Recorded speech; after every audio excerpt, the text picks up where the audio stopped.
A wave never dies. What character is TTS? This? Wait. Laughs. It is.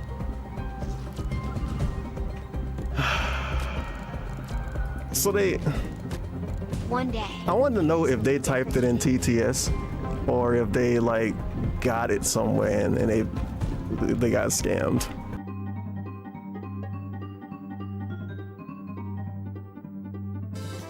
I love BBW?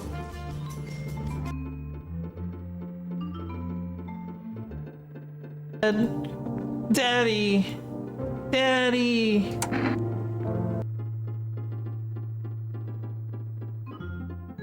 I'm not middle fingering chat. I'm middle fingering you. Wait. I'm not doing it either. Why is that so confusing? Sorry. I am not doing that either. I'm probably hitting the woe. Somebody fucking clip that. I come from my mother's side all have short stubby fingers. I don't know why, but I inherited her short stubby fingers. I always wanted to be a pianist. Pianist.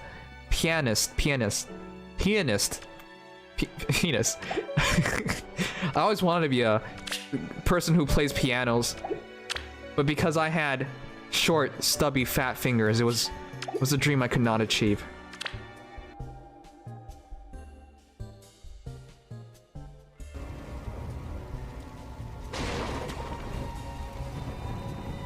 I forgot how cool this game was. Oh god. You dumb fuck. I've been in the kitchen. Saucing. I've been with Lawson in the kitchen. Saucing. I've been with. Don't clip that. I'm a PK because I keep making fresh. Look.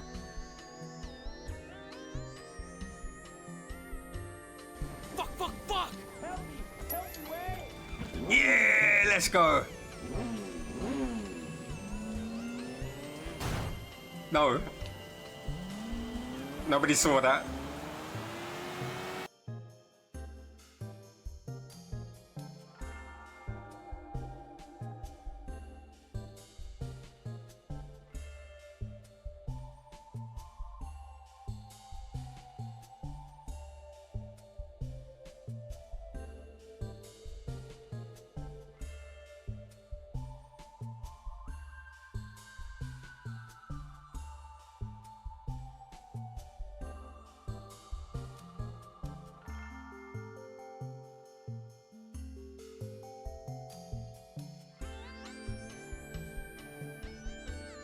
Like that. What do you mean? Sam. That.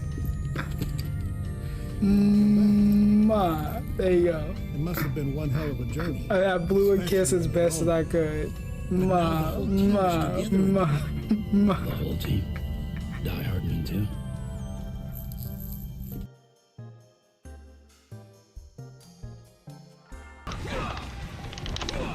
Oh, you blocked my fucking. Yeah. Oh, I gotta get back to drink my juice. Just drink it right in his fucking face. Oh.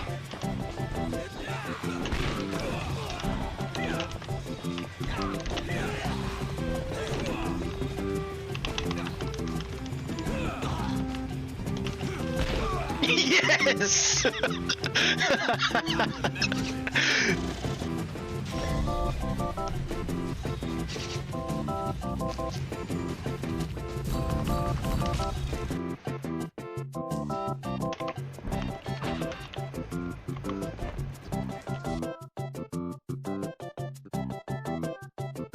Woof, woof, woof. I knew you could do it, Master. Thanks for saving me.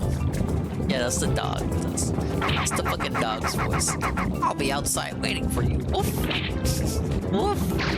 Woo. Nobody clipped that. Alright, we can lighten up the dog because we freed him. gets to be in full color now.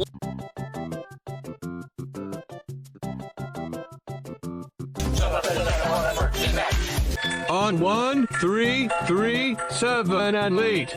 Oh my god. We had a new On record. 1, 3, 3, We're the most 7, support. and late. It's so great. On 1, 3, 3, 7, and late. It's kind of hypnotic, really, if you think about it.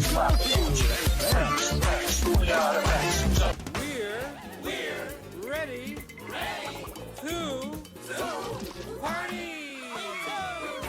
to party. We're ready. I hope you bring lots of spaghetti.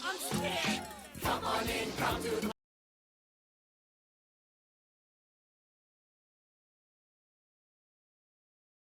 What the fuck? Garfield just stopped mid-song.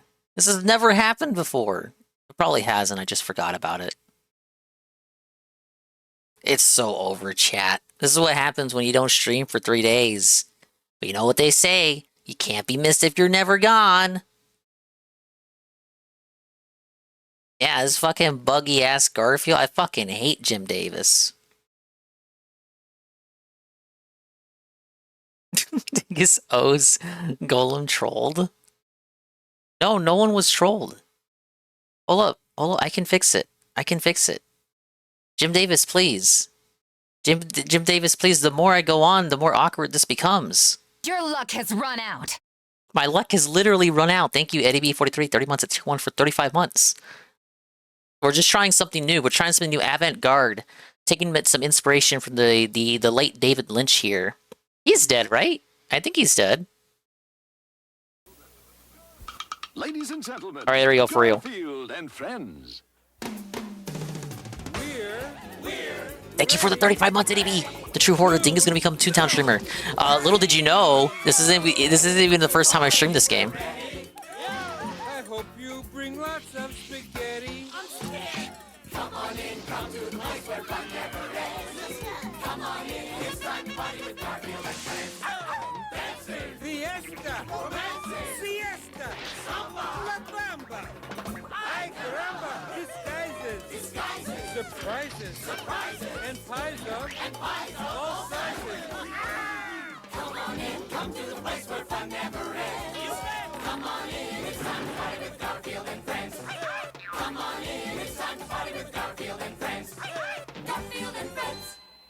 And pay attention. There'll be a test at the end.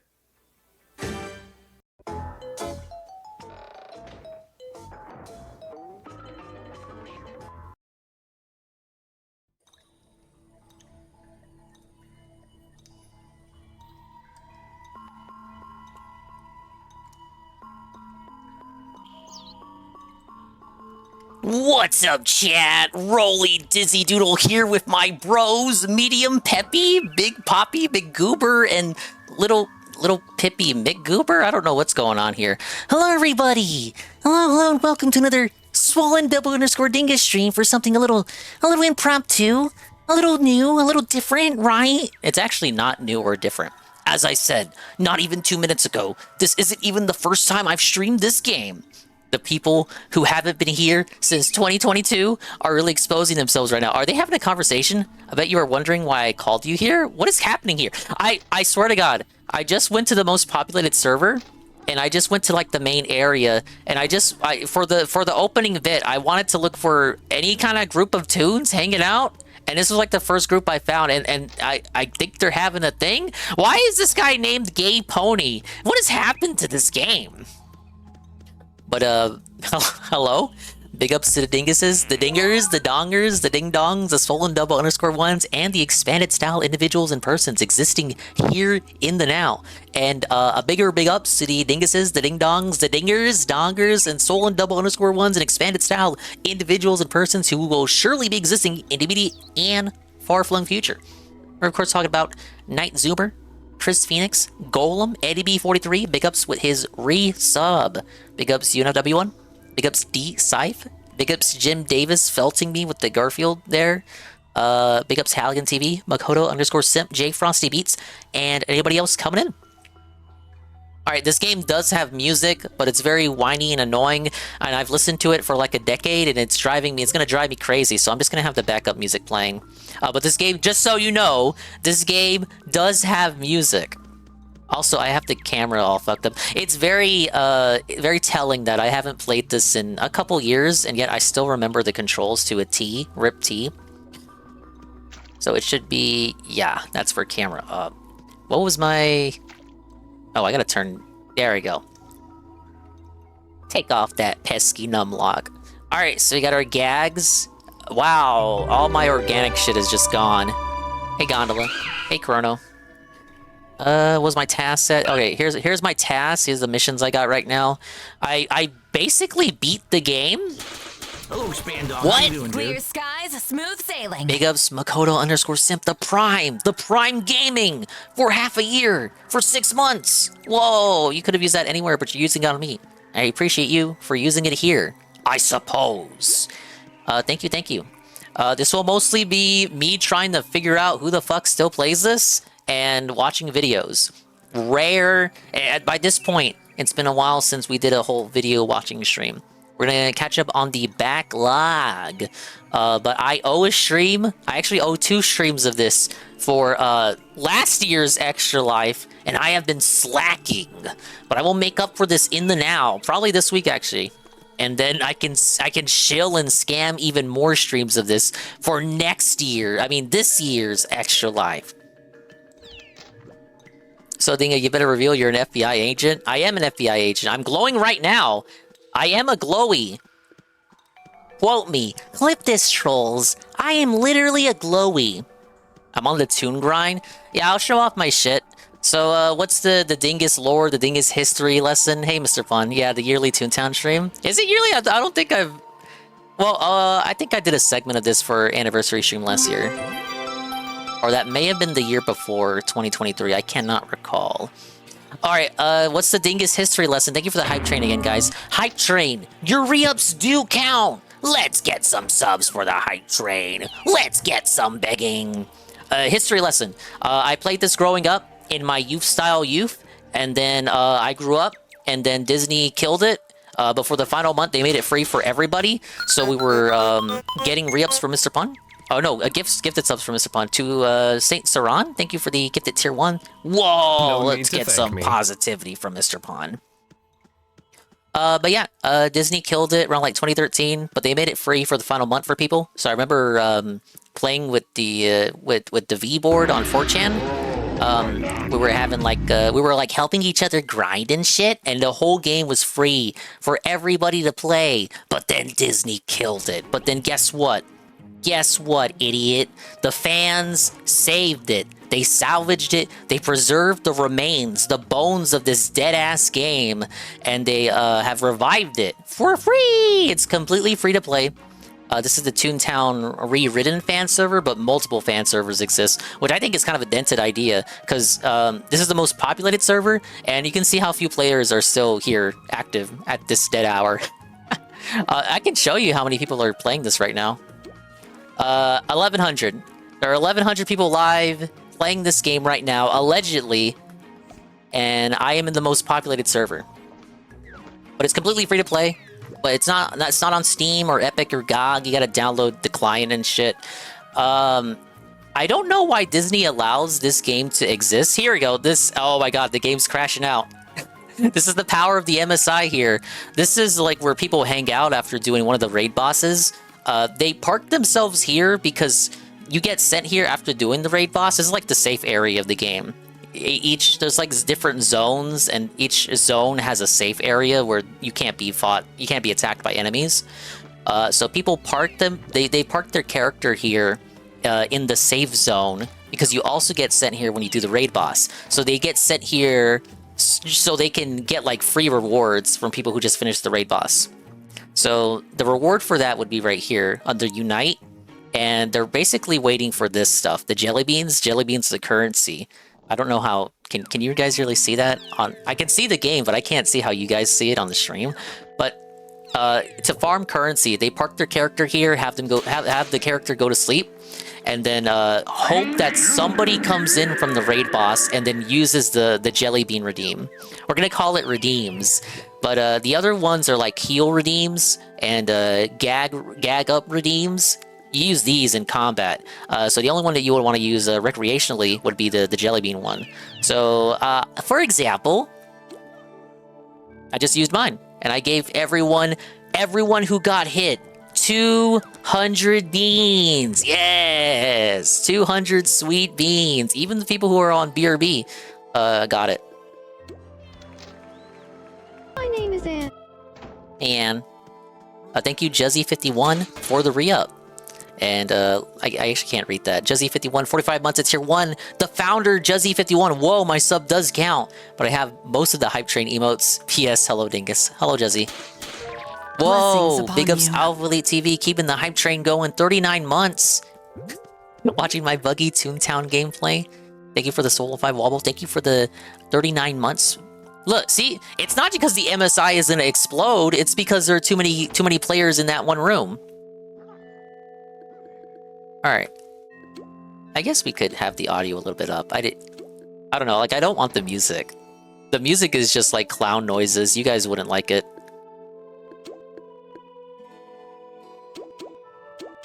All right, you guys can hear that, I imagine.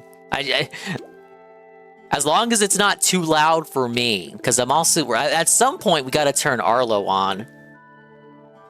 All right, here are my weapons. The weapons are all based on cartoon gags. Surprise, surprise. Yeah, you got. There are 7 weapon trees. We'll say weapon trees. But you can only pick 6 of them as you play the game. Hey, Saint Saran. Thank you for thanking Mr. Pun for the gifted. You can only pick 6 out of 7 weapon trees. Tune-up is healing. Trap is laying traps for the enemy. Lures the enemies into the traps. Sound hits all enemies for low damage, but it gets higher. Low damage on its own, but then combines. If multiple players use sound, the damage all combines. It'll make sense when you actually see me play. Throw is your standard stock weapon with the pies, and Squirt is a weaker weapon than the pies, but has higher accuracy than the pies to compensate. You get it yet? The weapon track that I didn't go with was Drop. Drop is very powerful, but low accuracy. Most people either opt for skipping Trap or skipping Drop. Every other weapon tree is considered like necessary for optimal play. There is discrimination in this game. If you go soundless, if you make a soundless tune, you will never find a lobby of people to grow up against. You will always be discriminated against if you don't go sound.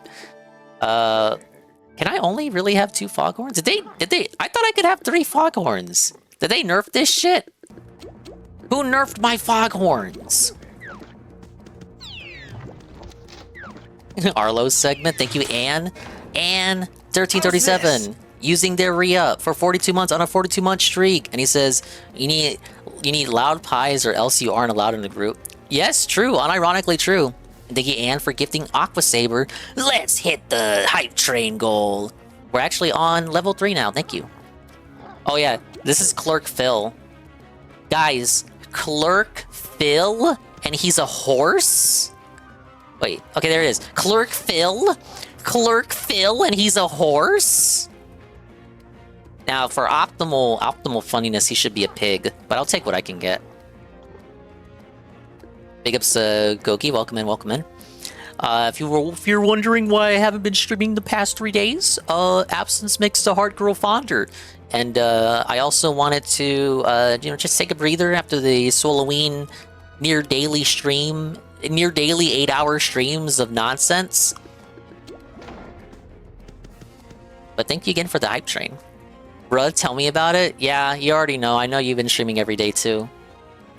Who won that? D-Scythe? I think D-Scythe was the one who gaslit me into that. A reward. A positive reward. Fucking D-Scythe over here. Fine. You can have it. Don't say I never did anything for you, D-Scythe.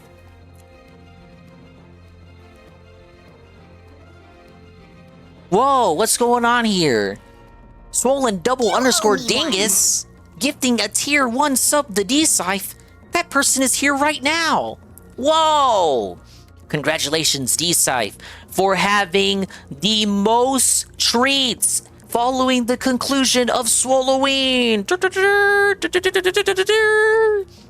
Wow, second, third, and fourth all tied at 49.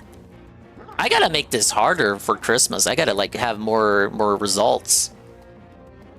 I was thinking we have results where you gain 2, but everyone else loses 1. And then I gotta find some way to keep the mods from getting any. Thing is, I have to live up to my promise. I have to finish Xenoblade 3 now that I have to switch to. You have to. That's true, you do have to. You were literally right there. I know how it ends. You know how it ends. You do owe it. Yes, you do. Yes, that's true. Thank you for the big Ouija moment. Oh my god. Okay, yeah, we gotta get out of here. Quack, quack, quack, quack, quack. There's funny animal noises in this game. Alright, now the game can actually run. Here I am on Lullaby Lane in Donald's Dreamland. Oh man, it's all coming back to me. Here's the server list. 1,100 people are playing now. What's my name in this? I am Roly Dizzy Doodle. Get it? Because anytime I have a name in anything, it has to be penis. It has to be a euphemism for penis. I'm very original. I have a very dizzy doodle. Anyway, here's the map. You start in Toontown Central, then you go to Donald's Dock, then Daisy Gardens, and then you train up for your first raid boss at Sobot HQ. Then you're sent over to Minnie's Melody Land. Then the Bird. This is where you actually start getting filtered with the tasks and shit. And then Donald's Dreamland is the final area. And then they stopped making content for it. Well, they implemented the rest of the HQs, but then they stopped making content for it for real. And then Goofy Speedway and Chippendale's Acorn Acres are just like minigame areas. But yeah. So we got Catchbot HQ, Lawbot HQ, Bossbot HQ. This is where Ricada hangs out. I'm going to show this play to my sister and see how much she misses the game. Oh, so your sister played this too? Oh yeah, these are my summons. Because of course the game has to have summons. Oh, Melody Wavers is pretty good. We got some restocks. Barbara Seville sound. I have 4 of those. Actually, some of these aren't bad. Oh, Mozart. Mozart is the GOAT here. Mozart, 5-star. We have a 5-star Mozart. Yes, a 5-star lure from Little Old Man. This is the dick. This is the guy who gives you all the impossible quests, the impossible late game quests. I think one of his quests, if I recall correctly, during the main campaign, the main storyline, is like do 20 buildings, 20 level 25-star buildings. Which let me tell you, that is it's no easy task. It's no small order. Let's see, tune up for Flippy 5-star is pretty good. Restock all Professor Pete is also pretty goated. 5-star Click Kara with the trap. Yeah, dude, I had some good shit. Thank you guys. The hype train complete at level 3. We got 8 gifted subs. Really appreciate it, guys. Thank you for the positivity. What was here? How about this? Oh, these are the damage remotes. They added this as like a... Okay, so this fan server has all the content that Disney had for the game up until they pulled the plug.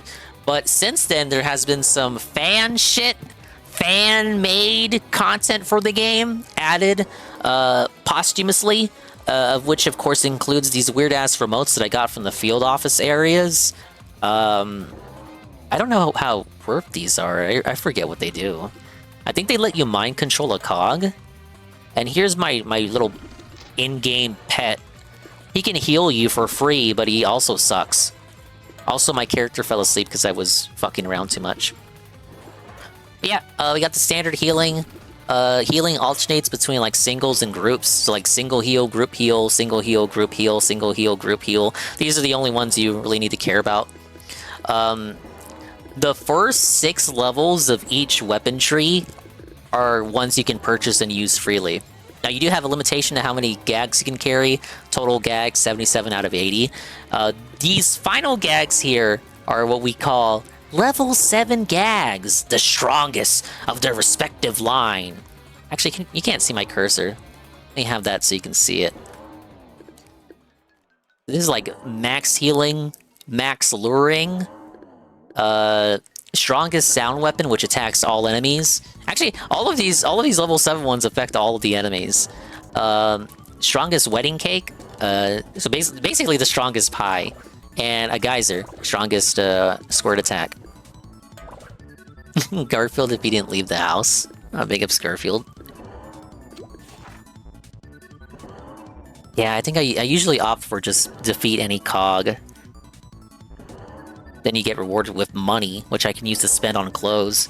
Now, here's the thing. I said I was at endgame, and this is true. You know, I was at endgame before the original server closed down, before Disney closed it down. Then when the fan server came up, I started over again with the same character. But I didn't actually get to the end, whereas I did on the Disney server. So I didn't finish the boss bot part. The boss bot's the final of all these areas, the final boss, the final raid boss area. There's our rogues gallery. Some of these I can summon because it's like a reward you get from the lawbot areas. You can summon any cog, so long as you've acquired their summons. Get it? A jury summons. This game is very amusing. Wow, I didn't even collect all the fish. Let's see. I got the devil ray though. It's the hardest fish to catch in the game, bro. And kart racing, but kart racing's ass. You only do kart racing and grind for trophies for HP, which is right here, my HP. Think of it as your level. The more HP you have, the stronger you are. And then here are my suits. This is what the end game content is. You grind for suits for a promotion. The promotion allows you to go fight the boss. You fight the boss, you level up, but now you need more currency things for your next promotion. So I maxed out Sellbot. I think I did this on stream actually. So I'm level 50, Mr. Hollywood. The level trees go up from like the weakest all the way to the strongest. So this means Mr. Hollywood level 50. I started as a cold caller and then went all the way up. So Cashbot, I'm a robber baron level 28, which means I have to max out at level 50. So I'm at the end for Cashbot. I just gotta beat the raid boss 22 more times. Jesus Christ. Lawbot, I made it as far as a backstabber. So we're like a little over halfway there. We're gonna have it's gonna be a lot of Lawbot grinding. And then, like I said, I did not even start boss bot. I am still a fucking flunky. He's a flunky.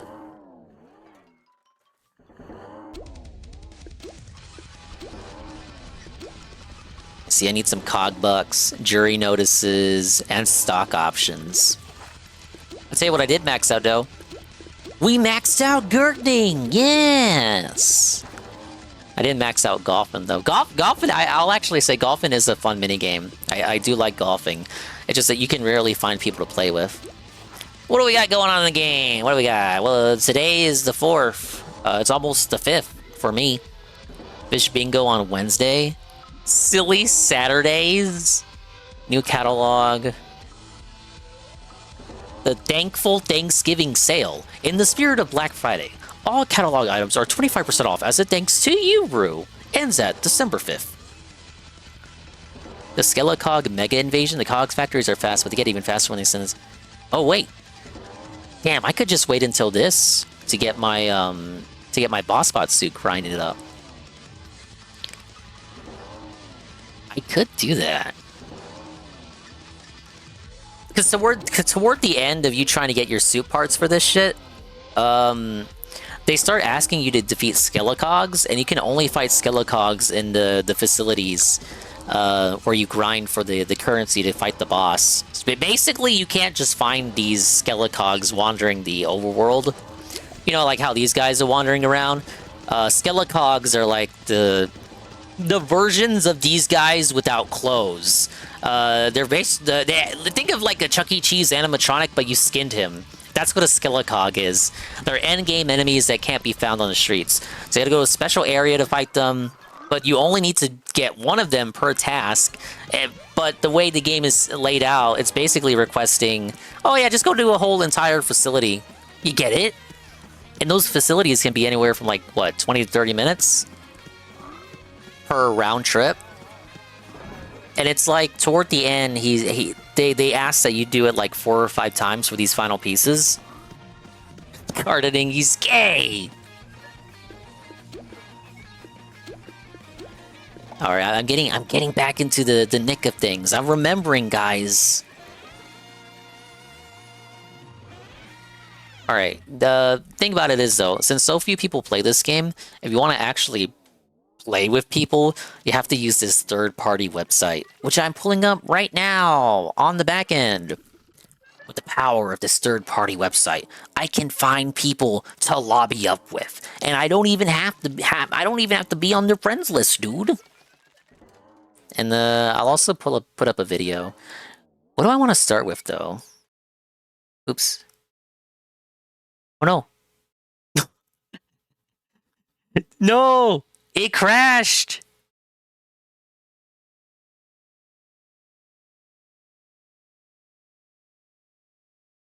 I know why it crashed, though. It's because I minimized it too quickly.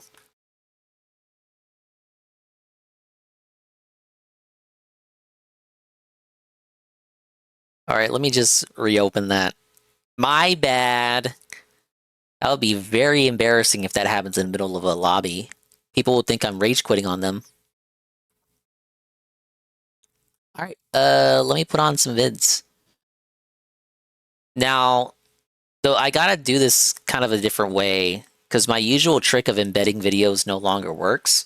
So we gotta do this through the power of the Brave browser. Yes, ladies and gentlemen, the Brave browser. Which is right here. And then I gotta make it theater mode. You guys like theater mode, right?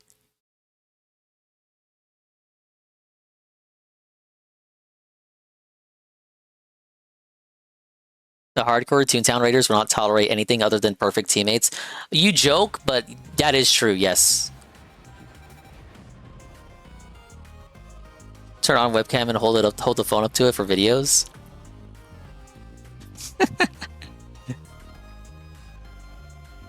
Just aim the phone at the monitor. Alright, there we go.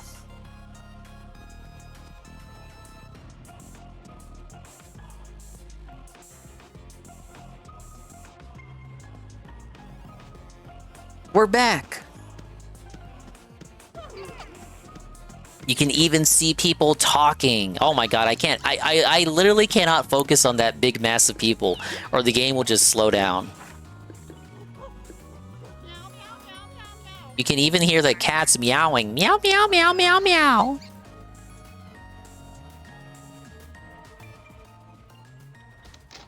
Alright, let's see if this works with Brave. So, we're gonna do it like this. Oh my god, this is gonna be so... The way I got this set up is so scuffed on a laptop setup.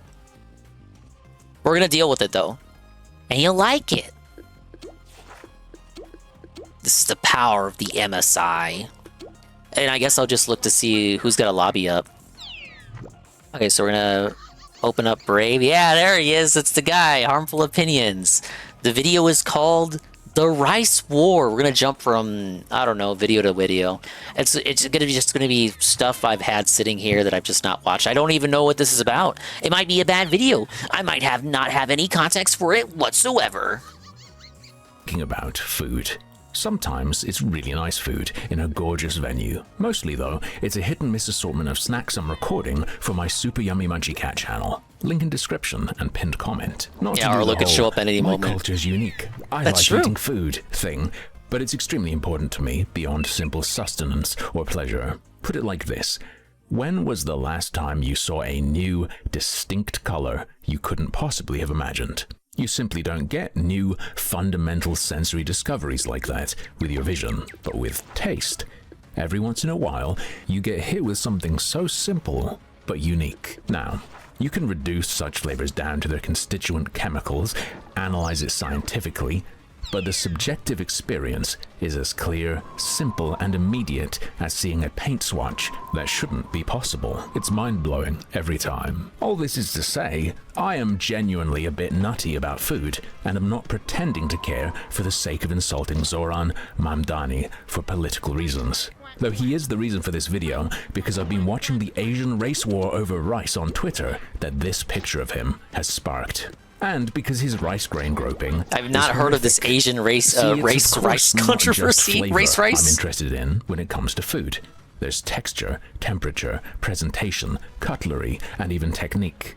Hell, add venue and societal context even. The whole package. To me, eating rice with your hands while sitting on a park bench is a catastrophe on almost every conceivable level. Ideally, one should always have freshly washed hands when eating, but that's not always possible on the go. Not a big deal though, if what you're eating has a wrapper, either because it's a product you bought or because you wrapped it yourself. Or you know, if you're out in nature and you have a bag of potato chips, whatever, fine, reach in. So long as your hands aren't significantly soiled, it is what it is. Scrabbling around in a takeaway foil container of rice like some kind of goblinoid at the park though, no. Hand washing is absolutely mandatory for this.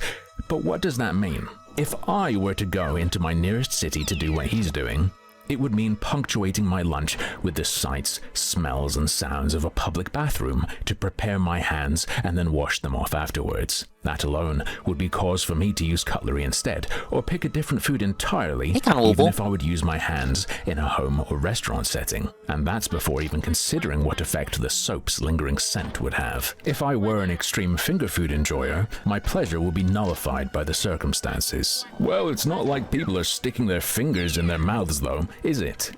When you watch this guy, they don't really, but I've actually been watching people eat biryani with their hands, and they do, in fact, be suckling. But okay, I gotta link my... because they're pretentious about it at the same time. In order for me to join lobbies, I now have to link my account to the third-party site. Very suspicious. But I suppose I must do this in-game, so I'm gonna hide this briefly. In a way that I've only ever seen once before. If you are a total ponce of a tea drinker, he's a ponce. If you are a massive bundle of sticks, something you might appreciate is fine bone china with a thin enough lip that, when rested gently enough upon your lips, the only thing you'll feel is the tea entering your mouth.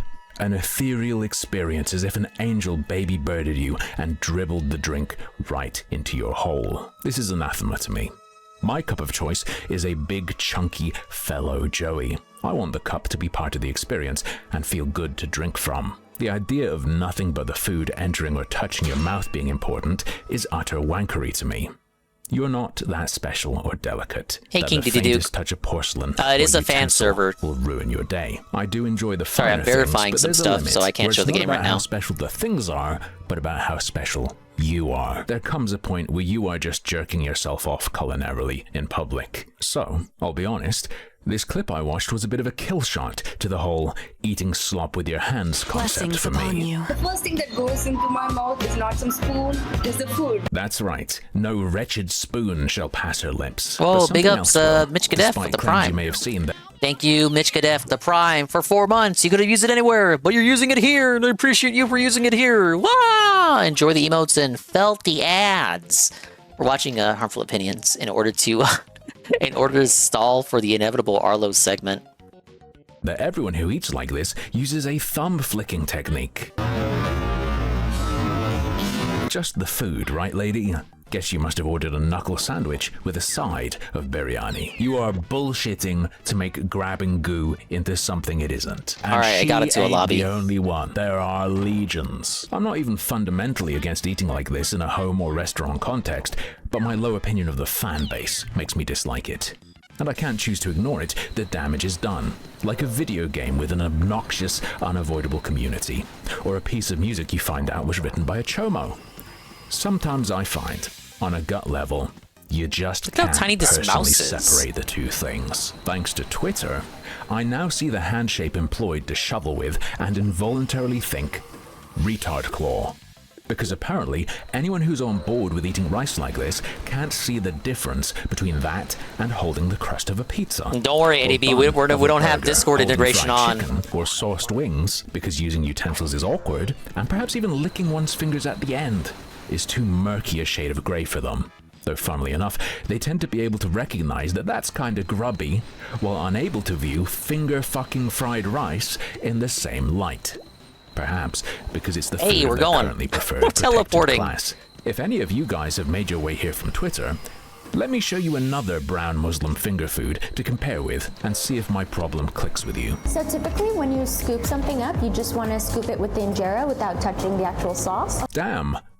Why not? Look at me saying By the hi. way, Hi, if you hello. find yourself suddenly able to make a distinction between stews and a slightly less sloppy rice dish to argue against what I'm showing you here, I don't believe you also can't see the difference between these and a hot dog. This nice lady that I've just shown you, much like the rice goblin, I don't remember also this room. expresses a preference for not ramming her fingers down her throat. But she also actually manages not to do it. No special Beyblade let it rip thumb flick tech even needed. Beyblade, let it rip. Eat it in a way where you're not putting your hand in your mouth really. You're just kind of dropping the injera in your mouth. So it's like... And she doesn't make it all about avoiding the sensation of spoons. It just is what it is. It's how it's done. It's nice like this. She eats Now, with I her don't find this hands. to be the most visually appealing food, but she makes me want to try it. Certainly She's a looks better than savage. blood, brains, guts, and tongues anyway, and I enjoy all of those. Come to think of it, the bread with all those bubbles in it looks a bit intestinal. But isn't she missing out by separating her skin from the sauce? To feel the texture of Same pants she wipes Ah, with, yes, the gross. texture, as Alright, experienced by your TNT, hands. storm, Tactile goggles, dining. heal. Yeah, we're good. Like when I plunge my fist into a fresh can of baked beans. Just another layer of wank that in another Let me wait for these context guys. by another person will be laughed at by those defending it, which you'll often see added further onto by people claiming it shows a special respect to the food to dig your hands in contrast with what? Using a nice utensil? You're dissing the craftsmanship there. See, to cut the meat with a finely made Laguille-style knife would be a disrespect, Style? apparently. Laguille You're not style? a paladin. You're not laying on hands. You touching the rice isn't a great honor. You're just hungry. A crude necessity has been wankified. Somehow finger food is being made more artsy-fartsy than silverware and crystal. Imagine if I told you that I was eating buffalo wings with my hands to honor the sacrifice of the animal I'm now consuming. Yeah, don't worry, Carl Jobs is not on the playlist right now. Mucky. Certainly fair to call it primitive. I'm not that but it's crazy. effective and satisfying. What's taking you so- I like, come tenderly on. grab the flat so as to be able to appreciate the I guess I just figured that the people who still play this game are people who have been playing it for years, who grew up with it like me. Like, how are you having so much trouble with this little obstacle course? Does it just teleport them here if they can't do it? Oh my god, it does. I don't think that was in the Disney version. I think the fan server added that. So annoying. LOL. LOL. Are they here? Where are they? They're still not here. Wait, what? I heard. Okay, whatever. They're good. I don't know anymore.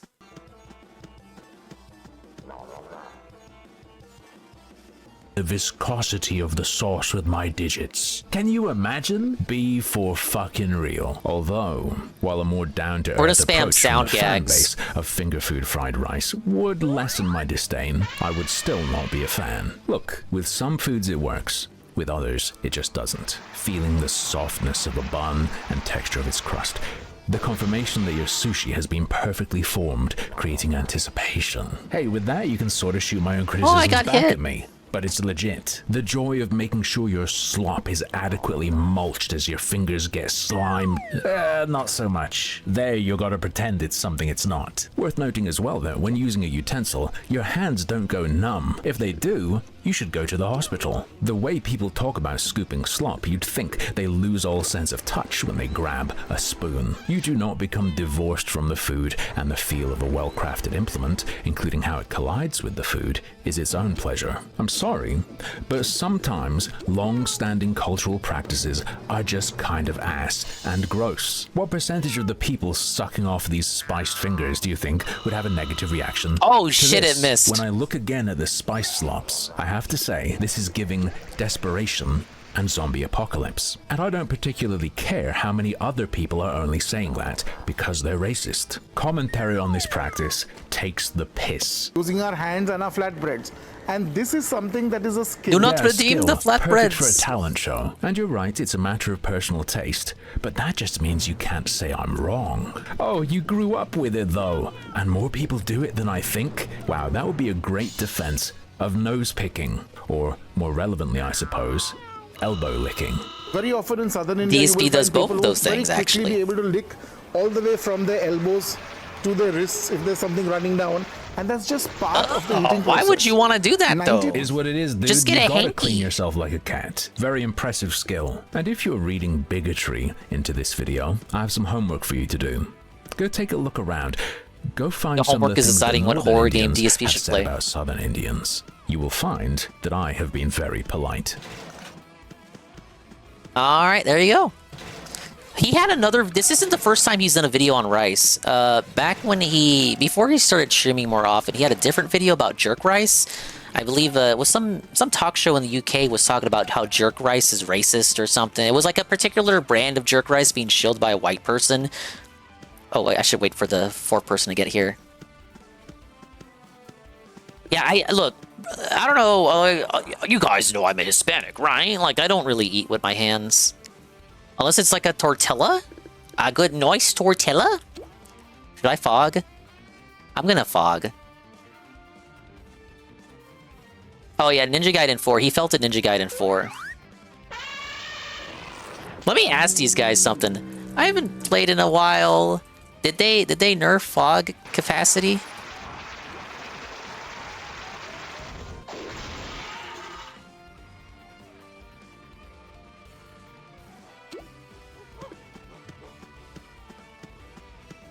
Let's see if they answer. I think it went from 3 to 2. Wow, they actually did nerf Foghorn?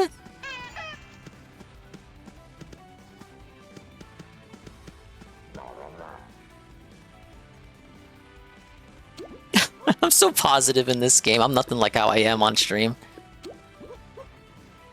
You don't eat your hard shell tacos with knife and fork, dingus? Oh, that's the one thing I eat with knife and fork.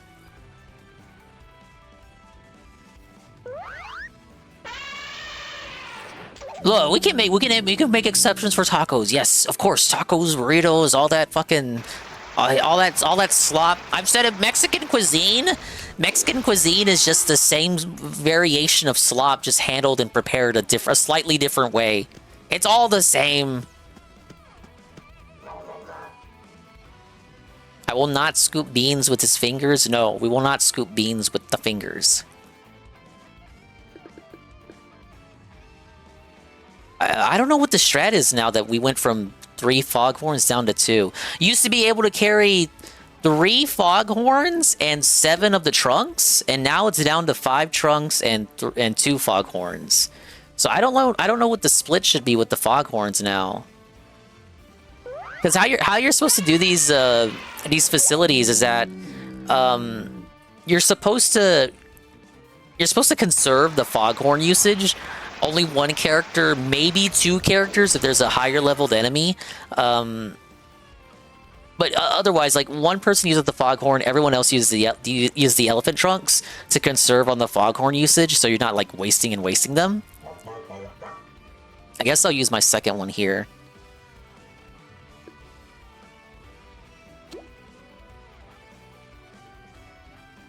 Well, I guess we can go back for the foghorn.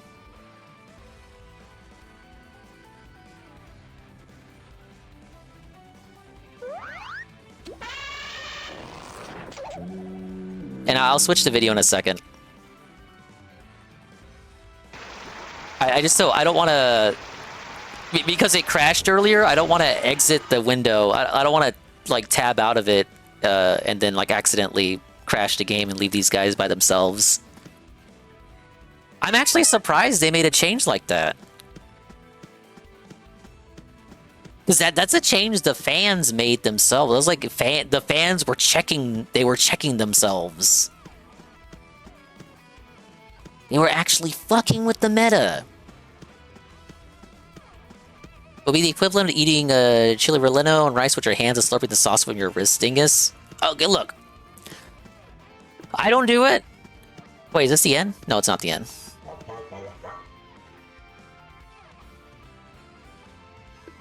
I could understand to an extent, like, you know, licking your fingers and shit. Like, people do that with certain foods, but licking your elbow? Like, no thanks. What is it? What are we doing here? Why? Okay, I was like, say, why are you not in the fight?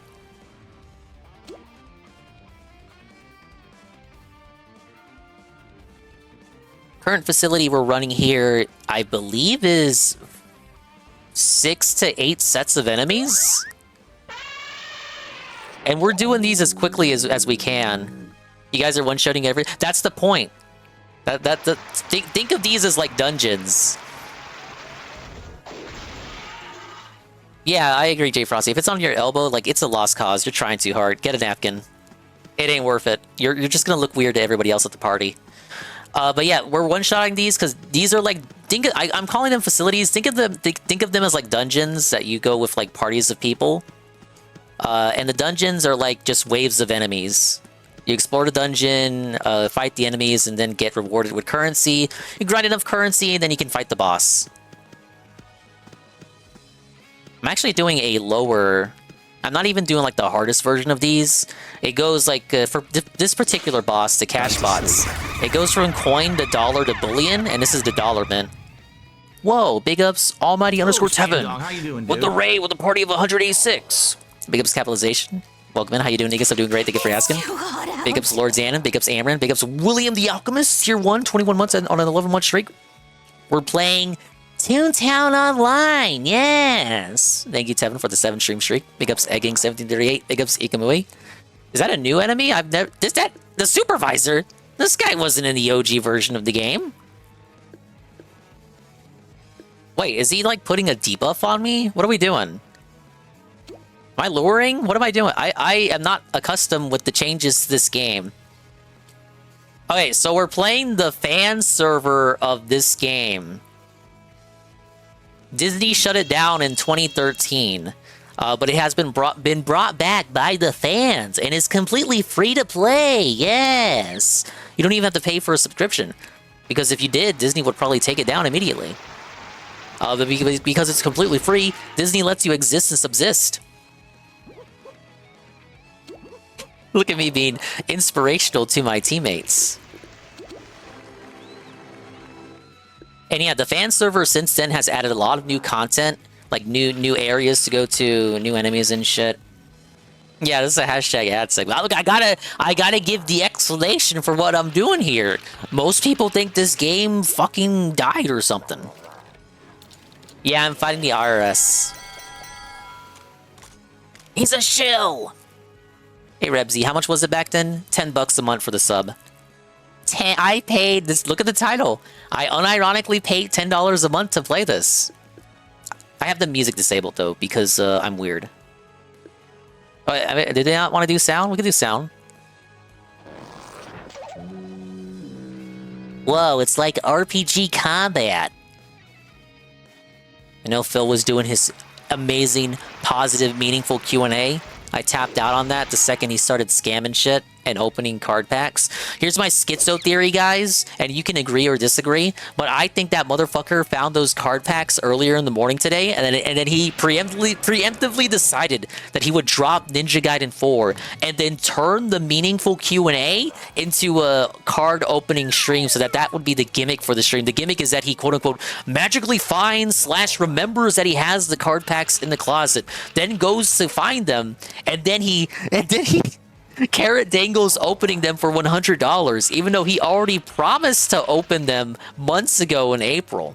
This is my schizo theory, because him finding that fucking card pack was way too convenient. Did you know if you go back and look at it on Raw Phil or whatever, it's like an hour into the stream, he quote-unquote finds the card packs, almost like so the uploads can be part 1, show Q&A, part 2, card opening packs? What? Oh, did I fuck up? I might have fucked up. Card segment was super unexpected. I forgot I had them. Oh my god, well, I found them. Wow. Yeah, I'm not falling for that. I think we fucked up, but it's fine.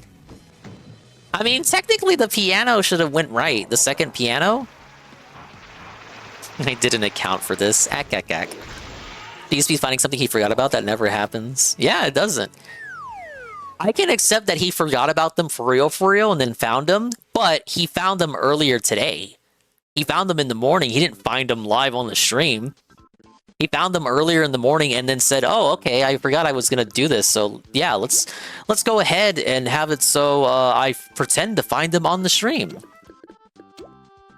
We'll just do pie.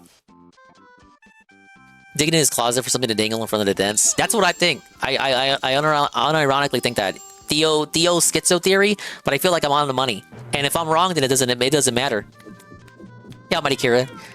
And Ninja Gaiden 4 joins the massive backlog of Wage Quit games, so I've heard. And I think it was on purpose. I hear he's carrot dangling the new Zelda game. He ain't gonna play that. He already tried to play the demo of the last one, and he was like, "Oh, I got it. It missed! No!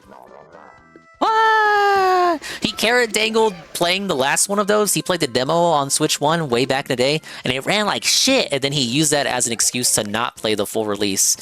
This guy's a big Muso fan, though. He's a bigger Muso fan than Tevin. Did you know if you want to see day one gameplay of the new Zelda Hyrule Warriors game, a Switch 2 exclusive Switch 2 game that DSP is not giving you gameplay coverage of on day one? If you want to see this game, you have to go to the Shroom Dukeem channel. Ah, yes. I can't even play it on day one because I didn't even play Tears of the Kingdom or Breath of the Wild. Not yet, anyway. Therefore, I think it would be dented if I played the Muso based on those games before the actual game. I typed LOL. I don't know if I find that funny, though. This guy just wanted it more.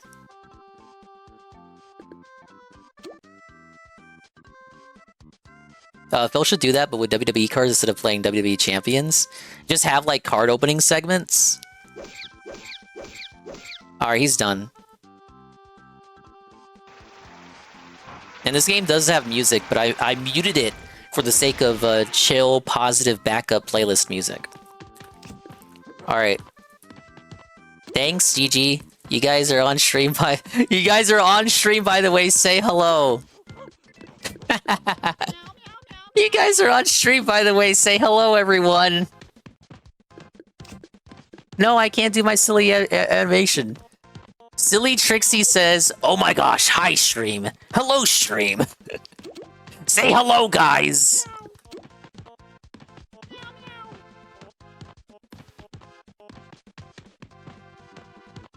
They all say hello, lol.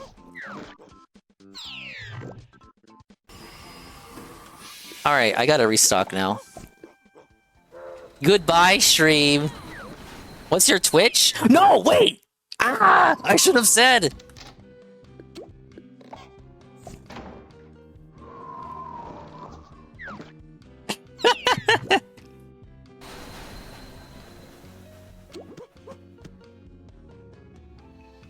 Swollen. No, I can't even type it.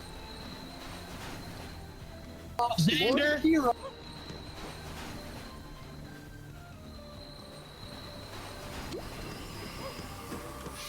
I don't know if he teleported out or not. I saw his name tag.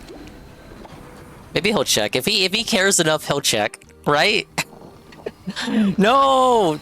Why did I teleport out? I could have shilled that. We could have gotten big follows, guys. That's how we met Kelly's Kitties. I was doing like a raid boss, and I was in a stream. I was in the party of somebody else who was also streaming, and then I found out they were streaming, and then Kelly's Kitties found me. All right, let's turn in the task. We get 1,300 jelly beans. We get 1,100 jelly beans. Yeah, shout out Kelly's Kitties, man. Not that Kelly. His craziest cope is a Ninja Gaiden 2 Black Ruin Ninja Gaiden 4 for him, since it's not a new experience. He should not have played Ninja Gaiden 2 Black. Yeah, that's a crazy cope. Correct me if I'm wrong, but aren't people upset that Ninja Gaiden 4 isn't enough like Ninja Gaiden 2, Black? Help a new tune? Fuck that. I hate mentoring newer players. Small legs for 160 cogs? Why would you want to work to become a manlet? Hey, Vinny. 2 devil rays often found in dump. Dude, this is insane. This is a new kind of task. What the fuck? Dude, they're so crazy for that task. That's like the hardest fish to catch in the game. Why would you want that? Alright, thank you again for the raid. We're gonna see what else do I gotta watch. Is it time for the Arlo segment?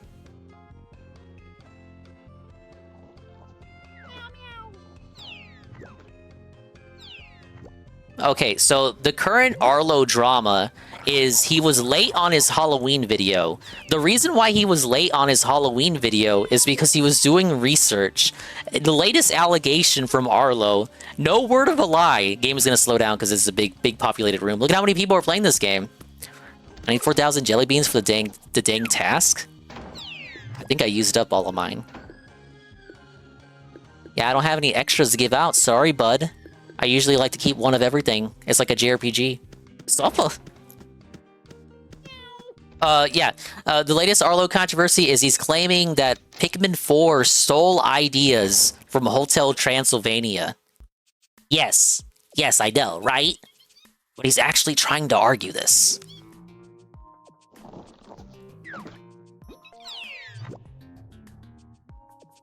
This video was brought to you by Squarespace. There are so many videos I should be making right now instead of this one. He did say that. This is the title. The Pikmin Hotel Transylvania thing keeps breaking my brain. So much going on in the industry, in the world of Nintendo. I should be playing the new Pokemon game. Why am I not playing Pokemon right now? I still haven't even put out a full review of Pikmin 4, one of the games we're talking about today. And yet, here we are. He never put out the Pikmin review. My better judgment, right now, this video is priority number 1.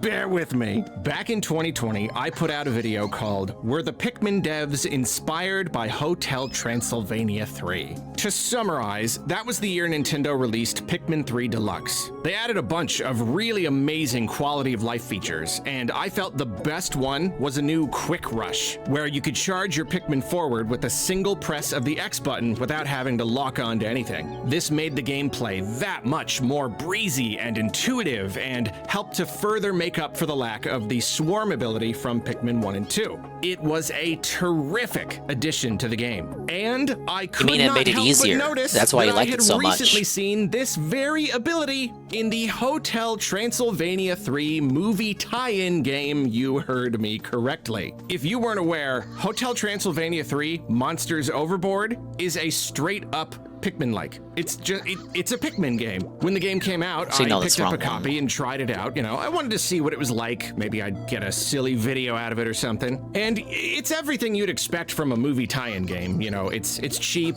it's janky, it's overall pretty hard to play. But I was really surprised to find that it actually brings some interesting ideas to the Pikmin formula. And perhaps my favorite idea was this charge move. Managing and controlling units is everything with this Let's take a look at this game he's talking about. Just rush everyone forward with one button. It was just perfect. Look at this shit. I did end up making a some movie tie-in game, the kind of game your mom would get for you in the 2000s. The Pikmin team played Hotel Transylvania 3 Monsters Overboard and came away with a little inspiration. I know, it's a ridiculous idea, but these two implementations really are identical. The same button and He's everything. on coke. It's certainly possible that I mean, this look was at a it. It literally is coincidence. Pikmin. Absolutely. I mean, of course it is. Or if they did get the idea from an outside source, Why does Adam maybe it was Sandler a move like different that? Pikmin-like that I haven't played. I don't know.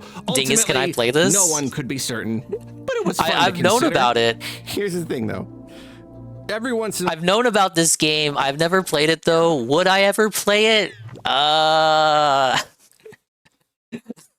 That'll be a game for next Swalloween. Wah! a while, I'll put on an old video of mine, you know, just to take a little trip down memory lane. All right, I gotta restock remind on myself gags. what my older videos were like. I saw this one, and I thought, He watches his own that content? Not silly even old Phil does video, Hotel Transylvania, inspiring the Pikmin devs. How ridiculous. And I put it on, and Iggy UNF for the big emo. it was difficult to believe what I was seeing and hearing. I spend a good chunk of the video talking about the other good ideas Hotel Transylvania 3 Monsters Overboard brings to the Pikmin formula, and of course, marveling at how strange that idea is. Again, it's not a great game overall, but so many of its ideas are good. I list several of these ideas in the video. All right, gotta find another lobby. Unique spins on the gameplay. I even joke that I could probably make a whole video called What Pikmin 4 Could Learn from Hotel Transylvania 3. And here, hey, found watching the video in 2025, 2 years after the actual release of Pikmin 4, I realize that they did. I think Arlo actually believes this bullshit. I genuinely think he believes this. No, He explains not even himself. some. He explains They used himself. Nearly all of them. I am not kidding. I think when... Oh, I know about Piglet's Big Game, DD Duke. The devs were inspired by Silent Hill, but I've never played it. The only Winnie the Pooh game that I've really played, if you don't count the baseball one, is the one on PS1 that's a party game, that's a Mario Party ripoff. It's the one I made Tevin played, if Tevin's still here, it's that one. That's like the only real Winnie the Pooh game that I have played. It's pretty... It's not even fun. It's like perfectly okay. It has like maybe 10 minigames in it. And then they made the Tigger platforming game, reusing assets from that game. But that one I never played, though little Billy Dingus always wanted it. When Pikmin 4 came out, I might have noticed some of this. I want Because to say Astro? I remember talking about it on a stream or something. Arlo but is accusing if I did Pikmin of pick up stealing on from it, Hotel I Transylvania. must have not picked up on all of it, or I must have just forgotten to look into it. I don't know how I could be sidetracked away from something so bewildering, so enchanting. But that has to be what happened, because check out my watching dude. This video just blew my mind. Okay, so you want to know what I'm talking about, right? You want to know what these so-called great ideas were? Maybe you're even feeling just a little bit skeptical about this whole thing. You think the rush feature was obviously just a coincidence, and my whole video was a major stretch. Well, I hope you're skeptical. I hope that you doubt me, because I want to know what a true skeptic thinks about all this. I want you to go into this full of doubt, and then tell me what you think. Before we continue, a quick, Chill brief, segment. microscopic little reminder Chill that this video was brought to you by segment. Squarespace. Squarespace makes Let's building get some websites chilling. so darn easy, even if you have never built a website in your life. Yeah, the Pooh no game is coding bad, required but at all. Billy You just Dingus use the liked it. intuitive builder to do whatever you want. You can even Me just start with calling a it the template Pooh if you game want sounds things to weird, be though. that Well, the much Winnie the Pooh easier. game. That's what I did, and it was not long before I had an awesome website. You'd never know that I have no idea what I'm doing. Creating content is just as easy. I paste my text and embed pictures and videos and stuff. I draft everything Damn, these up, guys are already at the schedule fight. it all to publish Hold up. and push to social media automatically, and that's it. My site's a blog, but you can do a storefront, something for your business, a content library for hosting your art or your videos or whatever. The sky's the limit. If you need a little extra something, Squarespace offers a lot of powerful extensions, and when all is said and done, you can sit back and enjoy the built-in analytics. You know, see how your site's doing. To try out Squarespace for yourself, head to squarespace.com for a free trial. Then when you're ready to launch, head to squarespace.com/Arlo to save 10% off your first I'm afraid website he's gonna or recommend domain. food. And now for today's Food. recommendation. Food. Trader Joe's chocolate Joe. coconut almonds. There are a ton of Trader similar chocolate Joe's. nut things in the world, obviously, but believe me, this one is Why something did Kino go on a special. break after It's all the that? Kino Weeni's gonna perfect last for balance weeks between the after chocolate Halloween. They're and the hoping you don't coconut remember that. flavor. It's the texture of the nut, and all things considered, these They couldn't have go on a less sugar November than break, you might expect from a candy. They couldn't It's go on a really November not bad. break They're last just- they're so last year perfect because of the when you just election. want a little treat. You know, I just want a little snacky something to eat real slow. Thanks again to Squarespace, and thank you for your time. I hope that you enjoy the rest of the video. I'll let you do that now. Motherfuckers sound like Charlie Brown parents. Hotel Transylvania has got bases, just like in Pikmin. You gotta bring all your spoils here, and this is where you store and withdraw your units. Actually, it does this neat thing where all units can be converted as needed. Like if you have 100 total units stored, you can take out any combination of any type. They didn't use that in Pikmin, and I don't think I would necessarily like it in Pikmin, but it is a cool concept. Anyway, instead of just having to be fair, Astro, Mr. Medicare rated them on election night, so it did pay off. Bases on every map. You got the Medicare raid. Explore. Finding a new one is a big whew kind of moment. Suddenly, it's a lot easier to collect stuff in whatever area. This offers a fun sense of progression and allows the game to have much bigger maps than those previously found in Pikmin games. Pikmin 4? Oh, in Pikmin 4, it's the same thing. As you explore, you find and unlock new bases. This is rewarding in its own right, kind of a relieving moment sometimes, and it also allowed the devs to build much bigger, wider spaces to explore. Pikmin 4 doesn't let you choose which base you want to land in at the start of the day, like in Hotel Transylvania, but it does make it very easy to run to each location and move the base around. Yeah, Jim's still alive. Okay, you might be thinking, sure. That's another thing that Hotel Transylvania 3 did that Pikmin 4 just happened to do as well. Could still be a coincidence easily. Right? Well, we're not done, buddy. Pikmin 1, 2, and 3. Maximum Pikmin count is 100. You can have 100 Pikmin on the field at any given time. You probably already know that, but keep it in mind. So, in Hotel Transylvania 3, the max unit count starts really low. You increase this number by collecting special items. This keeps things simple while the player is still are we swapping gags? Like, what are we? I'll fog. I don't mind. Satisfying sense of progression. Talking like they can hear me.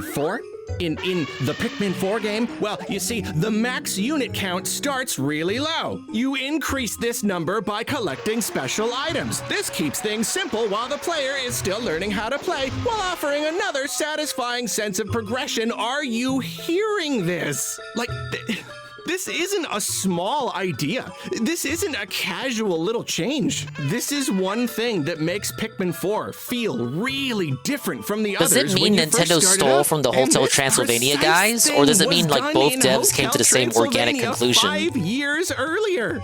Another coincidence? Perhaps.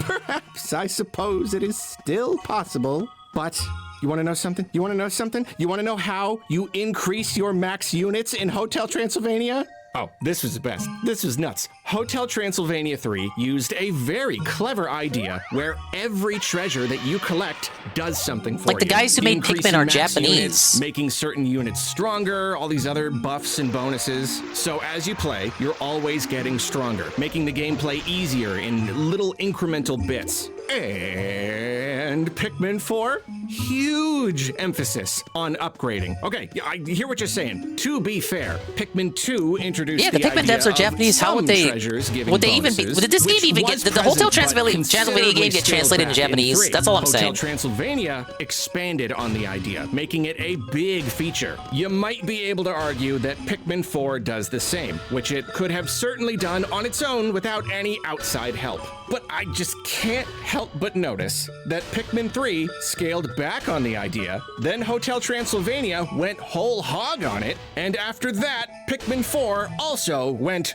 rather hog on it. Also, the upgrades in 4 feel a lot more constant and sometimes incremental to me, like in Hotel Transylvania. Between rescue gear, pup gear, and pup skills, you're always upgrading. Some bonuses are bigger, but a lot are just these little stat boosts. This is a major feature of the game. And I just think it's crazy that I played Hotel Transylvania and went, oh man, I love how there are tons of little upgrades. I wish Pikmin would do that. And then Pikmin did do that. When we were just talking about the X button to charge thing, I knew I was likely grasping at straws. But Dude, he listed like still 2 things. Just seemed so plausible. We got 3 Pikmin games over the span of 12 years. Then we got Monsters Overboard, which featured a very specific control function that I particularly liked and would have loved to see implemented in a real Pikmin game. Then we got a deluxe port of Pikmin 3, and it had the very same feature that functioned in the very same way, even using the very same button. All it would have taken was one member of the Pikmin team doing what I did, deciding to play some Pikmin likes, trying out Hotel Transylvania and seeing that rush move and thinking, yeah, you know but was the Hotel Transylvania game That's a good released idea. in Japan? There wasn't enough evidence for me to know for sure, but it was possible. And then 5 years after the release of Hotel Transylvania 3, that's a full development cycle right there, we get a new Pikmin game. And it just so happens to feature most of the innovations introduced by Hotel Transylvania. I mean, of course, I still can't say I know for sure. I know game dev is you're leaving the door open for speculation.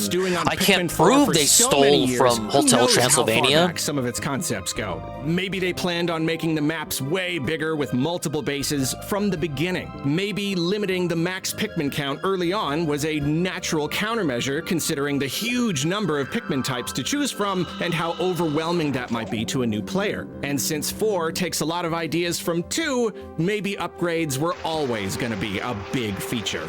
Yes, these all could be simple coincidences.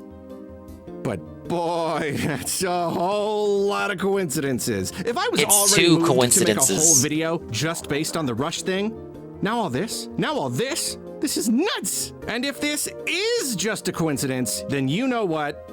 Nintendo needs to find out who on the Hotel Transylvania 3 team came up with these ideas, because clearly they've got a knack for this. As I said in that video, even if the game is really rough, you can't even necessarily blame the devs for it. Like, it's clear this was done on a shoestring budget. It's a movie tie-in game. Like, we all know. Hey, movie what to tie-in expect. games used to be fucking And even based if the on end result PS2. Isn't fun to play, per se, someone clearly loved on this project. Somebody sat down and thought, what cool new ideas could I bring to the Pikmin formula? If I made a Pikmin game, what might I do differently? I mean, who even expected the 3rd Hotel Transylvania movie tie-in game we're playing to be Toontown. like in the first place? It's a little hard for me to believe that the execs at Sony Pictures asked for this. If they followed standard practice, I'm pretty sure they just asked for a game, a video game. Dear developers, please make us a game that looks like the movie Dang, we're at the end already? Here's $500 and I remember some these pizza dungeons being coupons. long as shit. Thanks.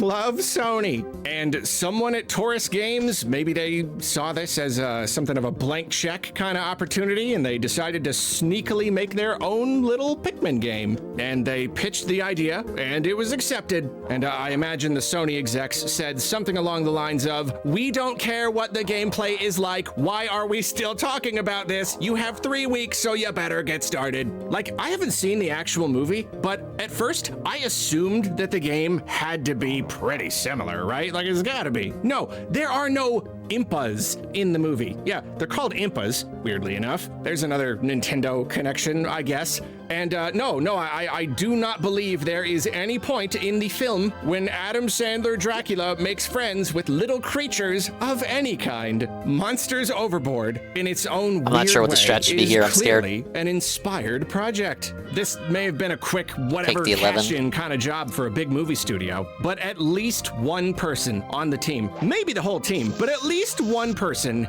cared about this and has some decent design chops. If it is true that no one on the Pikmin Basically team saying I haven't this played for game, years, then it sorry. means one or more people at Taurus Games set out to innovate on the Pikmin formula and arrived at many of the same precise ideas as the actual Pikmin designers. That's what I'm And saying I it think is. that's How do you know pretty it's impressive. plagiarism? And You're it's a basically shame to accusing see that Nintendo of Taurus Games plagiarizing. isn't doing so well. Apparently the company's existed around for over 30 years. I had no idea. They've done loads and loads of licensed games and Yeah, it's partnered with turn-based. tons of big companies. This They game worked on predates World of Z Warcraft. Aftermath, which was really, really good. But somewhat recently, they couldn't find enough work and ran out of money and had to lay off the whole team, which was apparently just 8 people. Right now, the company's founder, Patchy. Bill McIntosh, is the only one left, and God he says damn it, they're Jeff. hibernating until a good opportunity comes along. Is this Bill McIntosh, the secret Pikmin lover and genius designer behind Monsters Overboard?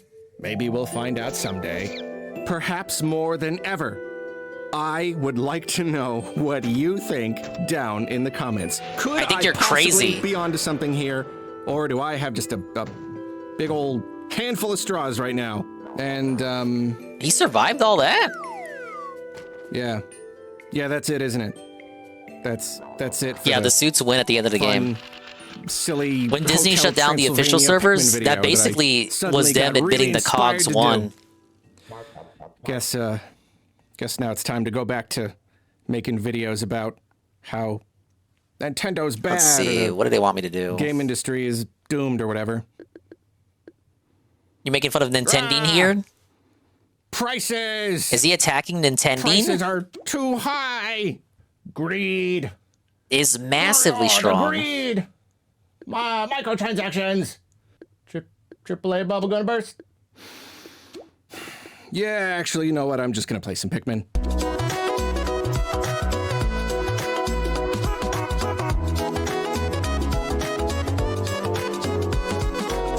Come on, do something, do something, do something. Hurry up, hurry up. I should have said I was out of cakes.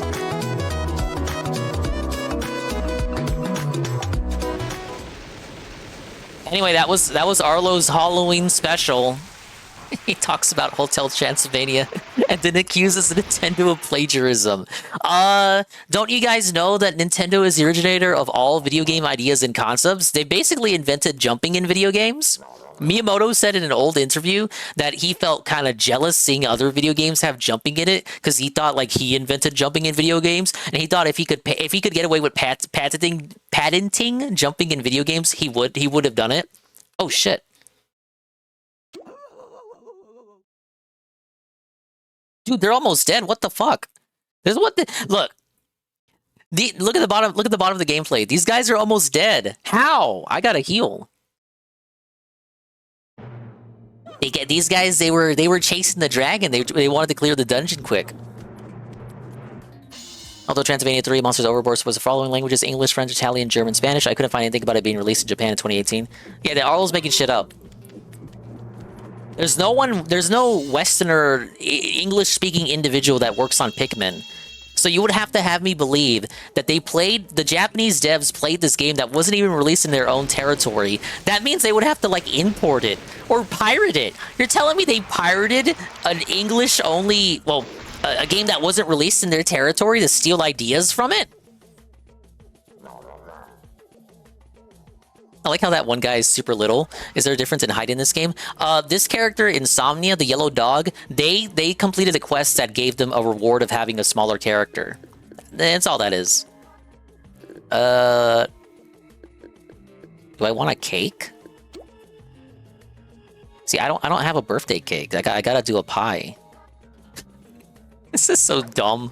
The way you talk strategy in this game is so dented. I'm out of cakes. I got a pie. I don't have any cakes available. But yeah, since Amran was asking earlier and Arlo was still talking, this is a turn-based game. It is an MMO that predates World of Warcraft. It's got healing. It's got different attack varieties. But it's all about teamwork. It's just simple enough for children of the 2000s to learn, but incredibly difficult to master. You guys, let's do it for these guys too. You guys are on stream, by the way. Say hello.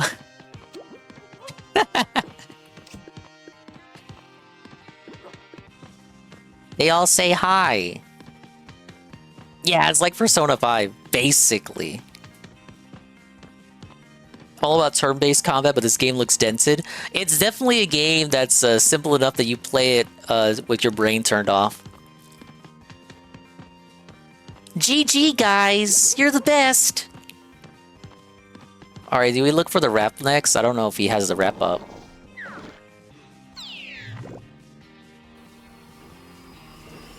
Tell them gang said, what's up?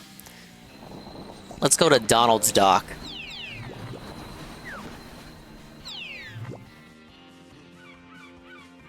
Alright, so this is my character. I am Roly Dizzy Doodle. Get it? It's another penis name. But this is the name that I've always had for this character.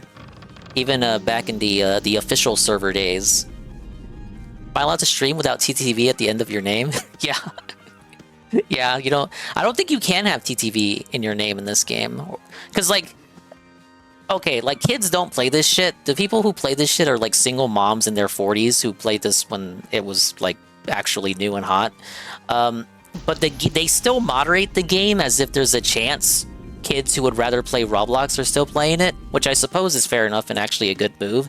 So when you have to name your character, it has to be manually reviewed by a human. A human has to review your name and deem it acceptable. Yeah, I play this game because cougars play it. Oh yeah, let me restock. But yeah, I used to when the fan server first opened, one of my friends was... Are they still here? Let's go to the T's. Right here. No, wait, it was a different Trixie. Fuck. Alright, well, they're not on the friends list anymore. It was a purple pig named Trixie, who, whenever I played with her, she was from the UK, and she said she had, like, 2 kids, and she was in her 30s? That's the type of demographic being attracted by this game. Disney adults! Disney adults play this game! Alright, let's restock the weapons. How many cougars could I nab in this game? Probably a lot. How old was I when I met Trixie? Are you trying to implicate something? I was not groomed by Trixie the pig, Mr. Pun. But, I don't remember what year it was. I'm pretty sure it was past the official server closing. Let's just say Trixie should not have been talking to me. If this was in real life, Trixie should not have been talking to me.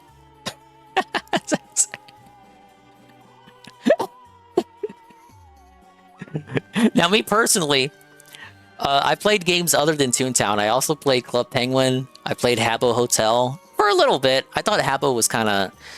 There was a lot of scammers on Habbo.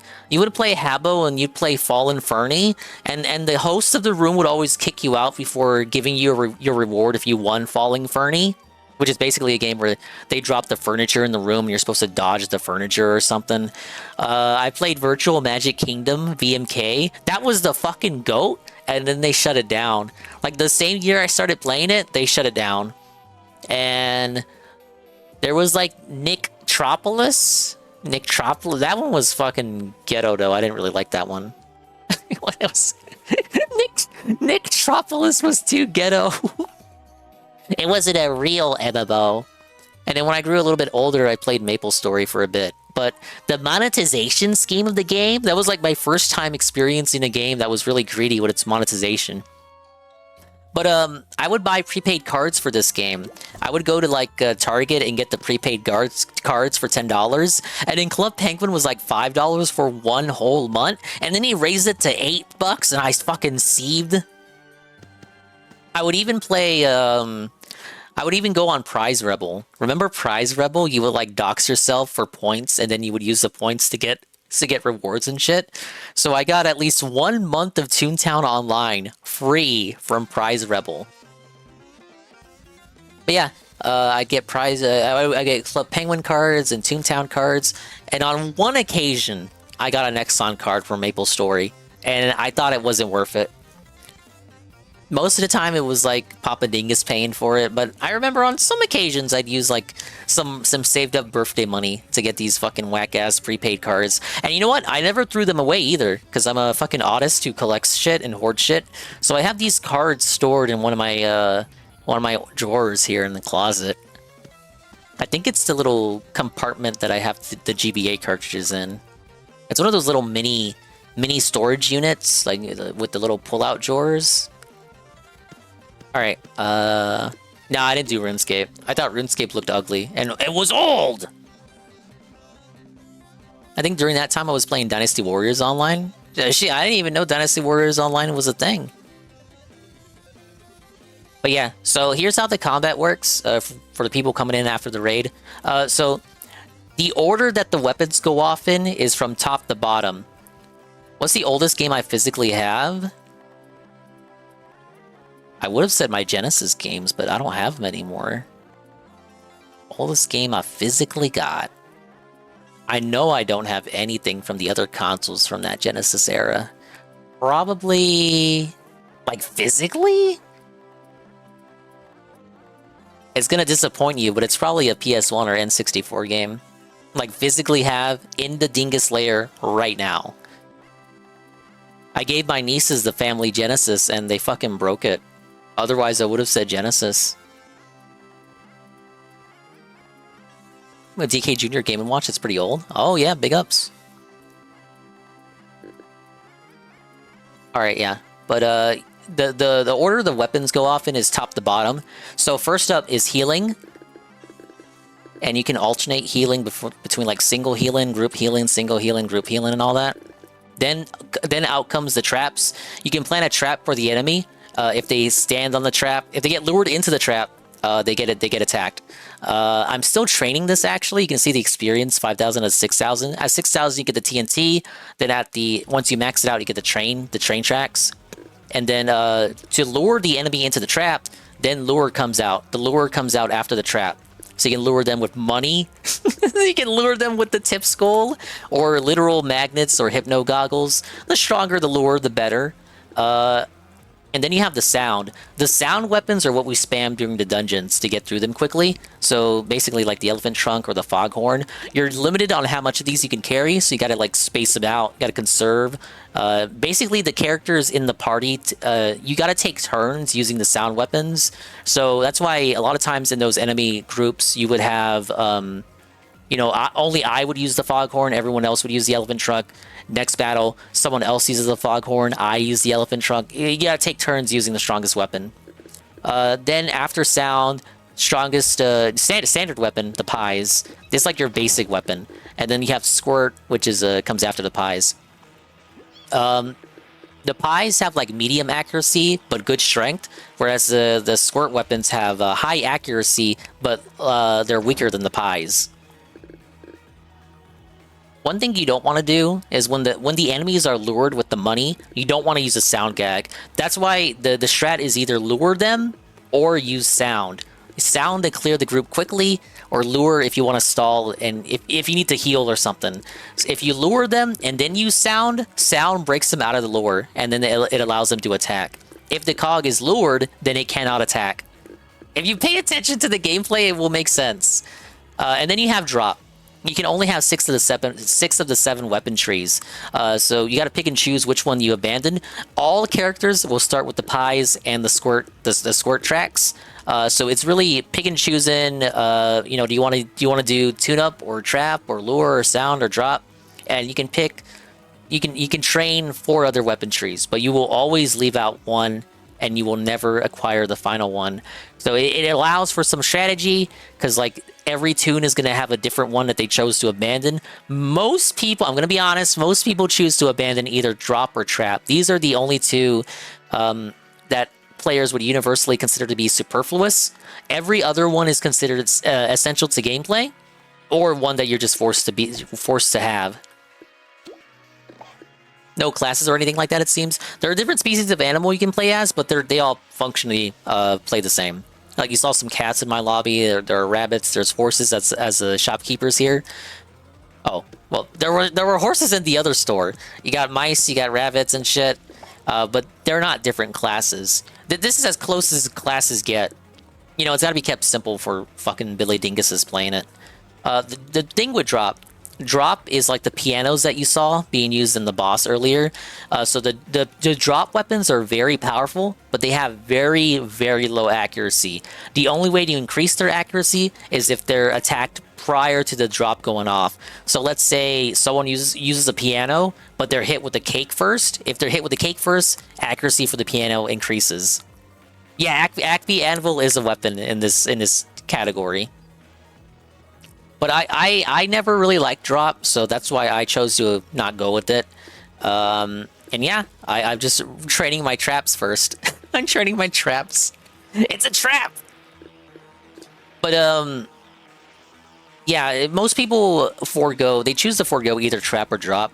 If you forego sound, you will be discriminated against in this game. You will not get picked for lobbies. You will have to look for special lobbies with other people who chose not to go with sound. Otherwise, you're not going to be able to play the game. This is hard. Going soundless is hard mode. You are actively choosing to say to the player base, to the fans, to the other players that you want to be discriminated against. There are some going tune-up lists or lure-less. I've seen people go lure-less or tune-up lists, but it's like less common. You don't get discriminated as much. Like, it is essential to have healing and lure, but as long as somebody else can lure or heal on the team, you're not really gonna get ignored. You really just get ignored if you go soundless. Yeah, you have to be a meta slave. It's fucked up that I gotta say that for a game that's like a game that's called fucking Toontown. But it unironically is like that. I don't know, maybe it's nicer. It's nicer now than it was back in the day. I remember on the official server, you just would not get picked for lobbies. Maybe people are nicer now in the big 2025 in the fan server. But I remember how it is. I remember seeing some people get fucked over. Is healing only items? No. You also gotta... healing is also considered a weapon. It's the first thing to come out. Toontown Wiki rules the meta. Alright, let's get the next Arlo video out. Oh, he's gonna talk about the Animal Crossing thing.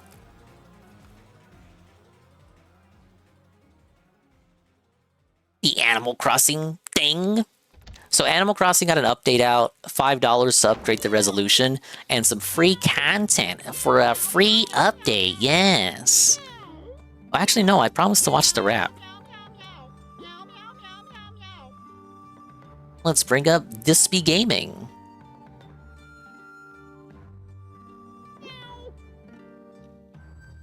Wait, it's not up yet. Okay, I guess we are watching Arlo. He's watching Arlo!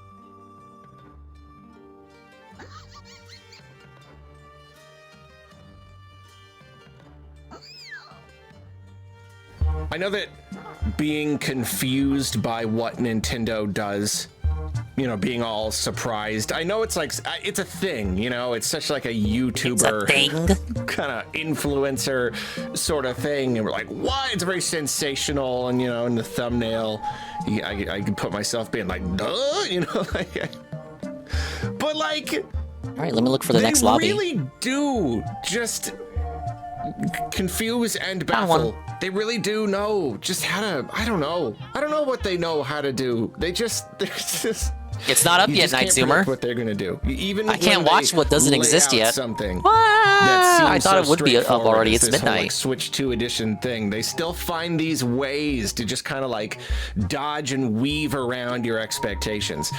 So, Animal Crossing New Horizons is getting a Switch 2 edition, which, yeah, weird that they didn't announce it in the Direct last month. For some reason they waited, and now it's just like a random, despite the fact that it's coming out in January. It's gonna be here in a couple of months. So yeah, I don't know. So yeah, it is interesting, and you know, and that does mean that it's going to be a couple years before we get a new Animal Crossing game. I thought there was a pretty fine chance that we would get one next year, but I think this pretty much seals it. It's going to be at least I'm doing great. Thank you for asking. Years. And you know, the fact that we're getting a Switch 2 edition of New Horizons listening to Arlo is not surprising. It was definitely like at the very top of the list. Listening to Arlo while playing some like, Toontown. You can see it. Like you can see it in your head. Oh, it's game chat integration, and it's mouse controls, and it's all that stuff. What's surprising is that the Switch 2 edition stuff, like the stuff that's exclusive to Switch 2, is relatively slight. It's really yeah, because just a people graphical complained upgrade, about higher meaningful resolution. content being I can't paywalled tell behind the from upgrade trailer pack. if they're going to be actually like, you know, up-resing the textures and whatnot, like making other graphical enhancements, or if it really is just a higher resolution. I don't know. I wouldn't be surprised if it was just the resolution, because it's not getting a bump to frame rate. I think it's because it's the frame rate is hard coded. 30 FPS, and I know, you know, it's like a Dark Souls thing. People who are probably disappointed by that. Literally everyone is disappointed by that. You know, but I get it. It's a game logic thing. It's definitely Animal Crossing. He's coping. You know, there really are other.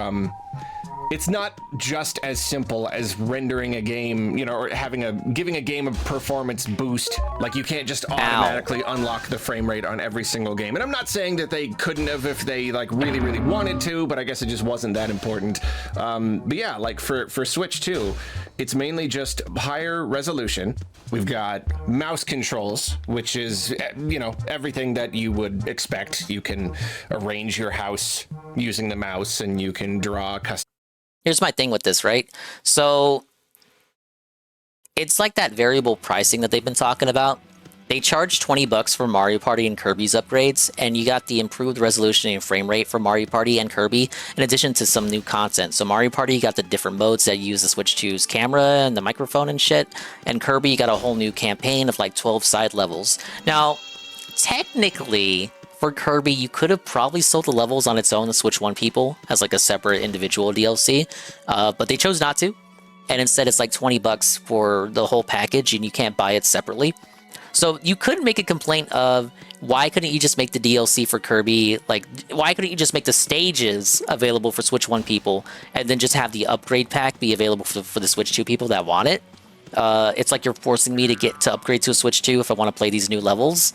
And, you know, you could say that was indeed the strategy. It's like, oh, you're paywalling new content behind this upgrade pack that's only available to people who bought the new console. They ready? Okay, yeah, they're ready.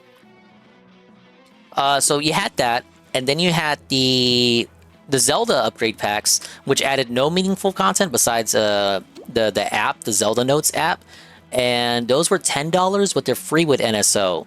Then you have Metroid and Pokemon, which don't offer any new content, and it's $10 just to upgrade the graphics. And they're not free with NSO. Then now you have Animal Crossing, which is $5. He hasn't gotten to that point yet in the video, but Animal Crossing is $5 to upgrade the resolution, only the resolution, not the frame rate, because the game logic is tied to frame rate in this game. And it comes with the meaningful content update for both Switch 1 and Switch 2 people that is free, and no meaningful content is paywalled. So you could say, oh, now they're making it so it's not even worth it to get the upgrade pack because there's no meaningful content behind it. Why would anyone just pay to use graphics? Why would anyone pay just to upgrade the graphics? Here's the strategy that I think they're going with. They know people complained about the upgrade pack prices. They know people complained about stuff like the Kirby DLC, where it's like you could have made the levels available for Switch 1 people if you really wanted to. I think what they're going to do now is they're going to try to regain some goodwill with the lost goodwill. They're going to regain some goodwill with Nintendo people. They're putting their feelers out. They're testing for shit. They want to see how much people are willing to pay for an upgrade pack. Animal Crossing sold bigly on Switch 1 thanks to the COVID pandemic. And I think their strategy is this. They know people have not played Animal Crossing in years. To bring these people back, they're giving the meaty, meaningful content update for free for everyone on both consoles. This gets them back into the game. Now, if this gets them back to the game and they have a Switch 2, there's a high chance they'll toss that extra $5 just to get that 4K resolution. Are you following me? Do you get it, Chief? They put out the big meaty content for free to reel them back in. And then they nickel and dime the Switch 2 people who come on in. Because it's like, oh, well, I'm back already and I'm putting more investment in. I may as well chip the $5 for the upgrade pack. And I think they're trying to see if that strategy ends up with more net profit in the long run versus flat $20 for the upgraded visuals plus new content like in Mario Party or Kirby. I think this is them just testing shit, trying to like test the waters, seeing how much what people are willing to pay for, and all that. We don't need 2 for this.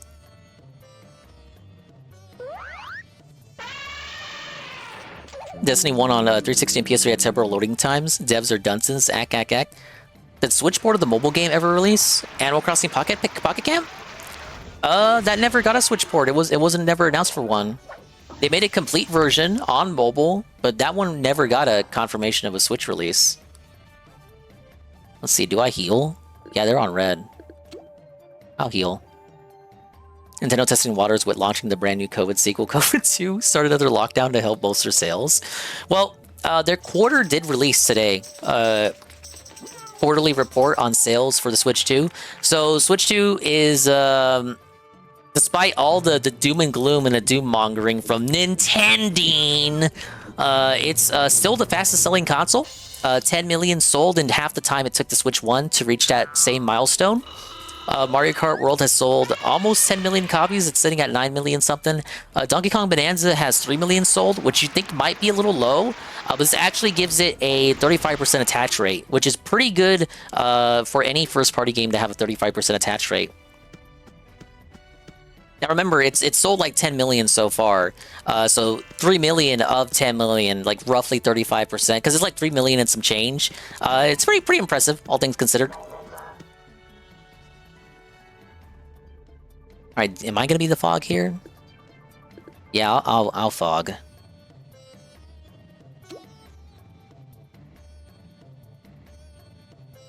Switch 1 is dead. Switch 2 gonna sell a shit ton this Christmas. Yeah. This will be the final year that Switch 1 gets anything for sure. After Metroid Prime, it's done. And Metroid Prime is it's basically only on Switch 1 out of obligation. Because they promised it. They promised it like in 2018 or some shit. And Nintendo was one to break promises, guys. All right, let me rewind a little bit. But yeah, like for Switch 2, it's mainly just higher resolution. We've got mouse controls, which is, you know, everything that you would expect. You can arrange your I think this strat they're trying with Animal Crossing will be better than just $20 designs and whatnot. So or yeah, upgrade like, pack totally plus content. Makes sense. Something a little less expected is the megaphone item. You can use like the built-in microphone to just like yell at the villagers, and they'll like chime up and tell you where they are. It's not something I would have guessed, but that's pretty useful. That's kind of fun. And then it talked about expanded online features. Expand? Mostly it just talked about like game chat integration. You know, you can see your faces over the characters using the camera, which is cool. I really do think that's a fun feature. Now islands can hold up to 12 players, whereas the previous limit was 8. Which is very cool. Am I gonna play Animal Crossing with Shroom and Sav in January? Online and all of the limitations and all of the stuff that makes it hard to play online and makes me not want to play online because it's just so clunky and annoying. I don't know. I guess I'm trying not to get my hopes up. It's probably just these other features. But like that's it for the Switch 2 stuff. All of that is going to be in the Switch 2 edition, and apparently the Switch 2 edition it's only $5. It's $5 to upgrade. Carlos surprised he's not being ripped off. You know, $65 what a for schmuck. the whole entire version. Thank you, by the way. Thank you, Nintendo. Only $65 instead of $70. But yeah, $65 for the whole thing, and then just $5 for an upgrade pack. And I guess it makes sense if there's no 60 FPS and there aren't a lot of other really, really big enhancements or exclusive content. Then yeah, okay, yeah, $5, sure, but I don't know. It just seems that's the thing. Hey, Zuki Wookie, the green Skittles are the tastiest ones. Because with a lot of these Switch 2 editions, they're kind of like not really adding that much stuff, and yet they're still charging like an extra $10-20 or whatever. Okay, well, it should be noted that this the Switch 2 edition does not include the DLC, which is annoying. You know, leave it to Nintendo to be the only ones in the industry that will do like a definitive next-gen re-release that Animal Crossing DLC is included with NSO though. Nonsense point. Very annoying. But it is still Nonsense nice that point. you It's can upgrade included your for free with original NSO. for only, $5. And the weirdest thing of all is that there is new content coming. There's a bunch of new content coming, and it is going to be available for free on all versions of the game, including Switch 1. That's good. And that's what's getting me. That's what's so. That's Why what's aren't so they strange charging here. more The for whole this, point guys? Of Switch 2 editions is to, you know, it's to sell you on the new stuff. It's so people on shit, Switch he's got a 1 weak fog. have to get a Switch 2 in order to get the new content. That's like the whole point, right? But no, most Halloween flavor? of the new content and I didn't know they did features one. coming to Animal Crossing New Horizons are available for free for everybody, which is just amazing. Because like, yeah, no, this is a big content update. This is big. It's not just some quality of life features. There's actual content in here, which is of course funny, because the last big content update for New Horizons, Nintendo said it was gonna be the very, very last one. And those liars, those liars, how dare they? How dare they give us new stuff? But yeah, I'll go over the new stuff that both versions of the game are getting. There's a new hotel on the island that is run by Cap'n and his family, which is awesome. I really love Cap'n. I can't remember how much they've dipped into his family lore. I haven't played all of like the. This is an aside, but the character on screen, Mr. Rossetti, this dude has been cucked. This guy has been put through so many humiliation rituals in the past Animal Crossing games because people complained that he was too mean to children during the Wii days. So then he got nerfed the shit in the 3DS game and the Switch game, and now he's not even allowed to like be happy. He's kind of milquetoast right now. Oh shit, Tevin with the possum alert. I've had possums in my yard before. Not 3, I think maybe 2 in the past. They were hiding under my shed, man. Possum alert. Dude, this is obscure Ralph lore, but Ralph one time, when Ralph was doing good, when it was like positive Ralph, before he crashed out for the first time, Ralph had possums in his yard, and he complained about it on Twitter, and then the Ralph A-logs on Cow then started calling themselves possum logs. Like for a while they were just calling themselves A-logs, but for like a week they called themselves possum logs, and there was like a week of people making possum memes with Ralph. I can't really, I don't have the proof of this. You just have to take my word for it, because I don't think any of these memes survived. It was like popular for a week. It was like the thing. It was the thing for a week to draw Ralph as a possum. They're possum logging me, bro. Hey, Ostrava, your title is wrong. He ran? Oh, okay. I was about to crash out. I was like, you ran at the final fight, you motherfucker. Never mind. But Ostrava says my title is wrong. You mean your parents used to spend $10 a month for this? That is true. I said earlier that Papa Dingus would be buying the prepaid cards for me.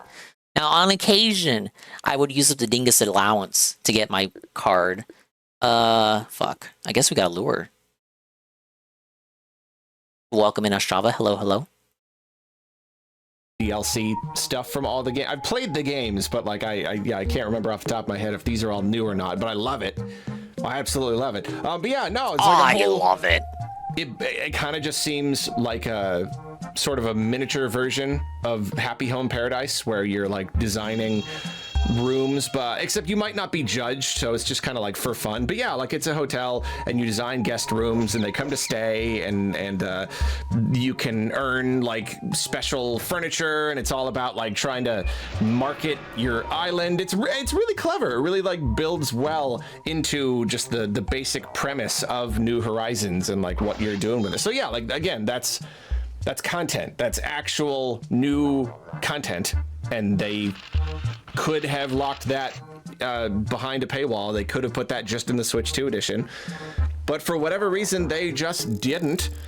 And then other quality of life stuff, you can now store more items. Storage is going from 5,000 max to 9,000, so hooray. Mr. Rossetti has a job again, which is really nice. You know, there hasn't really just, we don't turn off our devices anymore, so he hasn't really had much of a purpose, but now he cleans stuff.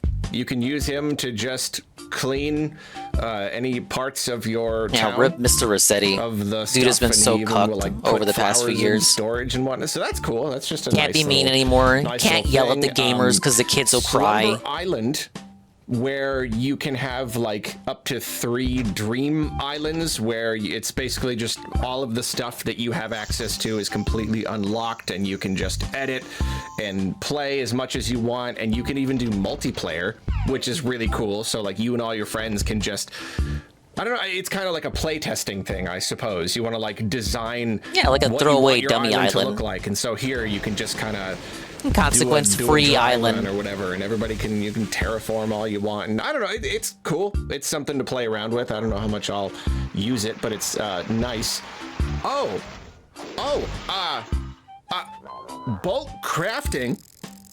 Yeah. Yep. You know, I don't want to look a gift horse in the mouth, but it only took you 5 stinking years. I don't know why this was not considered at any point during all of At the least they're other not making you content pay for it. updates the game got for a good bit there. I don't know why we're only getting it now in 2025 with the release of a new system, but thank you. Just thank you. Animal Crossing New Horizons is a good game now. Thanks a lot. No, it's funny because they didn't even, like, clearly they were showing it off without, like, actually pointing it out. You know? Like, they definitely were, like, I don't know. I have to imagine that the reason they didn't do it before was, like, a design philosophy kind of thing. It was such a simple thing and people wanted it so much that I had to imagine there was somebody on the Animal Crossing team who was like, no, it somehow defeats the purpose of the game, or I don't really know. If that's the case, then that could Like be how why Nintendo they doesn't didn't, let you like, choose what mention Splatoon it. map They you kinda want to just, fight like, on. Showed it sort of like a, I don't know. Gotta seems deal like with a the little rotation. wink to the audience. But yeah, whatever the case, that's nice. That's Oh, dude, I'm gonna very, die. very nice. That's a very welcome change. And then one of the most surprising parts of this, it's the crossover stuff, and I feel like I can't dip too much into this. I may have to turn this into its own video, I'm not sure, but it talked about a bunch of like Zelda and Splatoon stuff. 3DS game already had that, Arlo. They're actually bringing like The 3DS new Animal Crossing already had that, villagers to the Arlo. towns, and a couple The 3DS of these one already had that, villagers Arlo. Are literally like actual characters. It already, from Zelda, they've already done from it. Tears It's of the been Kingdom. done. It's been done. Tulin and Minoru. Like the actual actual characters are going to be in Animal Crossing, apparently. And then you also get a CC and Viche, which are like from Splatoon, but it's not the actual characters, they're kind of more lookalikes. But like, I don't know, that's a pretty big deal. Loads Oh my god, of he got items that from like Tears of the... Okay. CC and Viche were characters in the 3DS Animal Crossing. In those games, they were dressed as the original Squid Sisters, Callie and Marie. Now, in this one, because it's a newer Animal Crossing, they are now dressed as Shiver and Fry. That's all it is. The Kingdom and Splatoon, a lot of really cool stuff. And then The real versions. Lego. And they just say like, oh, it's the real version of Minoru and Tulin, and not just some animal LARPing as them. But it's like, it's still a non-canon game. So, in the 3DS one, you could have Wolf Link and Epona and Ganondorf as villagers. So would Arlo say that's the real version of Ganon? Like Ganon was a pig villager? Oh, I have the real Ganon in my village. It's just a pig that looks like Ganon, and his name is Ganon. But it's like, I have the real Ganon. I have the real Wolf Link. It's just a wolf that looks like Link. A wolf that looks like Wolf Link from Twilight Princess. Oh, I have the real Wolf Link in my village, guys. Arlo's taking canon a bit too seriously, I think. Like a straight up Lego collaboration where there's like a whole entire furniture set based on Lego. So that's also pretty interesting. Yeah, I have more thoughts about that. But Yeah, D's speaking and hyped about the Lego collab, I guess. So yeah. So it's a lot of stuff. And most of it is going to be available for everyone, which is weird. That's a good thing. You do have to wonder, why didn't they hold all this content back? Why didn't they make it just for Switch 2? Because bitches were complaining and they actually listened. They had promised that there wouldn't be any more updates, so if they did give it a big update, no, maybe they're actually listening to the people complaining. Maybe I'm not sure. Or it could just be it's such a big Nintendo listening to their fans. They wanted everybody to have access to the same features and everything. Maybe they wanted to dabble in The Case, Sims. though, it is Fucking Sims charges you to do everything in that game. A way to get everyone playing Animal Crossing again, which is cool, I guess. And then you want to sneeze, they charge you in The Sims 4. It's really... Was it because they just announced that Pikmin 4 was also getting a way weird I can do the raid boss update, and I expected that would mean something about a Switch 2 edition, but they didn't mention a Switch 2 edition. So then there was this idea, okay, well maybe the base game on Switch 1 No, is I said getting raid. An update. And they wanted some of those features to be available to Switch 1 owners, but the Switch 2 edition will be like a separate thing on top of that. Perhaps, I don't know. Oh, the Desert Island Escape in New Leaf. See, they actually stole that one from the Wii U game that nobody liked, but they just ported it to 3DS because that's the only thing that people liked about that game. The Panel de Pon one was exclusive to that New Leaf release, though. It's kind of funny because people wanted a new Panel de Pon and then they finally got one, but it was exclusive to Animal Crossing. No, but then now, a couple weeks later, we get this, where they do indeed say, hey, here's a Switch 2 edition coming to a game, but here is also an update that everyone gets. So now I'm looking back at Pikmin and being like, okay, well, that was like half of it. They said, here's an update that everyone gets. Where's the Switch 2 edition part? I don't know. Why would they announce them separate? They announced them both together here. So yeah, I don't actually. Yeah, that was a pretty great update for 3DS New Leaf. Not mean. It was like 4 years after the game came out too, for no reason. Just here's a free update, completely free. But it's cool. It is cool, and I look at this and I look at all of this free stuff for everybody, and only $5 for the Switch 2 edition, and I know I can't get my hopes up. I absolutely cannot here, and yet I cannot help but wonder: is this Nintendo trying to throw us a little bit of a bone here? Because a really big problem with them is that, you know, the whole discourse and all of that, they've been charging so much for everything. It feels like they're just nickel and diming us on everything. Why don't you want to talk about it? Is this then? Why do you want to talk about it? All right, well, it's the second highest selling game on the original Switch. Just tens of millions of people have it. That's why. They know it's the second highest selling game thanks to COVID. They want people to come back to it because they know some people have been, you know, away from it for years, you know, because COVID was the peak of it. Give them a free media update to reel them back in, and then many of those people will have already upgraded to the Switch 2 by then, so they pay the $5 for the upgrade while they're at it. And they want to see if that's going to make more money versus just straight up selling everything, even the meaningful content behind a $20 paywall. What makes more money? The $5 update plus the $5 upgrade plus the free update, or $20 upgrade for everything, including the update? So like if we just be like, not even like super overwhelmingly generous, but just like, oh look, they could have charged more. Is this purposeful? Is that them trying to manipulate you, Arlo? Public opinion a little bit? I know it's a long shot, but honestly, they could stand to do this a little bit more often, because I really do think that it would help. I really think that it would help if just every once in a while they do something. Oh, I got a group ready. You know what? That's an okay deal. That's nice of you. Thank you. Just sometimes.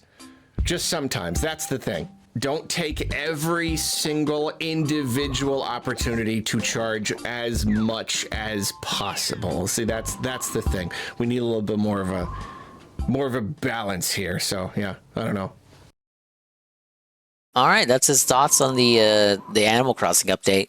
The thoughts are he's surprised he's not getting charged more for it. Where's the daily wrap? Where is the daily wrap? Where is the daily wrap? Where is the? It is 1 in the morning. Special it is one. delivery. Where is the daily wrap? Big ups Wild Tiger, the 100 bits. Arlo is such a consumer. For real, he'll buy it all. Where is the daily wrap? Where is the daily wrap? Where is the daily wrap?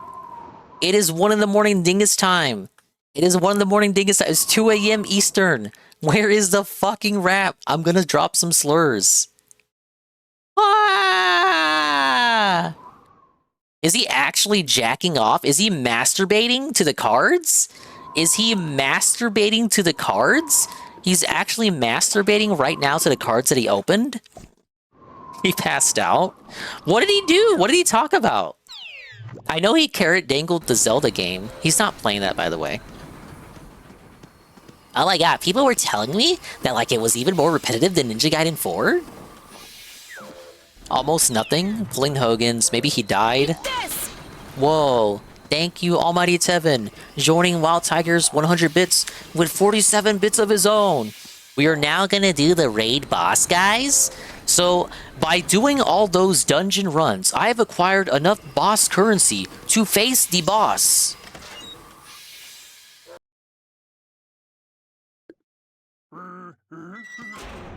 So, this is the boss, the raid boss lobby. Now I'm in one of the suits worn by the enemies. And now we go into the elevator. This is the lobby. There we go. I'm I'm a robber baron. He was hours late on a Halloween daily wrap too? Oh, okay. Oh, there you go. He really is drunk. He passed out. He's drunk. Halo on the PS5 is the final nail in the coffin. So says Arlo. Alright, yeah, next video. Halo on PS5 is the final nail in the coffin. Let's see what he thinks.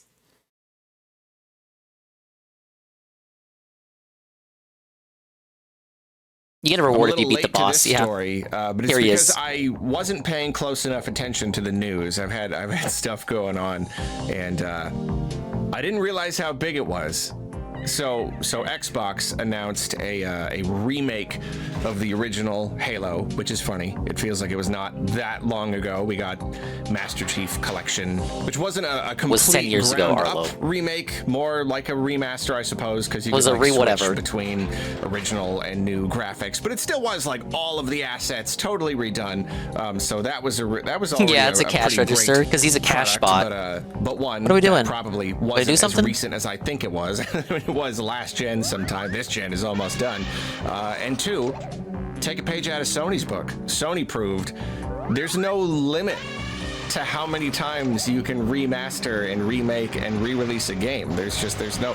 Does a game even need to be remade? I want you to consider how much more vitriolic he is towards Sony and Microsoft whenever he talks about them versus Nintendo. No, you better get in on remaking Halo this generation, because you're gonna need that much time to do the next one, next generation. But no, this is going to be like a full remake though, so you know they're going to be redoing the entire thing and even changing some of the design and probably adding in Wild Tiger, I've never played Blinks, but I've heard about it. It's a much bigger project than the first one looks like a fun remasters. little game. And this is also an opportunity to just sell one game, you know, just like one instead of a collection. You got to stop with this collection stuff. You got to make us buy all these individually. So it was already interesting that they were doing that. They're remaking the original Halo. But then the more interesting thing was that it's coming to PS4. My teammate here is called Bear of Bad News.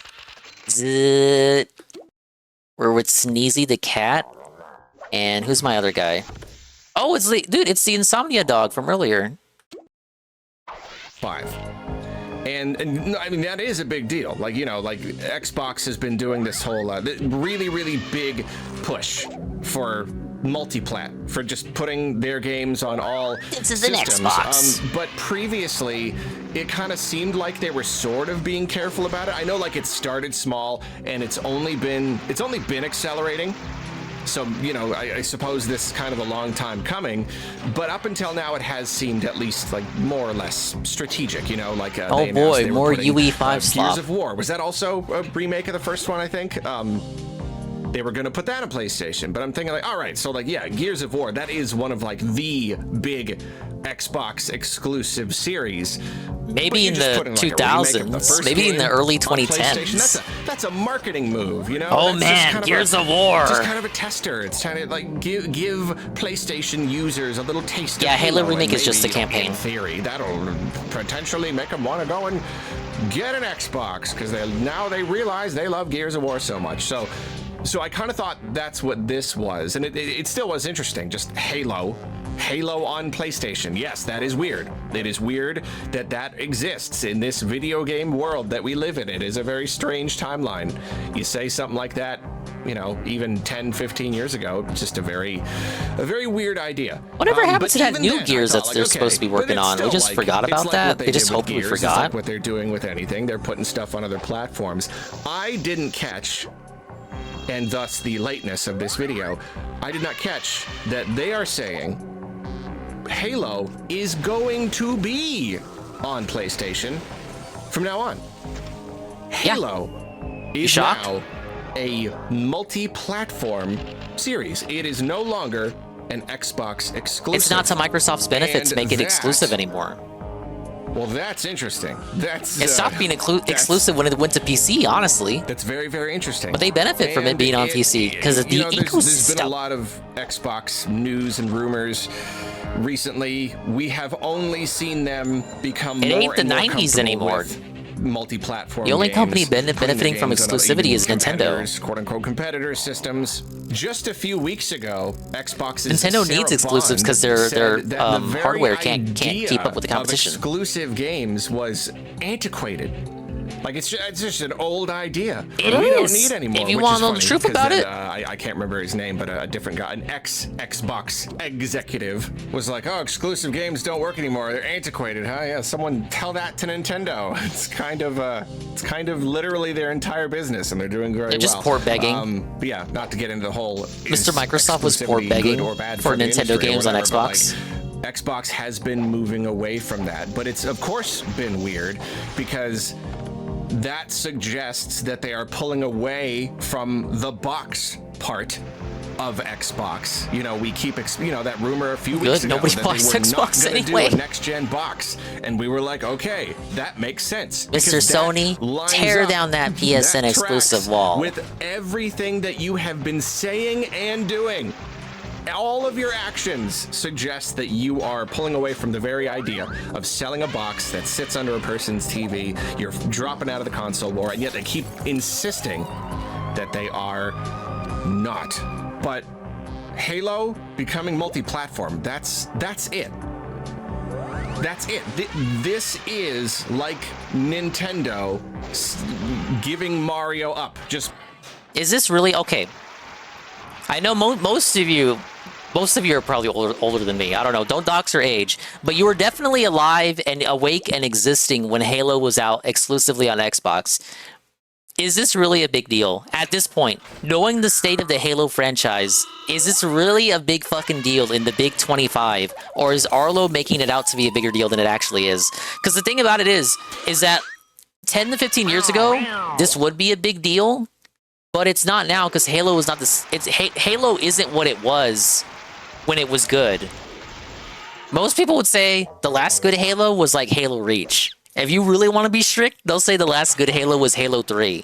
So if we had like Halo 4 being like the first one to be on a Sony console, yeah, that would have made people shit some fucking bricks.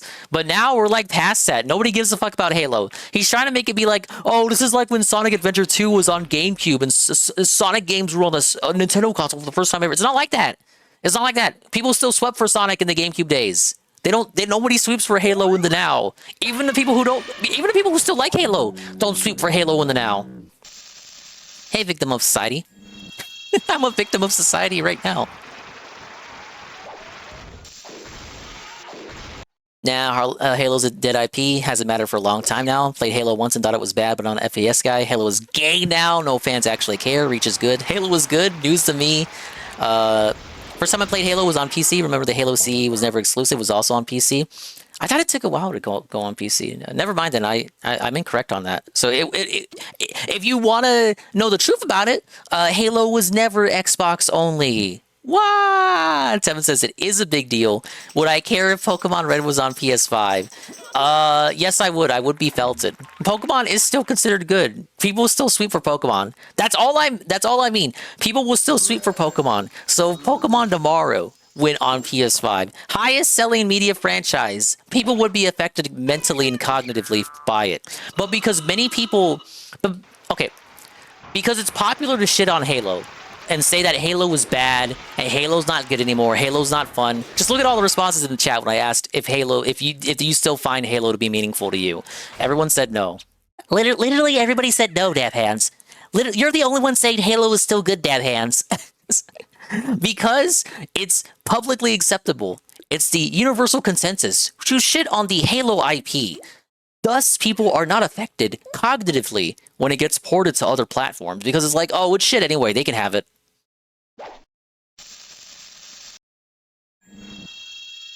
It is kind of surprising that it's on PlayStation.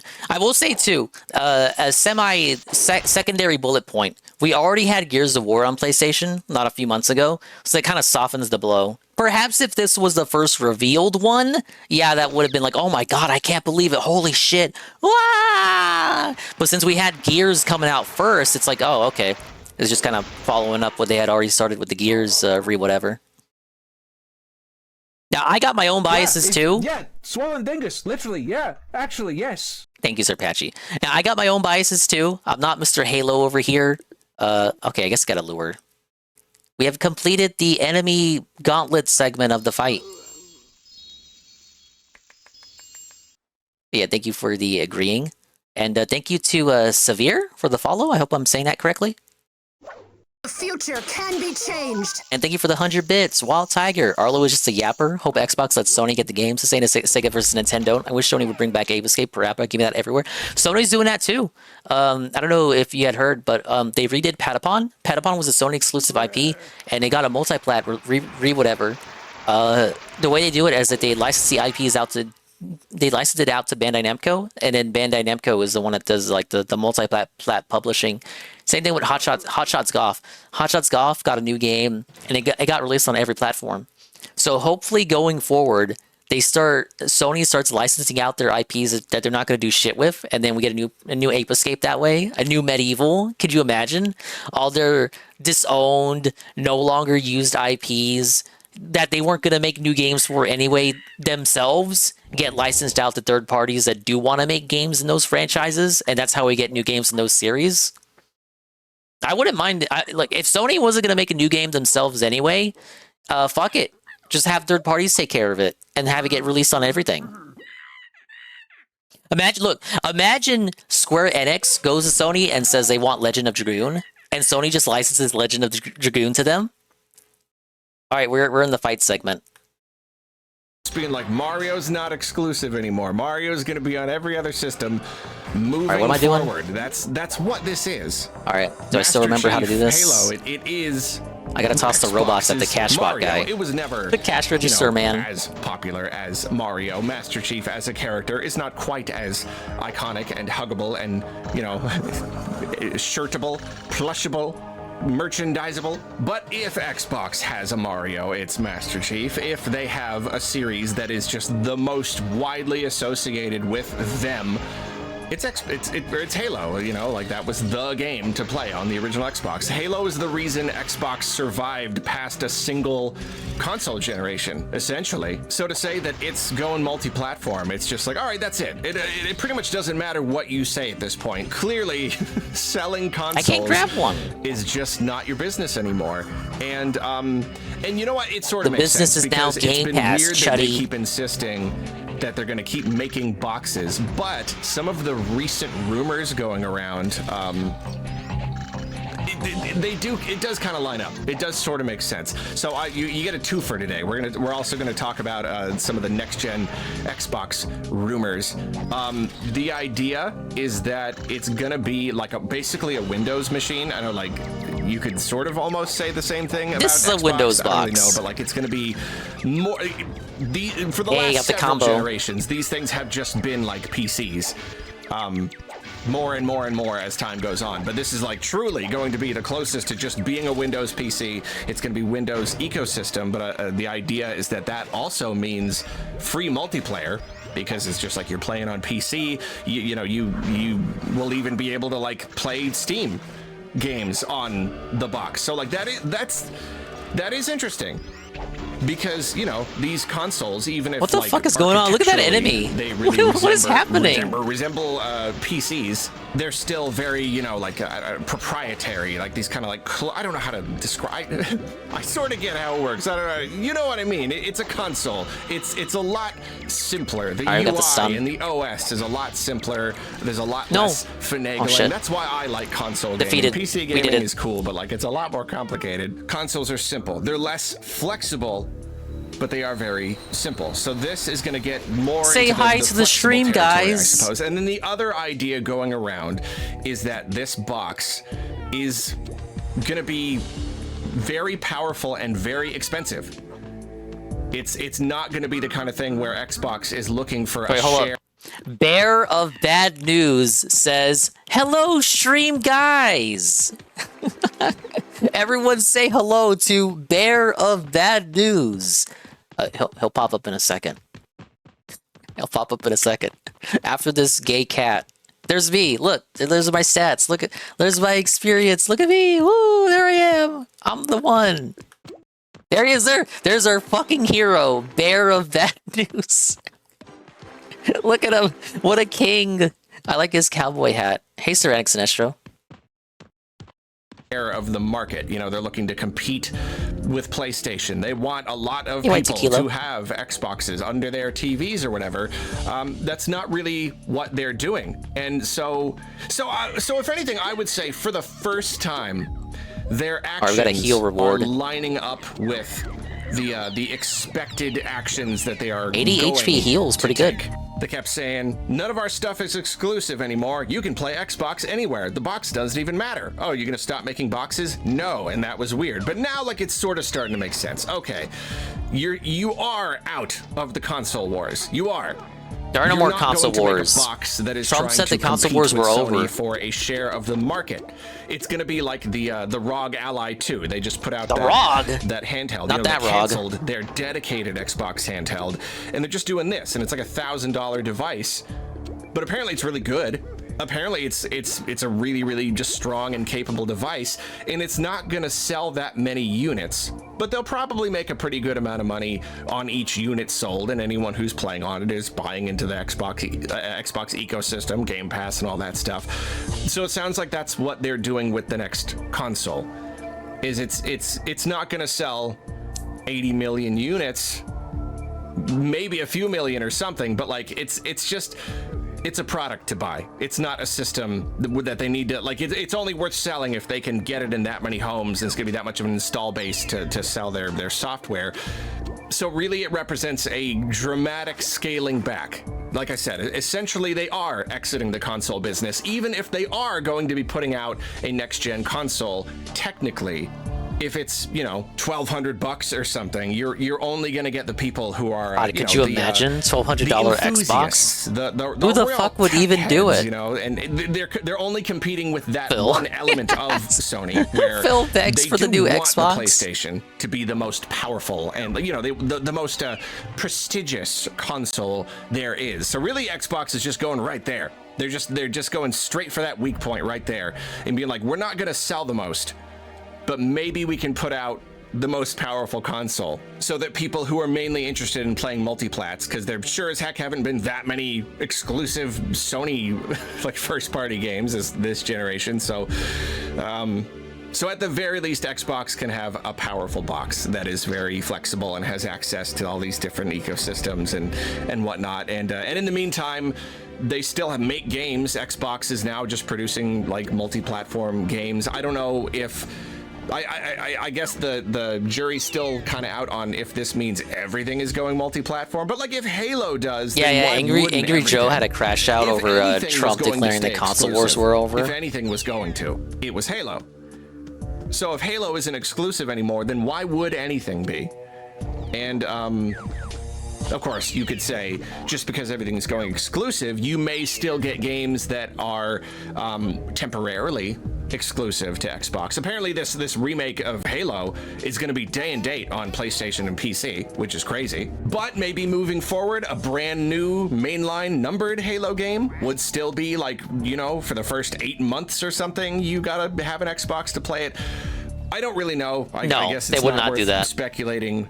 The days of even timed exclusivity are over for Xbox. They're over for Xbox, I'd say. A very strange place. It really has given up the console thing. Even if they're still technically making consoles, they're not in the war anymore. If Halo is a multi-platform series going forward. Ultimately, when people will be cool if MS could make a new exclusive game that people like. Impossible Challenge. You know, like at least that's. The reason why he's using Banjo footage is probably because I think he wants a new Banjo. That would be his game. Probably any dinguses that still talk about what Microsoft is doing, that would probably be their game, and they would like it. They would like for them to make a new Banjo, but here's the thing: they wouldn't play it on Xbox. So they want them to make a new Banjo for Xbox, but if it was exclusive, that would cause them to crash out more. They want a new Banjo, but they wouldn't play it on Xbox. They would want to play it on PC or Nintendo. So he's like, oh my god, I don't have any more exclusives? But if they were to make his ideal Xbox exclusive, he would cry because he has to buy an Xbox to play it.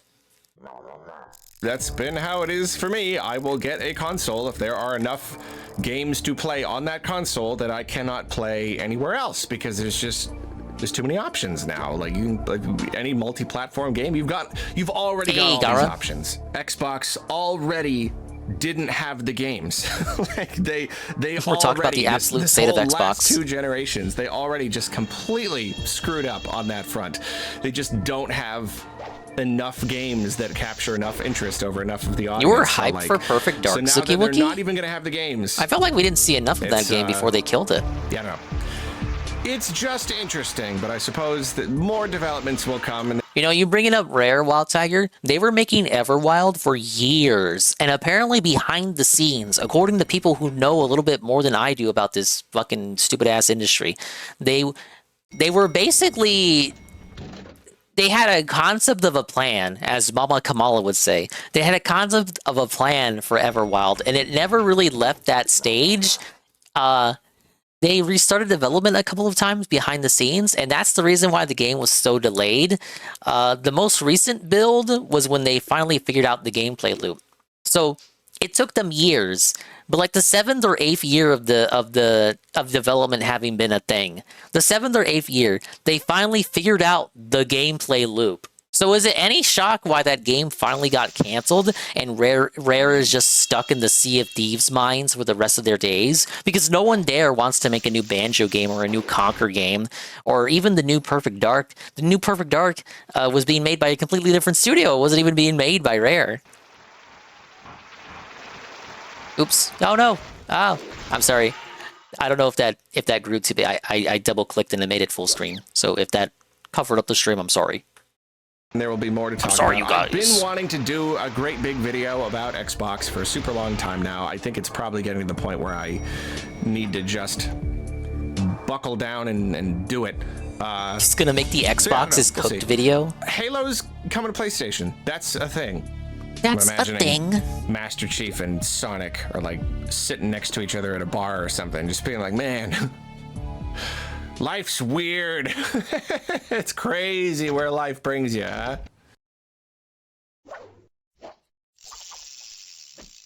All right. Next video. Great Halo video, I guess. Arlo, anti-Microsoft video. This one is entitled, My Nephew Was Gonna Flip Out Over This. Why are you talking about your nephews on stream? I guess I can't critique that too much. I talk about my nieces all the damn time. I don't talk about, like, what games they play. There have been some powerful crossovers They play Roblox. in gaming, especially over the last few years. It's become pretty common practice, especially for really popular indie games, to bring in, you know, guest characters and content and all that. But boy, this one right here, this one is something else. You know, I mean, even just like, I don't know, conceptually, thematically, or you've got two indie games that were just like overnight runaway crazy blow up successes, and both are about like really simple gameplay, really simple like graphics and everything, very, you know, like very low budget games or whatever, but that deal in very high Oh man, numbers. Wild Tiger, You know, I never deal in finished just Grabbed by the Ghoulies. the I started it but never multipliers and finished. everything, it all just it gets pretty nuts. So to put these two That things game together, grabbed me it's a by match the made in dingus. heaven. The Joker from Balatro, and I am going to pronounce it Balatro. I know, like, no matter how you say Balatro, at least one person will be like, it's Balatro. Get it right. Balatro. It's a Latin word, it's We're pronounced playing Balatro. Also, Balatro. Local Thunk himself said it doesn't matter how you pronounce it. Okay, he's created the game. I invoke Word of God rules. Step off. Anyway, among other He's invoking the characters Word of and God. new features It's and whatnot. blasphemy. It's a very, very big Ah. update for Vampire Survivors, apparently. But among all of that, Jimbo himself from the Balatro game is going to be playable in Vampire Survivors. He's pious. Now, I'm trying not to get my hopes up, because in my mind, He's I a want there to heretic. be some sort of like really, really huge integration in the very mechanics of these games. I want this to introduce some sort of like exponentially growing multiplier into Vampire Survivor to make it that much crazier. It's probably not really that. It looks like there will be some sort of like card-related mechanical integration or something, but I think for the most part, it's just like the multiplier is the attack. That's very funny. And like as it grows bigger, it attacks more.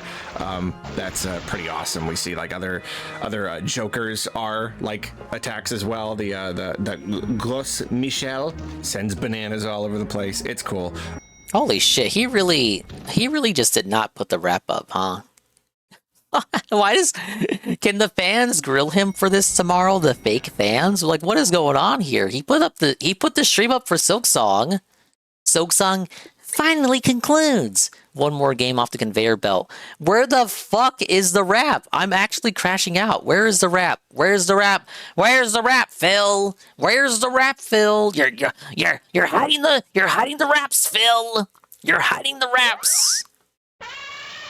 So it's really funny. Really, though, really the reason I bring this up and I'm talking about this in a video is like, Living I mean, it up is cool. in But like, man, Renton. I gotta say, my nephew, he's gonna flip.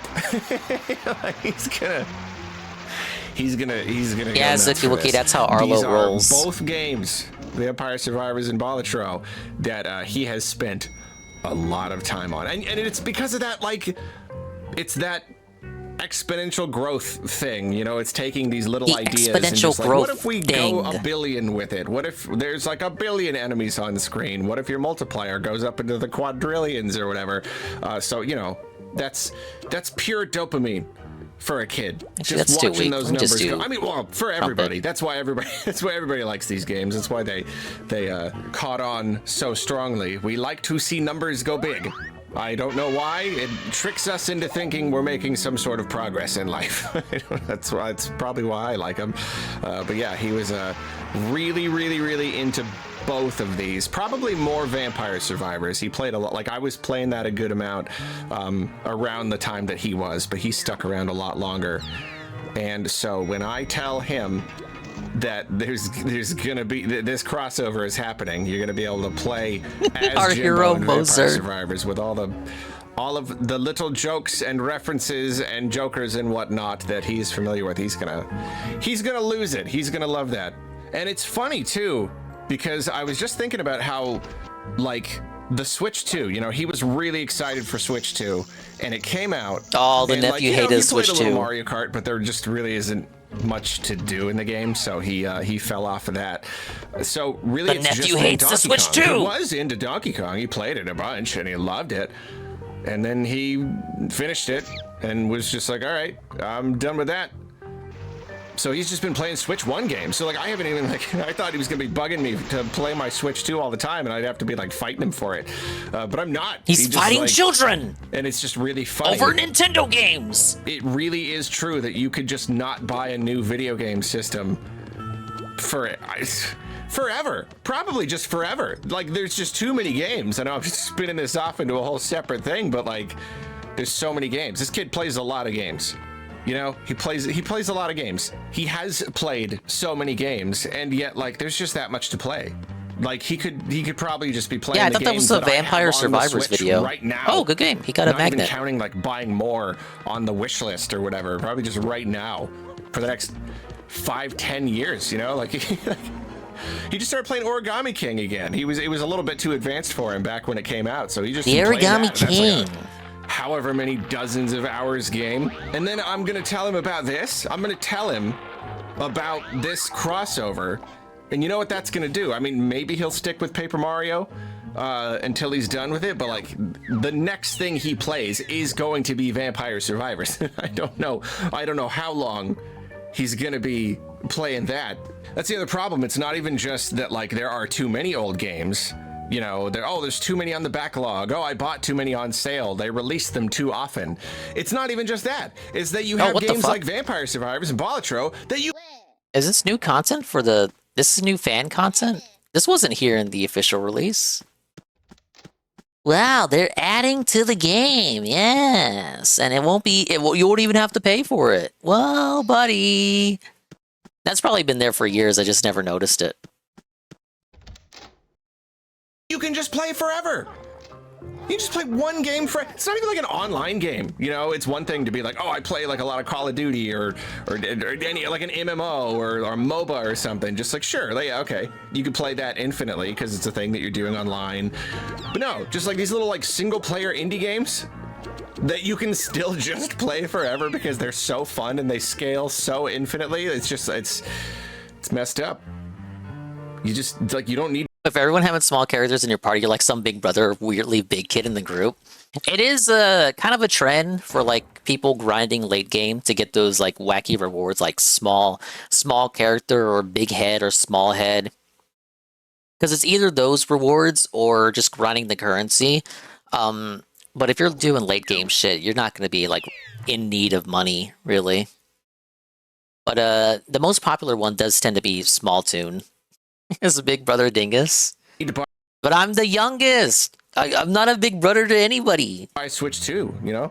We're gonna get a new PlayStation 6 or whatever. A couple of years. There's no point. There's still barely a point to buy a PS5. Anyway. Congratulations to the developers of Vampire Survivors and Balatro and all of the fans for this lovely new crossover and great big update. I, personally, am going to try very, very hard not to play any of it. I'm going to try hard not to re-download Vampire Survivors on my phone. I don't need that in my life right now. I already had to get rid of it because it's too much fun. It's too addictive. It takes up too many hours. I got work to do. I've got serious work to do. Adult work. You know, like playing Pokemon. playing Age of Imprisonment in like a week or two or something. Oh man, what's he gonna think of that game? It's Metroid. Get out of here. Get out of here with this Vampire Survivor stuff. I don't want this anymore. Hold on. Wait a minute. Is Arlo even a Muso fan? It's free. Come on. Now you're... What's even... Did you think he was gonna... Did he think he was gonna pay for it? Money. You just want to waste my time. That's what this is all about.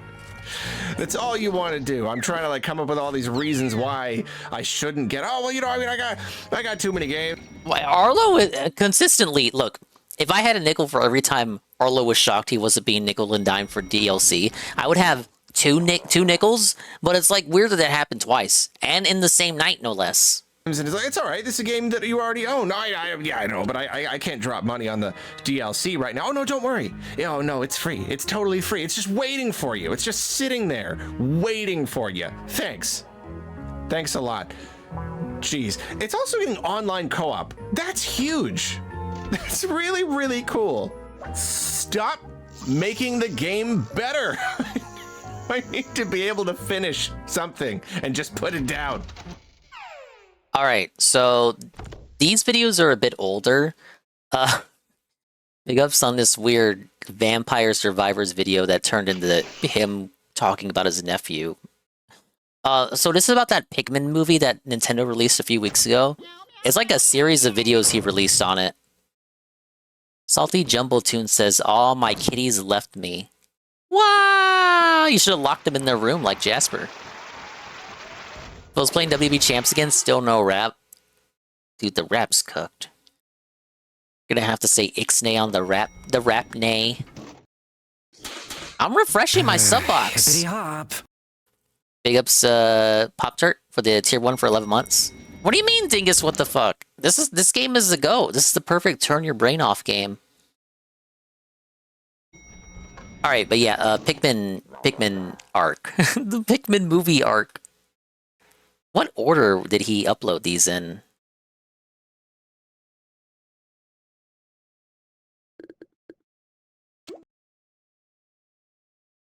All right, not that one. I have to. I want to watch these in chronological order, so I gotta pull up his channel. What server archive am I playing on? This is Toontown Rewritten. I know Corporate Clash exists, but I feel like Corporate Clash just gets shilled. When I used to stream this back in the day, Pop-Tart, I would have Corporate Clash shills coming in my stream, and this was like when I was just starting. So I basically just Juzzy was watching and like a couple of other people, and I would still get the shills in my stream asking why I wasn't playing Corporate Clash. I'm like, what the? Can I just play my fucking game? My fucking game from the 2000s? Corporate Clash is this like rival fan server. It's like the rival fan server with like it's supposed to have way more quality of life changes and new content. I'm like, bro, I don't care. I don't care. I just want to play the game as I sort of remember it. That's the wrong way to play. Okay, yeah, so he did 5 videos on this Pikmin shit. So we're gonna watch these in order to get his thoughts on it in real time. I'm gonna skip the one that's just him like watching it straight up. Cause that's not a real video, it's just him reacting. I just want his thoughts after the fact.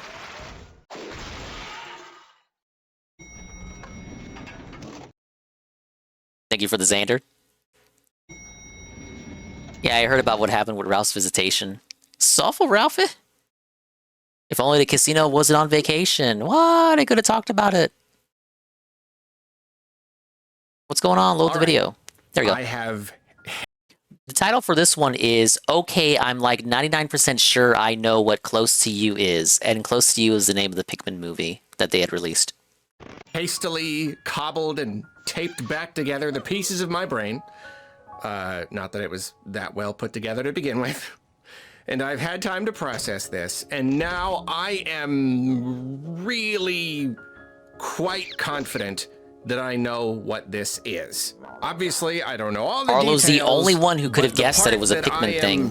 99.962% sure of is that this is a teaser for a series of Pikmin animated things. Animated visual content. He was half right. Like we got those Pikmin. There's no confirmation that it's part of a series of Pikmin movies. The release of Pikmin 3. Could have just been a one-off. This is that.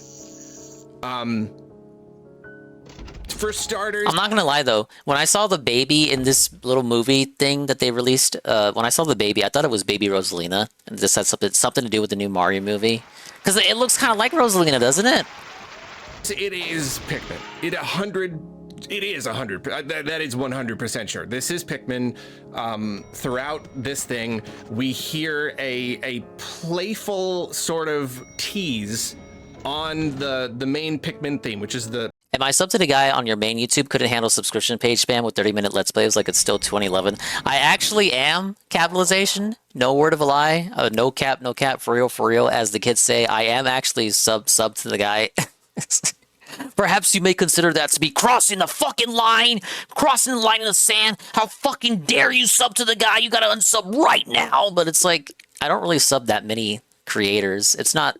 Does he dominate the sub box? I suppose so. You know who also dominates the sub box? Fucking Wings of Redemption with his schizophrenic nearby hourly streams. You can drop the middle one. Whatever. I don't know if he's trying to train his big weight, his drop gag. He missed. Oh shit! It all missed.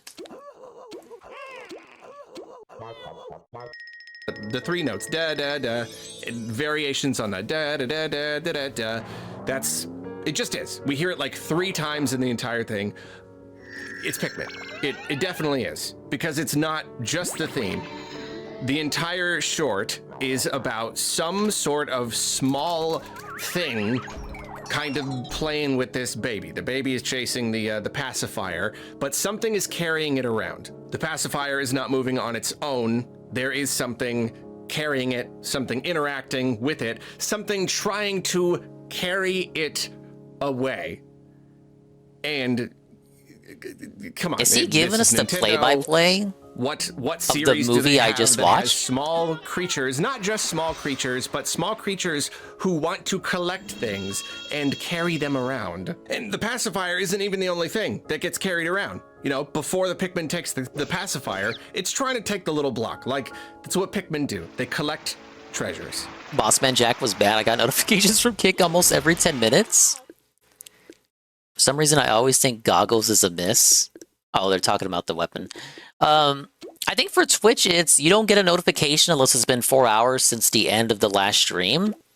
You think if Kick is stealing the infrastructure, you'd think Kick would have stole that too.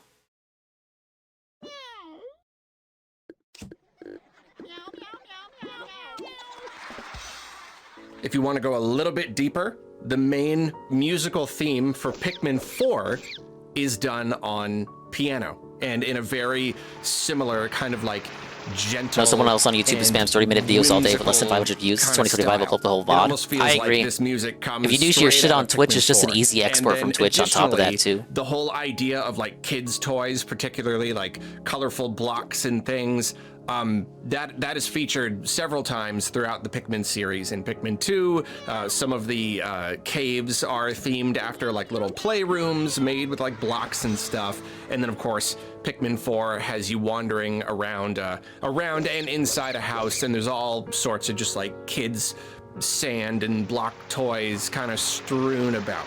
And then of course, we went over most of this in the other video I did, but like, yeah, there's the one picture on the wall where it really does kind of look like some suspiciously Pikmin shaped and colored things on one of the pictures. There really isn't much on the rest of it, but like right there on that one picture, you know, without the rest of the context, you wouldn't think twice about it, but considering everything else, they really do look like Pikmin. And then of course the one shot where under the crib you can see something small moving. It seems to be walking, and it stops and it goes. So okay, you probably don't need me to convince you anymore.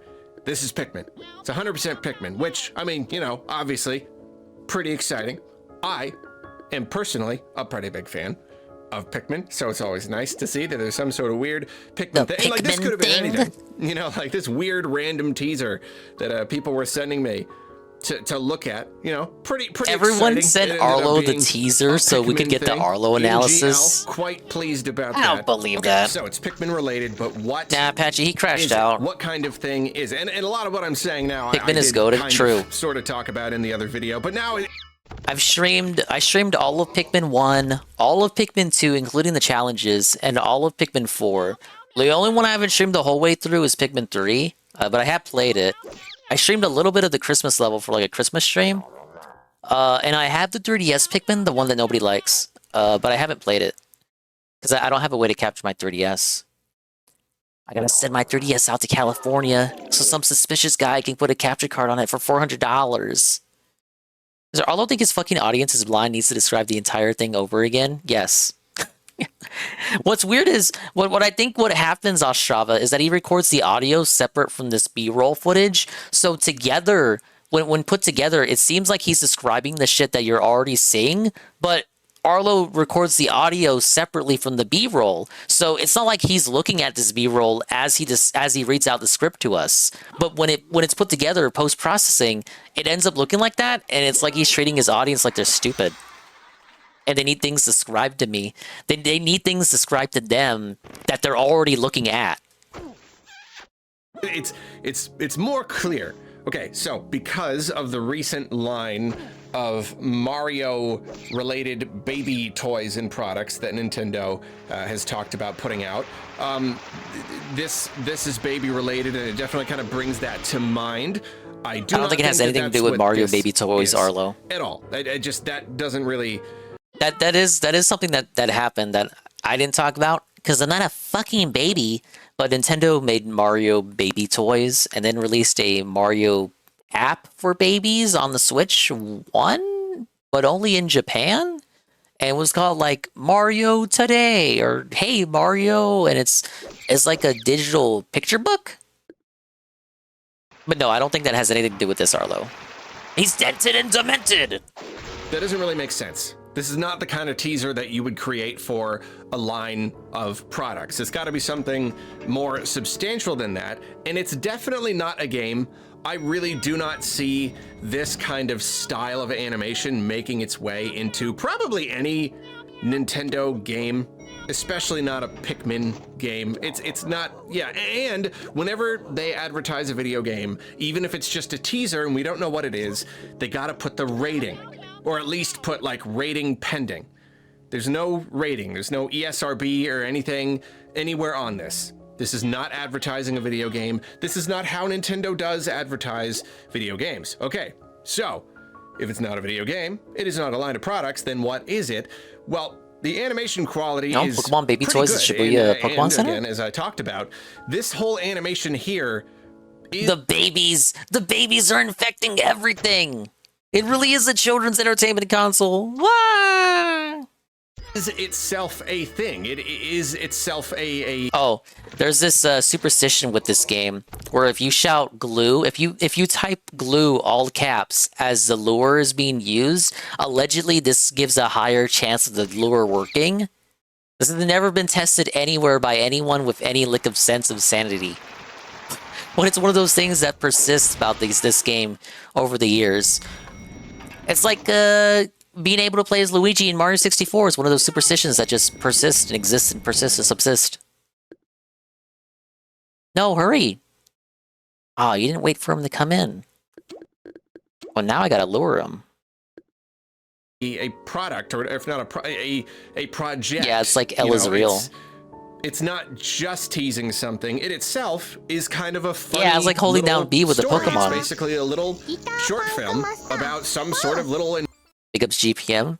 Ah, yes, the game with the weird-ass matchmaking and item with 2% drops. Yeah, it's that one. I owe 2 streams of it for extra life. This is the first stream. But I'm gonna do Mario Galaxy 2 tomorrow. But welcome in GPM. Hello, hello. I'm watching Arlo. It's the Arlo catch-up segment. Wah! I'm helping this cat look for a big cheese enemy. I think. I don't know. I don't know. These are the only people online at 2 in the morning. Invisible thing and a baby, and you know the mom is playing with the baby, and then because of this interaction with this invisible thing, the baby learns to walk, and the mom has a tender moment because the miracle of parenthood, and the baby's learning to walk. A has the Pokeball jiggles, A, B, and down on the D-pad to help with catching Pokemon. Nice little, see, like, touching. No one can story. agree on this playground bullshit. A taste of some sort of series of animated. Oh, there he is, Big Pikmin Cheese. Content. The main question that I have right now, the main thing that I'm not completely sure about, is are we looking at a show or just like a series of shorts? And when I say show, you know, like when I was younger, show meant something very different. You know, it was like every season of a show is like 20-something episodes, big and you hope that it Netflix keeps getting show. renewed. But nowadays, a show can really just mean a collection of episodes. You know, if this ends up being a show, it's going to be on like Paramount Plus or something, and it'll be like 7 or 8 episodes, and it'll just be like that, you know, and like it won't get renewed for a second run. It'll just just kind of a collection of little episodes. And I know Nintendo, you know, going back years, they talked about wanting to dabble more in that kind of thing, in like shows and animated visual content that's not necessarily video games. You know, if anything, it's a little surprising that it took this long for them to finally reveal one. Yeah, like Sonic and Melee. So like I well, would Sonic say and that they Tails might and want Melee to do something a little bit bigger and make it like an actual show. At the same time, Pikmin is not. And then after they put Luigi in Mario 64, then it became play as Waluigi in Mario 64 DS. A super duper well established and very successful brand of theirs. You know, it's not quite Mario or Zelda or Pokemon or whatever. It's still, you know, like it's popular enough in Japan culturally. Nintendo like kind of treats it like as a part of like their overall identity. They really have adopted it, but you know, the games don't sell like that well. Pikmin 4 did sell really well for a Pikmin game, but yeah, again, it's not massive, so I don't know how much they want to put into a series of this size. Of course, if you put more into it, then you have the potential to grow it, and I do think that making any sort of Pikmin related stuff, there's always an intention to grow it. Yeah, and you know, Miyamoto loves it, so he's always sneaking Pikmin everywhere. They're in the Mario movie, they're at Super Nintendo World, so like, Pikmin is a well-established thing at Nintendo, and they want to do something with it. Yeah, I used to do multiplayer Mario DS on the bus with doing this silly mini games and shit. The neat thing is that if you had new Super Mario Brothers DS, you could still join in on the lobbies because it had the exact same mini games as Mario 64 DS. You fell for the Waluigi shit.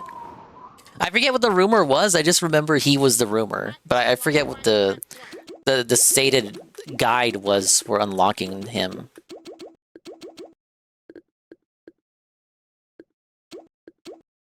Yeah, Pikmin. Miyamoto loves Pikmin. He's the only reason why Pikmin didn't die out because he really pushes it. It was in the white door where that star was. Wait, what's go? What? Sugar 1, Sugar 2, Sugar 3, Sugar... The fuck? What is happening?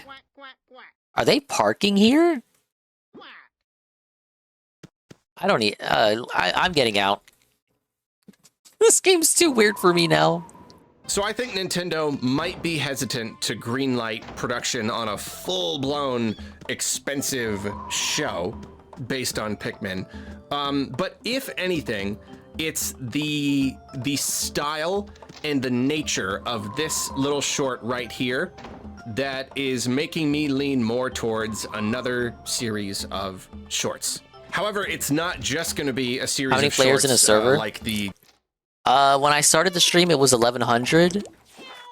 500 people online now. It's only been fucking 3 hours. Everyone went to bed. Shit.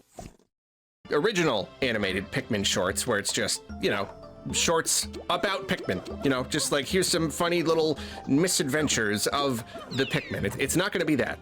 Look at the name of this video here. Close to you. That name has a double meaning. At least as far back as the reveal of Pikmin 3, Nintendo has kind of like winkingly suggested that, hey, maybe Pikmin are kind of hiding all around us all the time. You know, this whole thing, like Miyamoto was like, oh, there may be Pikmin in the I audience. remember when they were trying to say this. There's like Pikmin plushies or so, like, there's kind of that idea. And I think Pikmin are all around us, guys. You know, especially like we didn't really consider it being something that would exist within the games. It was just kind of something that they were just, you know, it's just like a funny little thing. Because the, you know, what we see in the games is we see some sort of weird post-apocalyptic world where there used to be humans, but there really aren't anymore. It seems to be like an abandoned world or something. And obviously, like even Nintendo themselves, they don't have a Are these solid, Pikmin in the room with us right canon. now? There's no actual like they're not like, oh yes, the humans they went extinct after a after a virus. Like it's not a thing. He made a great point that he didn't really stay on, but that wasn't always the case with the Pikmin lore. Like ever since the start of Pikmin 3, look at the name up here. You see it yet? Is it? Anyway, ever since the start of Pikmin 3, it was like, oh yes, Pikmin are all around us, guys. They may even be living in your reality right now. But the first two Pikmin games didn't treat them like that. The first two Pikmin games, it was like this little spaceman getting stranded on an abandoned planet on the first game, and then the second game he goes back to the planet to find treasures to save his company out of debt. It was never really framed like the Pikmin, like, it was never really framed as Olimar travels to modern day, present time Earth. It was more framed like a post-apocalyptic scenario, but like not super serious. Like I don't want to say it like that and have you thinking it's like, oh my god, it's super edgy, when it's really not. It's just like an Earth devoid of humans, but at one point their activity was present there. Starting with the third game, it becomes a little bit more sanitized, and in the fourth game, it's all but pretty evident that that instead of being in like an Earth devoid of humans, it's more like you're in present time Earth. The characters just don't understand that. I think that's kind of diluted the mystery of the Pikmin over time, I feel. Not that it matters too much, but I think that's part of their grander narrative to sanitize the series, to make it more appealing to the modern audiences. Because that's the thing. They really want Pikmin to be popular, because the series continues because Miyamoto likes it so much. So they can't just get rid of Pikmin because Miyamoto is still alive, and as long as he's still alive, he's going to keep pushing for it to get games.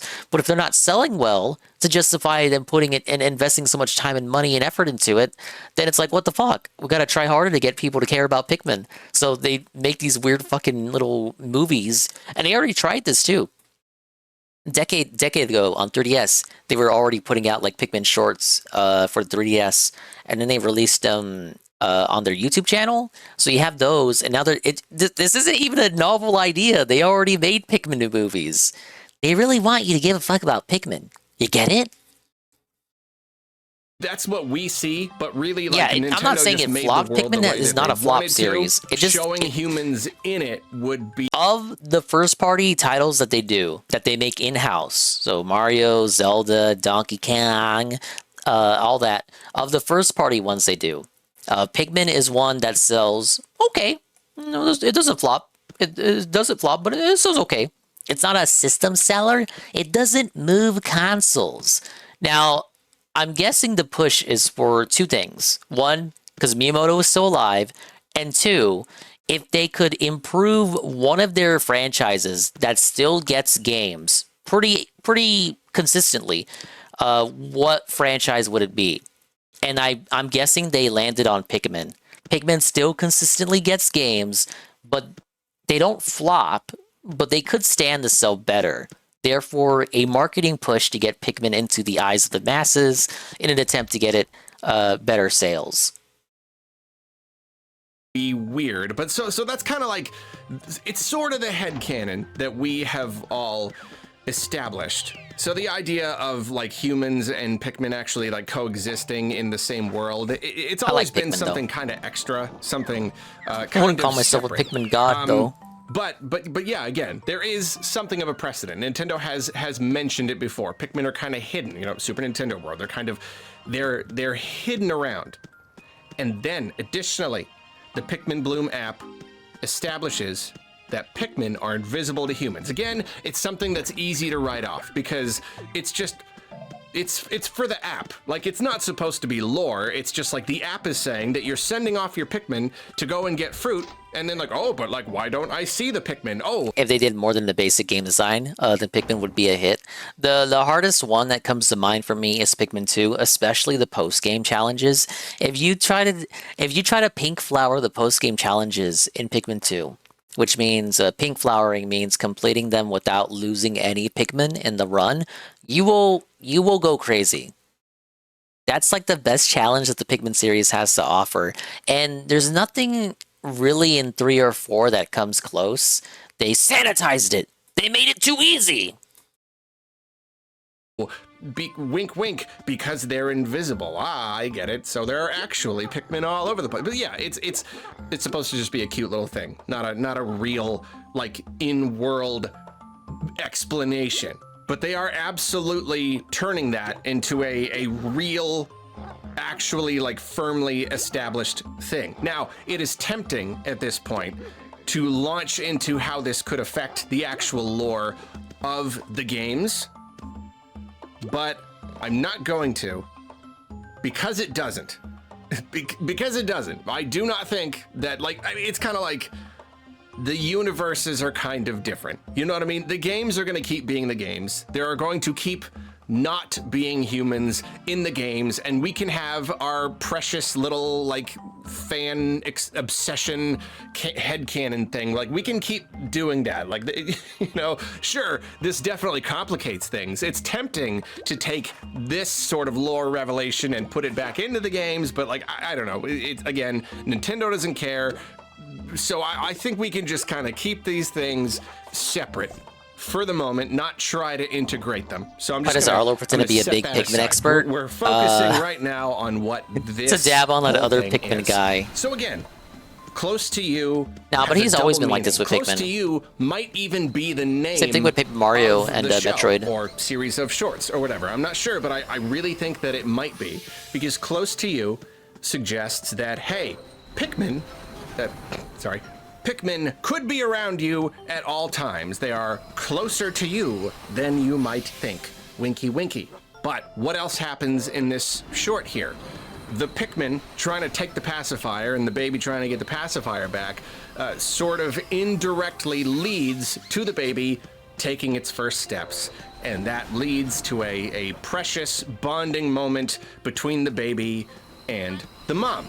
It brought them closer together.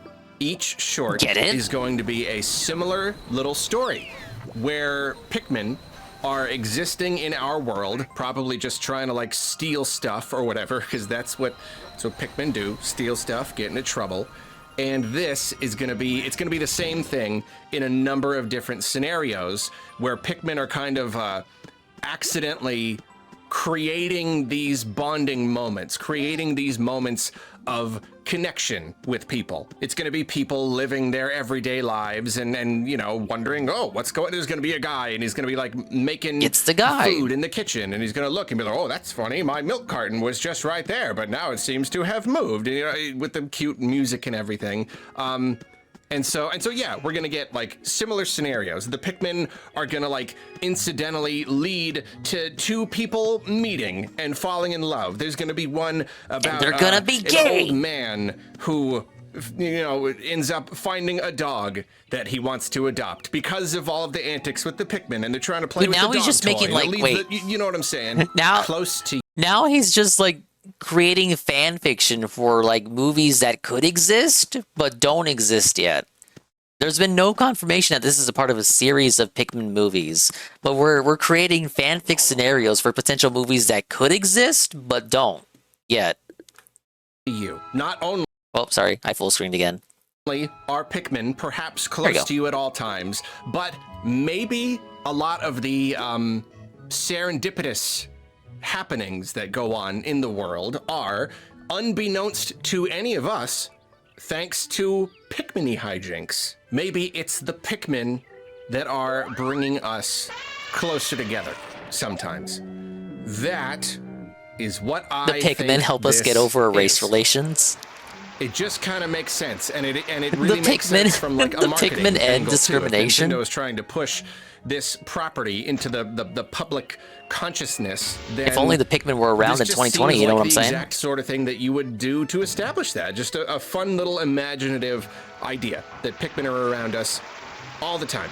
I can see it so clearly. My mind keeps coming back to the kitchen scene. You know, Pikmin 3 is all about fruit.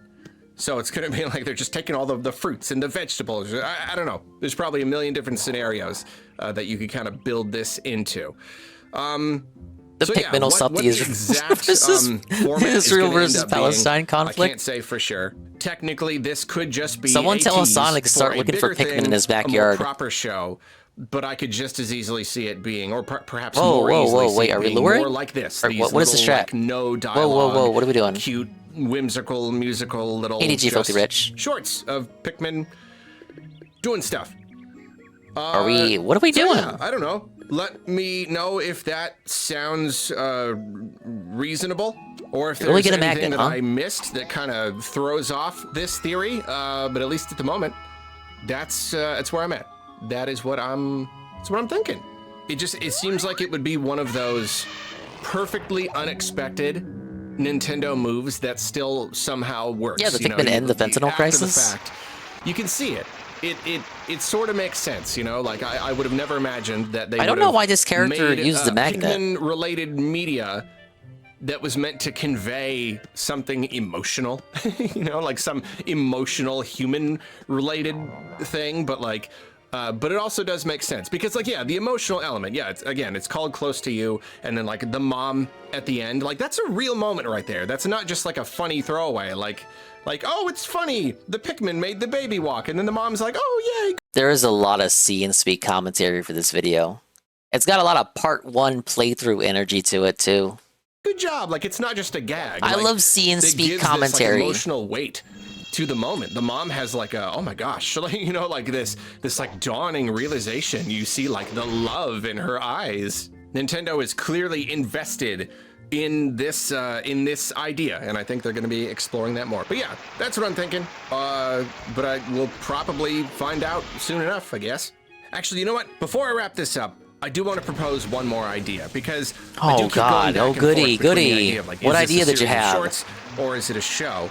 Because this production right here is so, you know, substantial that if it's just a series of shorts, then they have basically given us the first entire short.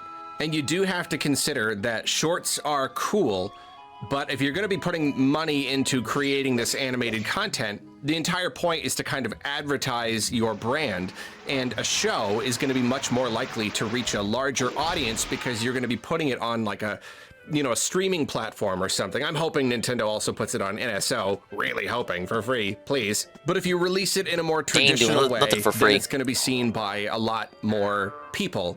Whereas shorts are mostly just going to be seen by pre-established fans who are watching the shorts. And I suppose if you put it on NSO, then at least you're reaching the entire, like, Switch ecosystem, which does mean you're going to touch a lot of people who aren't already Pikmin fans. So that's a good amount of advertising right there. Point is, I do want to consider a third option. What if instead of either of those, He's been yapping longer for the runtime of the original video. This is 20 minutes of no nonsense speculation and hyperfixation. I keep zooming in. A movie. There we go. I would not a whole movie. It's not going to be like an hour and a half long feature length film. What if it was like a kind of a, you know, a short film, not in the sense that it's like 4 minutes long short film, but like a half hour or something, you know? Like just like a good little, like a chunk, kind of like a full episode of a show, but it's made of a bunch of little like connecting vignettes or something. Where it's basically like what I was saying, but instead of being individual shorts, those are more like individual scenes within this greater thing. That is also possible. And Arlo that is trying to the give sort his of thing fans that they big could noses. potentially Instead, he's giving them an release on some aneurysm. sort of streaming service or something, perhaps. I don't know. But yeah, I wanted to mention that. And because this is the video where I'm predicting this, so I gotta throw out all my predictions. I have a couple more. I can't push. The Pikmin are not always going to be invisible. I think they were here. I think this is like the establishing scene or establishing short.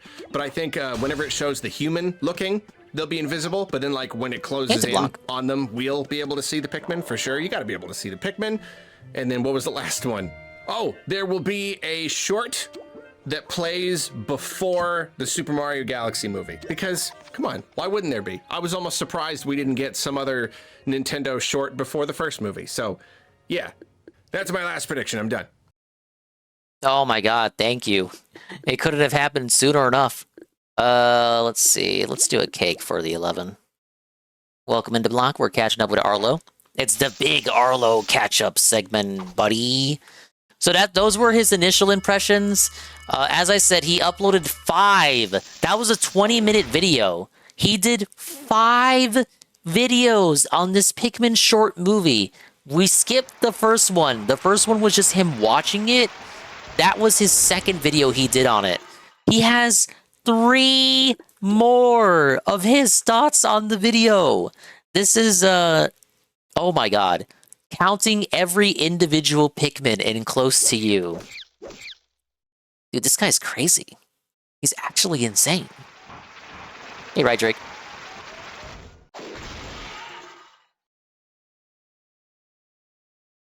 It would be easy to miss.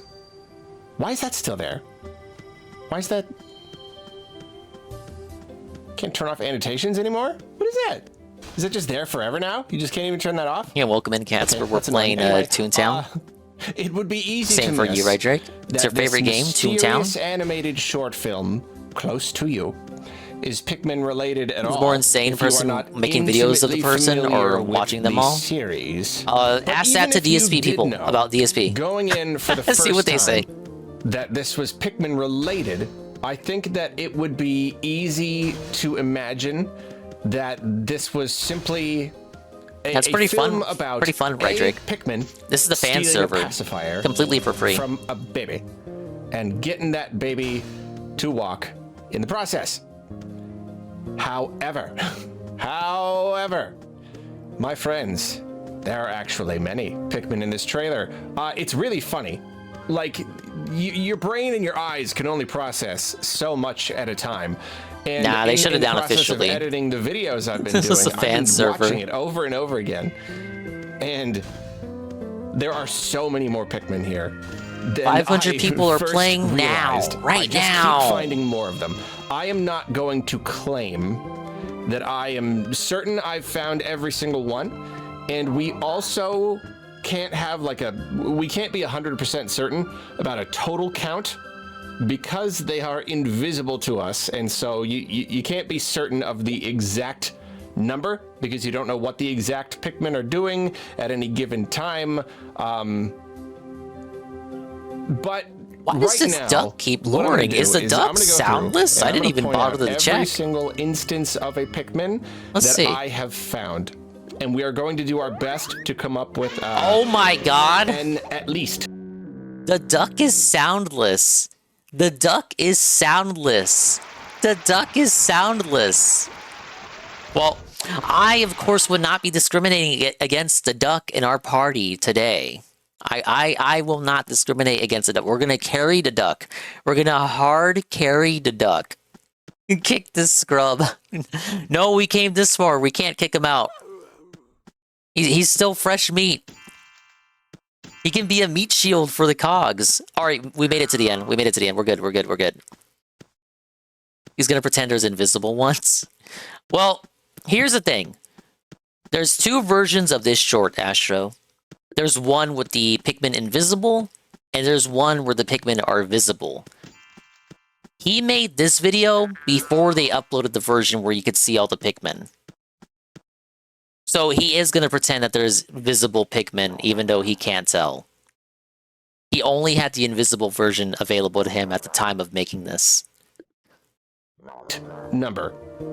The number that we know it is at least as much as. Now, the very, very first Pikmin that appears, you actually can't see it, but you can hear it.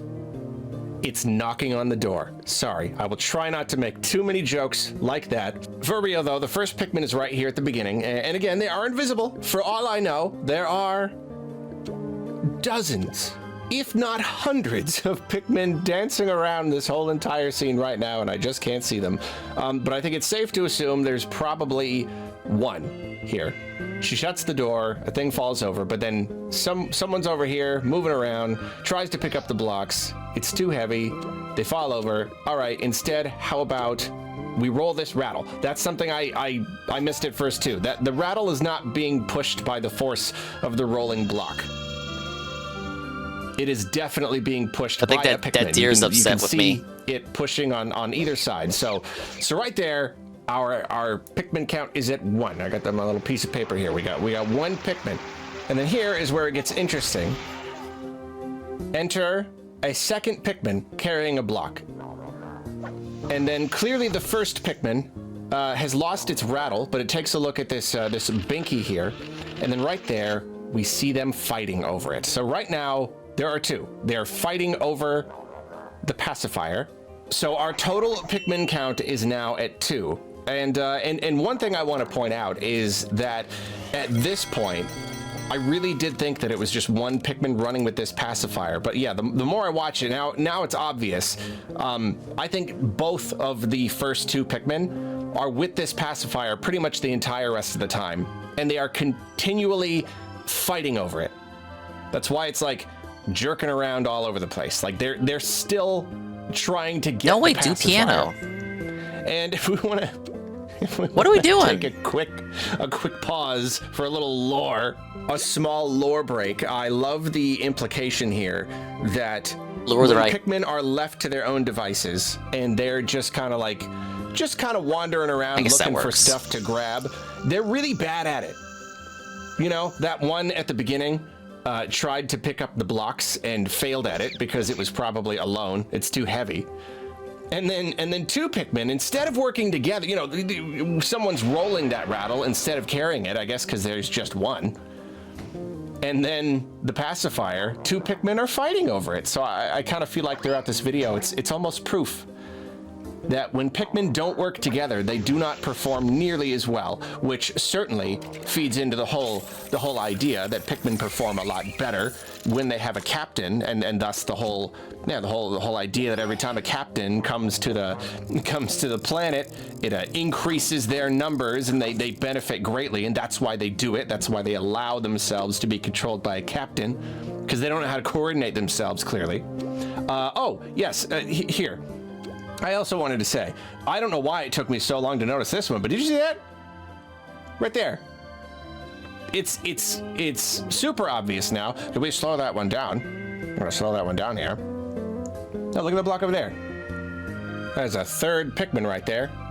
Picking up a block that brings our total to 3. At least 3 Pikmin. I'm writing that down. And okay, we're gonna speed this back up again. Why are we indulging this tism? Because I gotta catch up, Catsper. It's been so long since I watched an Arlo video on stream. With the block. They're still fighting, and even when they get all the way up to the shelf, I believe they're still fighting. I wonder what the comments were like for this one. But here we go. See, there's another one. That one took me a bit. That one took me a little bit to see. Watch back here. Okay, you know, I should just keep it slowed down, shouldn't I? This one is hard to spot. Right behind the baby. What do you see right over here? Just a sec. Yep, there it is. There is a different block being carried away. Now, see, again, that's so interesting, because they're Arlo. invisible, we're not 100% sure. For all I know, that first Pikmin, well, the 3rd Pikmin, gave up carrying that block, the other block, and then decided to carry that one instead. Because it almost kind of seems like the block that it was carrying a second ago, was that it? Was that it right there? Or is that a different one? I don't know. I've not examined all the telemetry and everything. So it could technically be the 3rd one again. But I think maybe it's safe to assume that that's a 4th. Let's be generous. Let's call that a 4th. So you're saying next time we get an alphabet school shooter, it's only show them some Arlo videos? And it's carrying a different block. At the same time, they seem a little greedy though. It could, okay, maybe we do, hold on. We gotta go back, I'm sorry, we do. We gotta see. This one was carrying, this is important. This is important work. Hold on, where is it? It's right there. This one was carrying a block right next to these 2 other ones. Is there, okay. Kind of next to the poof thing. All right, so we go from that image over to there. Is that the same? I'm trying to, maybe that's not the same. No, that's not the same collection of blocks right there. So yeah, that's a 4th Pikmin. I'm calling that a 4th Pikmin. All right, that's 4. And then another one that is very easy to miss the first time. We are 8 minutes into the video. He has counted 4 Pikmin. 4. appears when the baby is trying to get the pacifier. This is the famous one, I guess. This is the one. Maybe it's the easier one. I don't know. I didn't see it till someone pointed it out. It's right there. There's some sort of moving object over here. It slows down and stops. And then continues moving. So that is it. And that one, that's not anywhere near these other blocks. That is a definite 5th Pikmin. We are up to 5 Pikmin now. 5 Pikmin in this short film. Sir, a 4th Pikmin has hit the block. And then from here, not a ton happens for Sir, a bit. a 4th Pikmin has hit Sesame Street. Nothing really happening in the background. And then we get up onto the shelf. And then, yeah, at this point here, this is where I didn't exactly know what the Pikmin was doing, but now it does seem obvious that it's still 2 Pikmin. Hey, Astro, I gotta listen to this it's just kind of jerking around all over the place. How do you think I feel? Yeah, see, it's getting pulled from different angles. I don't believe I see anything back there. I've not observed anything back there. Could be I'm missing something. I'm not perfect. But yeah, they're jerking it all around. They're fighting, and then excuse hit me? the ball. The ball falls. They're and at jerking this point, it. we don't get too much. I don't think I have seen any more moving blocks or anything past this point. We also do not know how many Pikmin are still on this. Are they both on it? It's jerking around a little, as though at least one Pikmin is trying to remove it. But I don't know if it's still both or not. The rest of it is fairly uneventful, unless Pikmin are pushing the baby up, helping it to get on its feet. Possible, right there. Maybe there's a purple Pikmin pushing the baby. Probably unlikely. Yeah, there's nothing else really moving in the background. For a bit of a stretch here. All seems pretty quiet. However, there's another one coming up that is also really, big ups to the purple Pikmin. easy Remember to when miss. Reggie You know, said he I'm was not a even purple gonna slow it Pikmin? down, because I think I you feel can like- probably I see it feel just better like a if it's purple not Pikmin. slow. But watch this. The mom catches the baby. The baby. Okay. They have a tender moment. She puts the baby back down to give the baby a chance to walk again, and then watch over here. Watch over here. Look at that. Look at those two right there. You see that? The rattle, the original rattle, and another block are rolling. Rolling on a Interestingly enough, river. they're not being carried. I will slow it down now. You'd think that the little one would be carried. Again, Pikmin don't seem to be as efficient without a captain. Could just be they're all just kind of, I don't know, they're just flying by the seat of their pants. They don't know what they're doing. But yeah, that rattle and that block are definitely moving. Yeah, rolling. Both of them. Kind of in the same direction, which is a little bit weird. And I do have to wonder why the smaller block is rolling instead of being carried. Thank you, Wild Tiger, for the on-demand Nintendo factoid redeem. Did you know the Nintendo DS had a browser application powered by Opera? Yes. Now you couldn't download it to the DS itself because the DS didn't get a shop until the DSi came out. But thank you for the banana. But it was its own cartridge that you had to go out and buy.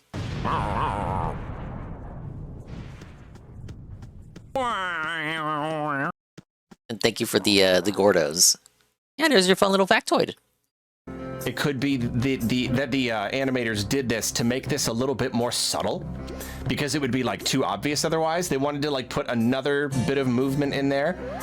You tried watching YouTube now for the it, really? question is, does this confirm the existence? Casper says, Scam Q Game Redeem. Pikmin alongside Arlo Pikmin counting system so you can do your own counting system in the game. Imagine I just play Pikmin and the whole way I just count all the individual Pikmin that I have in my party. That's Pikmin number 1. Yes, that's Pikmin number 2. That's Pikmin number 3. It's the presence of more Pikmin. Because again, it could be that some of these other Pikmin that were already here have like changed their minds. You know, obviously they haven't carried anything back to an onion yet, but have they changed their minds and are now changing what they carry? This is a pretty big object. I don't know. At the same time, weren't there more blocks before? I feel like there were more colorful blocks. And now just like the plain wooden ones are still there. I really don't know. So can we call this a 6th and 7th Pikmin? You got cursed by a wizard. Because where are the Pikmin carrying them? Are they stashing them somewhere? It's too fast. We're almost done with this one, guys, I promise. For those Pikmin to have taken their other objects somewhere else. I think I'm gonna do it. I'm gonna mark it down. I think that's number 6 and 7 right there. I could be wrong. I could be wrong. I'll fully admit. You could only count 7 Pikmin in the video? And maybe this is me messing that up. This could be me. I'm pretty sure the version of the video they released later that had the Pikmin visible, there were way more than 7. I want you to explain to me the purpose of this video. He's autistic! He's milking the short film! Spoiling the whole thing. I could be making a jump here, but I think it makes sense. I think the other Pikmin who were already carrying objects, they would still be carrying those objects. Ding dong. And I don't think they could have gotten back fast enough. So I think that's 6 and 7. Let's just say it is. And that actually is it for the Pikmin carrying objects, but then of course you have this shot right here, this poster over here.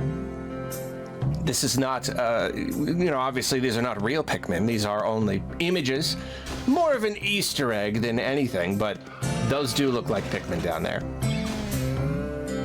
They really do. I don't know why there would be, if Pikmin are invisible, why would humans have any depictions whatsoever? So that's why this is a bit more of an Easter egg. So I suppose I won't write it down.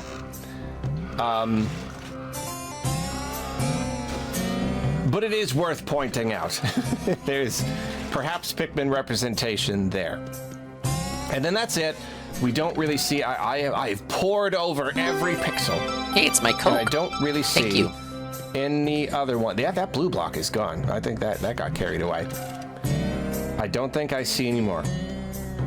So that means that, okay, you know what, like, maybe if you want to be super accurate, maybe you could say that our definitive at least number is 5, but we could say it's easily 7. So there are between 5 and 7 Pikmin, invisible Pikmin, in this room that we can see during this short film. And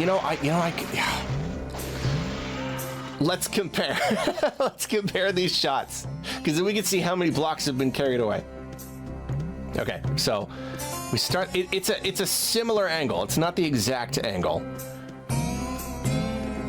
I don't know. The camera is kind of higher here. Stop the Pikmin count. You can't quite. I feel like there are. Okay, there's so many more blocks here in this shot. There are so many more colorful blocks. And it could just be the camera angle. Most of these are like the wooden blocks. Maybe let's go back to that first shot. Here you have a mix of wooden. There's the door. We can see the door. point is something made invisible is that you normally can't see it. And there's a couple. Arlo's at a 6th sense for anything Pikmin, though. Come on. And here, there are no plastic ones. Let's compare our invisible Pikmin count. Did you count as many as I did? That's for real. No, that's for real right there. This is immediately in front of the door. You can see a number of blocks. I can see the blocks, but I can't see the Pikmin, Arlo. I don't know. See, but at the same time in that shot, where are the little puppets? So maybe this angle is a little bit too severe, or maybe, just maybe, this is not consistent. There's the placement of the book right there. How does that factor into this? Where's the book? Where's the rap, Phil? And in this shot, You're hiding the raps, Phil. This book is in front of a ton of blocks. Okay, so it could be that it was just not animated consistently, and we should not be looking into the placement of the blocks whatsoever. And this is one of the most ridiculous and pointless things I've ever done in the history of this channel. That is possible. So perhaps we should stop and just say there are between 5 and 7 Pikmin in this little short here, not counting the seemingly 3 that are more of an Easter egg than anything. If those are indeed Pikmin. This is the Slop channel. All these videos made for the Pikmin thing, as he himself would call it, all of these are from the Slop channel. The only main channel video we watched was the one. What was it? Bro, I already forgot. The videos are so interchangeable. Shit, which one do I hit? What the? I hit that one.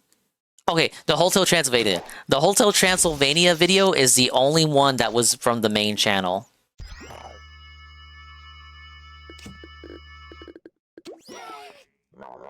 Ooh, that missed. That's pretty bad.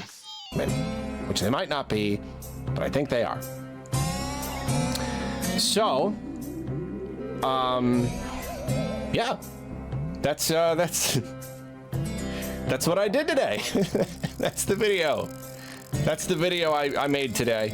As one of the videos that I did, and it's certainly a video that you watched. Thank you for watching. I guess the joke's on me. More, please let me know in the comments. We will not rest until we have counted every single Pikmin. Congratulations, guys. I gave him pennies in ad revenue for completing that video. Now, here's the dopamine from that. So that was the 3rd video he had made on that. Again, we skipped the first one because it was just him watching it. But that was the 3rd video. The 4th video, he got a response from Nintendo. Despite being an official Nintendo partner, Arlo got a notice from Nintendo. And it is as follows. This is the title of the 4th video. Nintendo blocked my close to you Pikmin reveal video re-upload, sort of. Arlo was felted! Ah! I've been meaning to watch this one. This is like this is why we watched the other ones, to give the context for this one.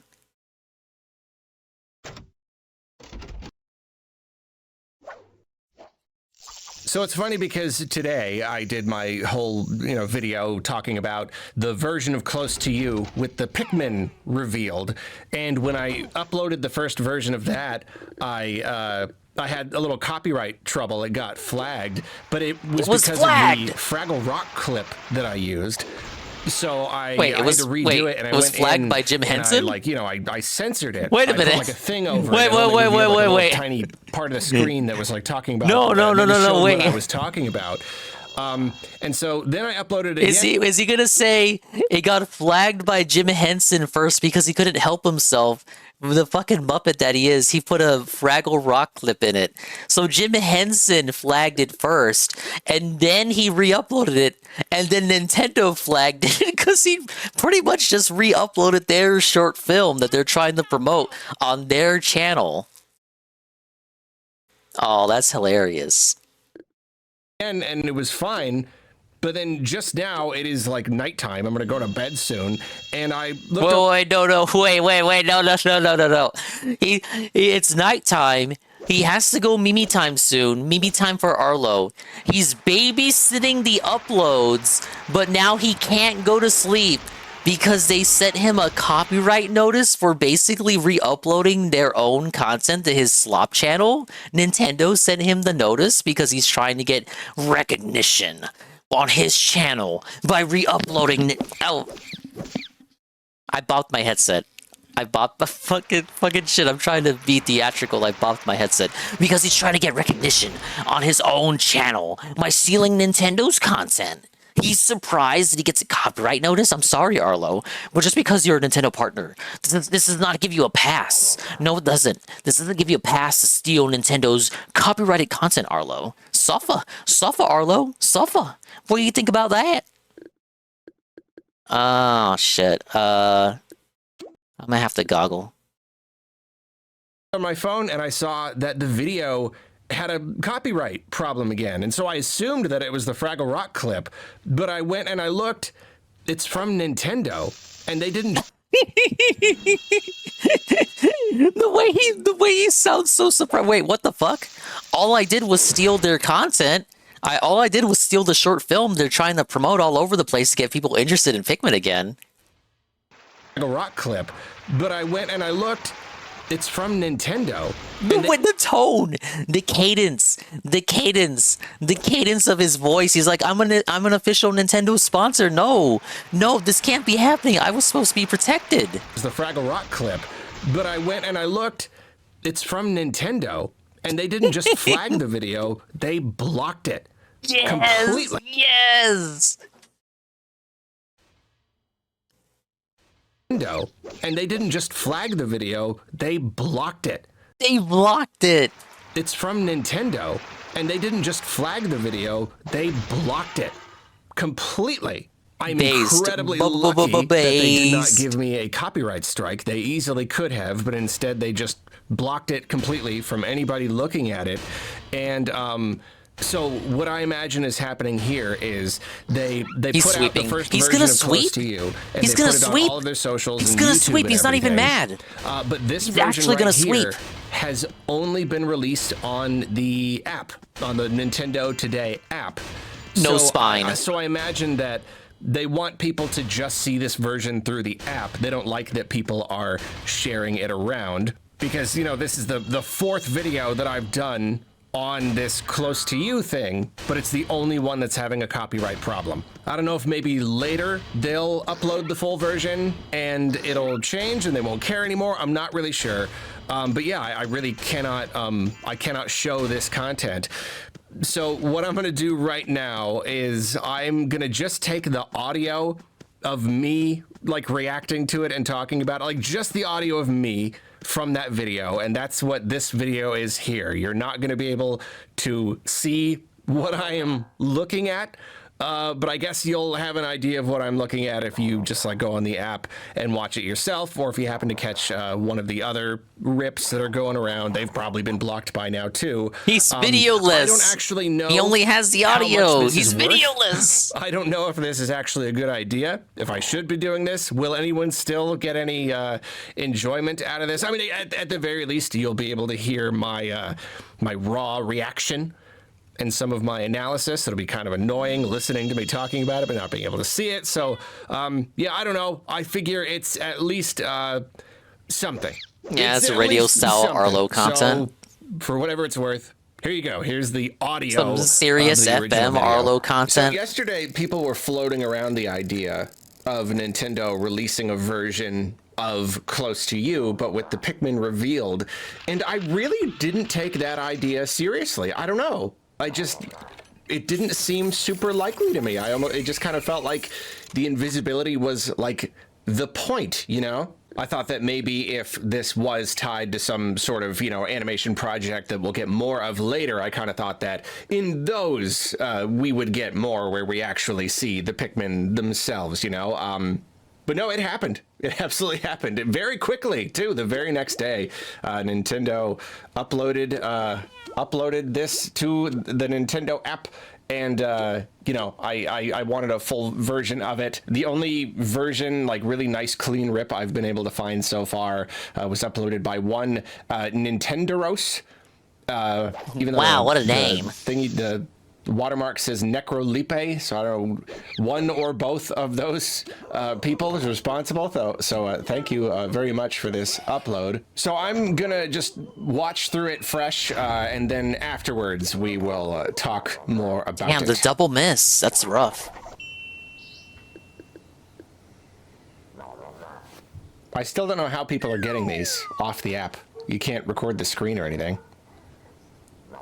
You're data mining so far.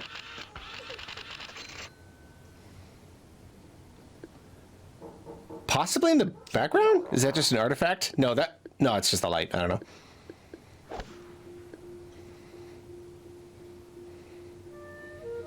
Classic red. Oh, there are 3.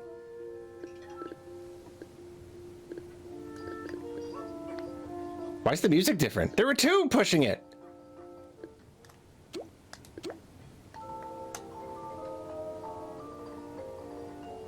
Okay, so there's 1 extra. There's 1 back. Okay. Oh, there's a bunch of extra I can't ones. use goggles right now, so.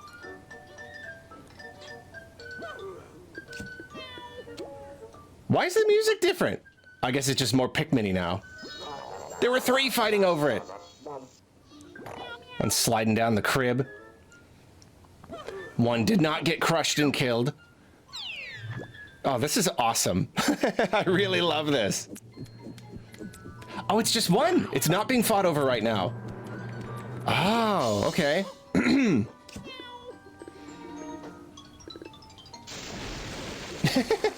Nice. Oh, now the blue's got it.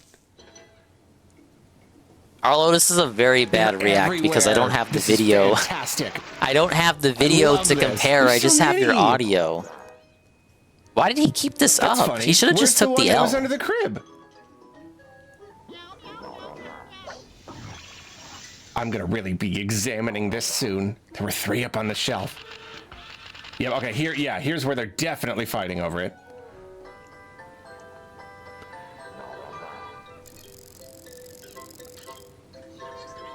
Awesome.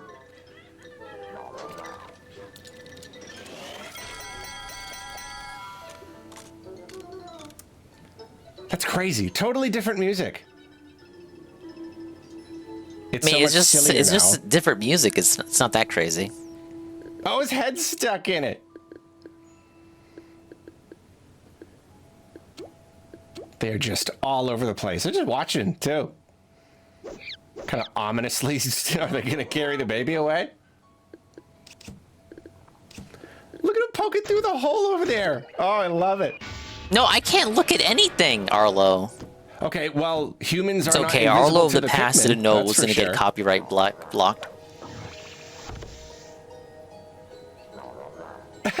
Awesome. No, don't crush the yellow. Oh, that's so funny. Oh, I'm so delighted right now. Like the 5th time you've seen the short film, by the way. Oh, this is fun.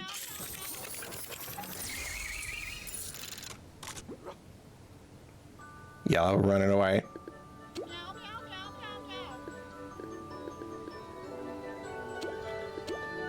Oh, I didn't catch what was going on with the blocks. I'll check that in a bit.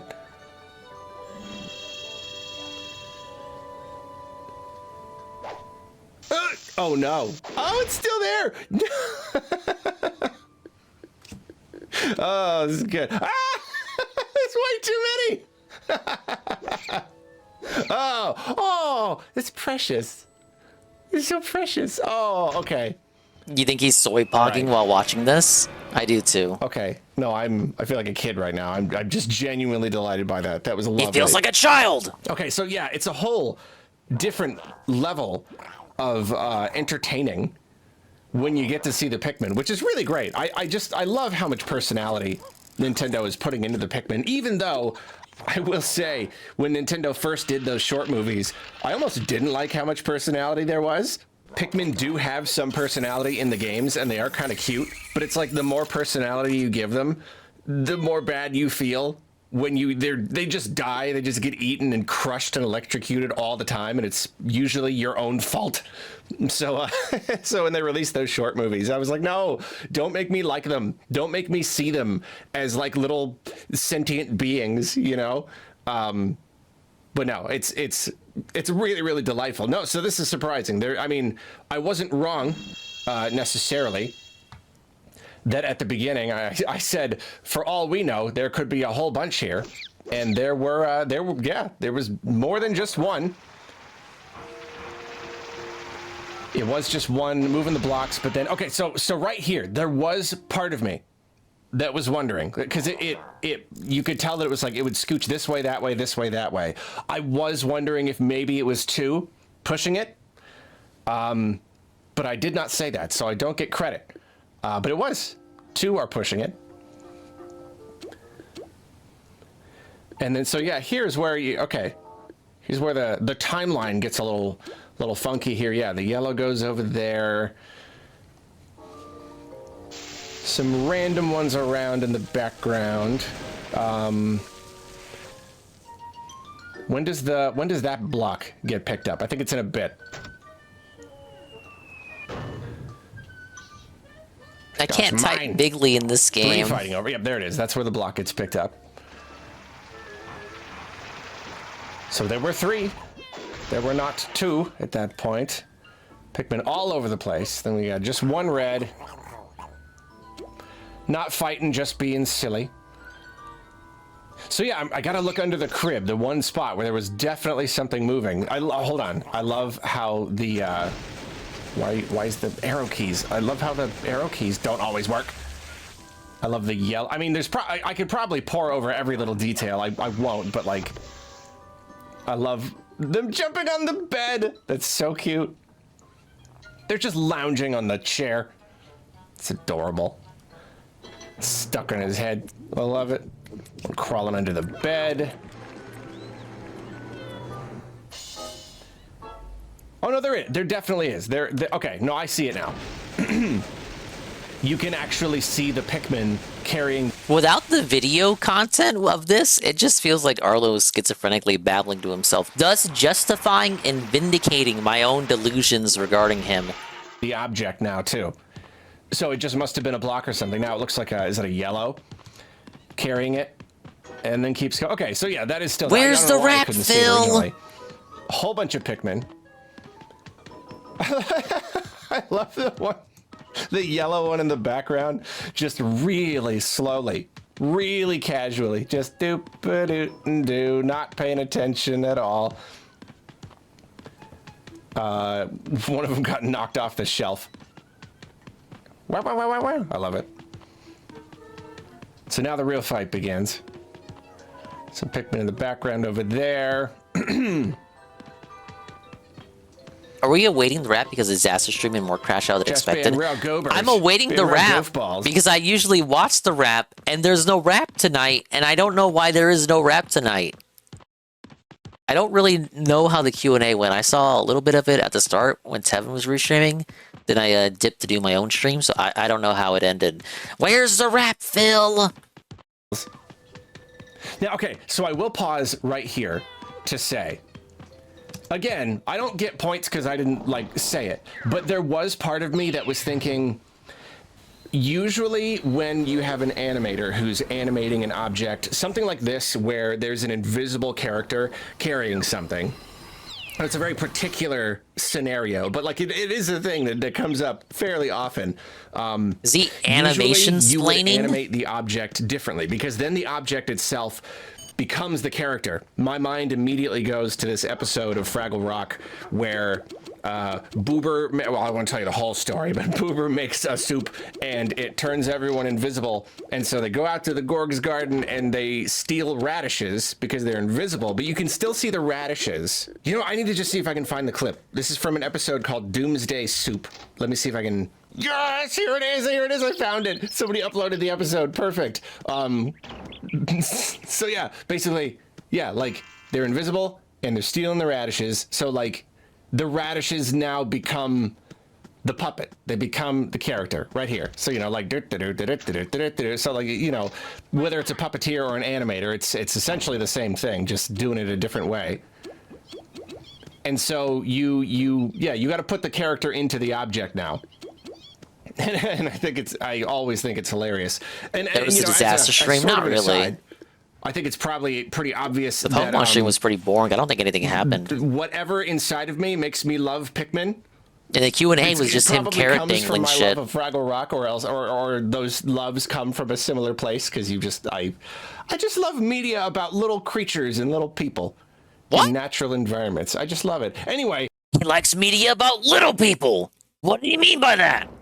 Media about little creatures and little people in natural environments. I just love it. Anyway, complete coincidence that this is where my mind went. But yeah, there's certainly a certainly a connection there. He I love this likes show little so much. people. Anyway, He said point it is, himself. there was It's his part of own me that was words. looking at this scene and being kind of surprised because He really is he was picking his acting men. really erratically.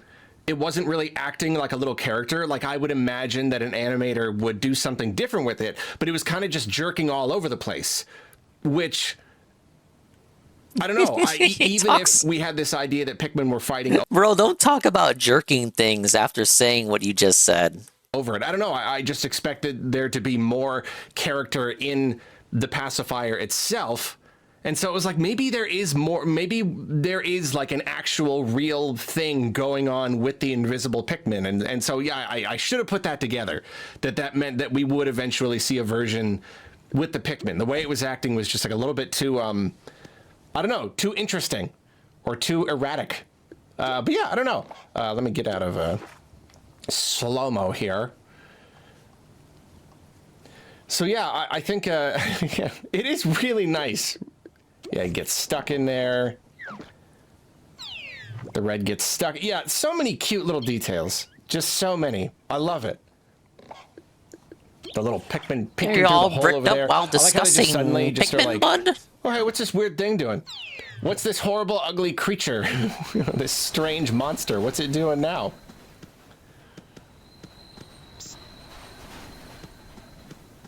Like, what did they think a baby is? And what are those yellows trying to do? They're just all over the place.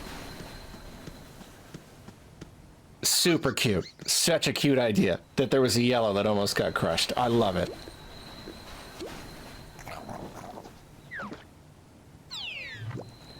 So I'm not gonna lie. First seeing how many Pikmin are in the room in the last shot, they're still jumping on the bed. They're never gonna stop jumping on the bed. Oh, there we go. Yes, that's what I was gonna look at. The rolling stuff over here. A yellow is, that's interesting. A yellow is like riding the rattle, but then the block, I guess someone just pushed it, but no one is actually pushing it at the moment. I was kind of thinking that, Astro. On its own. I was kind of thinking that. Huh. I was thinking that while he said that. Oh, I love the yellow one that almost got crushed. You love that one of them almost died? I don't know why that's happening. But yeah, the number of Pikmin in the room in the last shot is almost unnerving. It's like, I mean, like, what are Pikmin? What do they do? They team up to fight much, much bigger creatures. So there's just like a second where here it's like, oh, okay, so that's a little scary. It's a little bit scary, but no, and then it turns into a tender moment. Why do they bloom? Okay, uh-oh. Lore deepening. The love between humans just made these Pikmin bloom. What does that mean? How do we take that? Is that a thing? Do they sense human love? Ooh, questions. Questions. Wait a minute. What's the yellow doing? I think this mouse is autistic. What on earth? What on earth? Okay, hold the phone. Hold the phone here. That yellow blooms in midair and it makes it start floating down. That's a very new thing for Pikmin. Now I know that yellows are, I guess like, so you can throw them higher. No, I guess you do. Yeah, okay. No, you do. They do fall slower in the games too. A little bit. So I guess this is really just kind of yeah, like Billy Mitchell with the Nike collab. I think I saw that. That for the gag, not any massive lore or future Carl Jobs gonna get a collab with fucking implications Skechers. Here, but yeah, no, I guess Get it's back just at him. kind of a cute thing. The Skechers collab. That is cute though, and yeah, I wondered. There's like a tree. I'm like, there's got to be Pikmin sitting in the tree. Skechers is for old people that need to arch their feet. That blue's not even paying attention. That blue's not even paying attention. Doesn't even know what's going on. It's just looking out the window, and it still blooms. Does that suggest that human love is a real tangible force? Not only a real tangible force in the universe, that has huge implications for just the human existence. But it is a force that interacts with Pikmin and causes them to bloom? Either that or the blooming of the other Pikmin. If there's enough blooming going on, another Pikmin will bloom in proximity. But see, that's not been established anywhere else in the canon. Oh, so many questions. So many questions. Oh boy. We're almost done, guys. We're at the end. So yeah, we're at the end. Cool. You made it. You made it, guys, to the end of this very bad video. Yeah, like I said, the original. I guess, okay, maybe it's my fault. Maybe you're supposed to watch this like riff tracks. Remember riff tracks? Maybe you're supposed to watch this like while you're looking at the video itself. You're just supposed to have it playing on your side. Arlo just can't have it playing on his side or he gets copyright struck. I don't know. He didn't tell us to have the video playing on our side. I feel like that maybe would have elevated the content by like 2%, maybe? I feel like I shouldn't have to do homework for him in this instance, though. Is cute in its own way. But now, like, with all the whole context and everything, it's awesome. This is just delightful. I mean, you know me. I just love Pikmin. I love looking at Pikmin. I love seeing Pikmin in any form. So whatever this ends up being, if it does end up being like an animated series or something, I don't know, maybe this is it. What if this is literally it? I'd be disappointed if this was like the entire thing. They just thought it would be fun to do a little short with invisible Pikmin. I should have offered booze or a mind-altering substance. And then later reveal I got nothing in the house for you. Maybe this is a self-contained thing. It could be. I don't touch the devil's nectar, It'd be man. disappointing. Or maybe they'll just do these every once in a while. I don't know. The production value is just so high. So I don't know. But whatever the case, this at least is really, really lovely. I love this. It's super fun to watch. It's super cute. Really surprising and cool that they would change the music. And I guess it does make sense. The first version was very whimsical, so it just had the piano. This is a lot zanier. This is a lot funnier. It probably wouldn't have been appropriate to just use the piano music. The mood wouldn't have been right. This is a great song. I mean, just like composition-wise, both are really great pieces of music. But this, it uses all of the traditional like Pikmin instruments, instrumentality. Just so like quirky and fun, but it's not just like a song in a game. It's like it's you know, it's a score. I don't know, it's cool. I think this is cool. I think this Pikmin thing is cool. This Pikmin thing. Thanks again to Necrolipe and or Nintendoros for uploading this version. It's really nice. I just hope we get more. We especially need some of this lore deepened and explained. Pronto, Nintendo. Get on that, please. All right, that was very bad. Holy shit. This is the 5th and final video of the saga. This is him saying he was wrong about the video. I was so wrong about Pikmin's A Close For You video. I was 99% wrong about it. Hello, my lovely friends. Hello, I'm sorry everyone. I'm a little bit late to this one. I was actually about to go out of town. No, it's not over. This is the last one. This is the last one. Close to you. So I was 4 like, fucking videos on this. And I know. prepping and stuff, and I had to spend the entire day doing Pikmin stuff. So by the time this went out, it was just plainly too late. I just like could not do it. On that note, Thank I you, should Goki, for the consider myself Scamp Game lucky, redeem though, for Ninja Gaiden 4. that it happened before I went out of town, not while I was out of town. Great. So anyway, yeah, the last thing to come out of the whole Close to You thing. It was very fun, you know, I complain about not having enough time, but it was a fun day. It was a weird day, but it was a really fun experience, you know. I know people are like mad that Nintendo blocked all the videos because they want you to go to the app. I don't know. I'm not that broken up about it.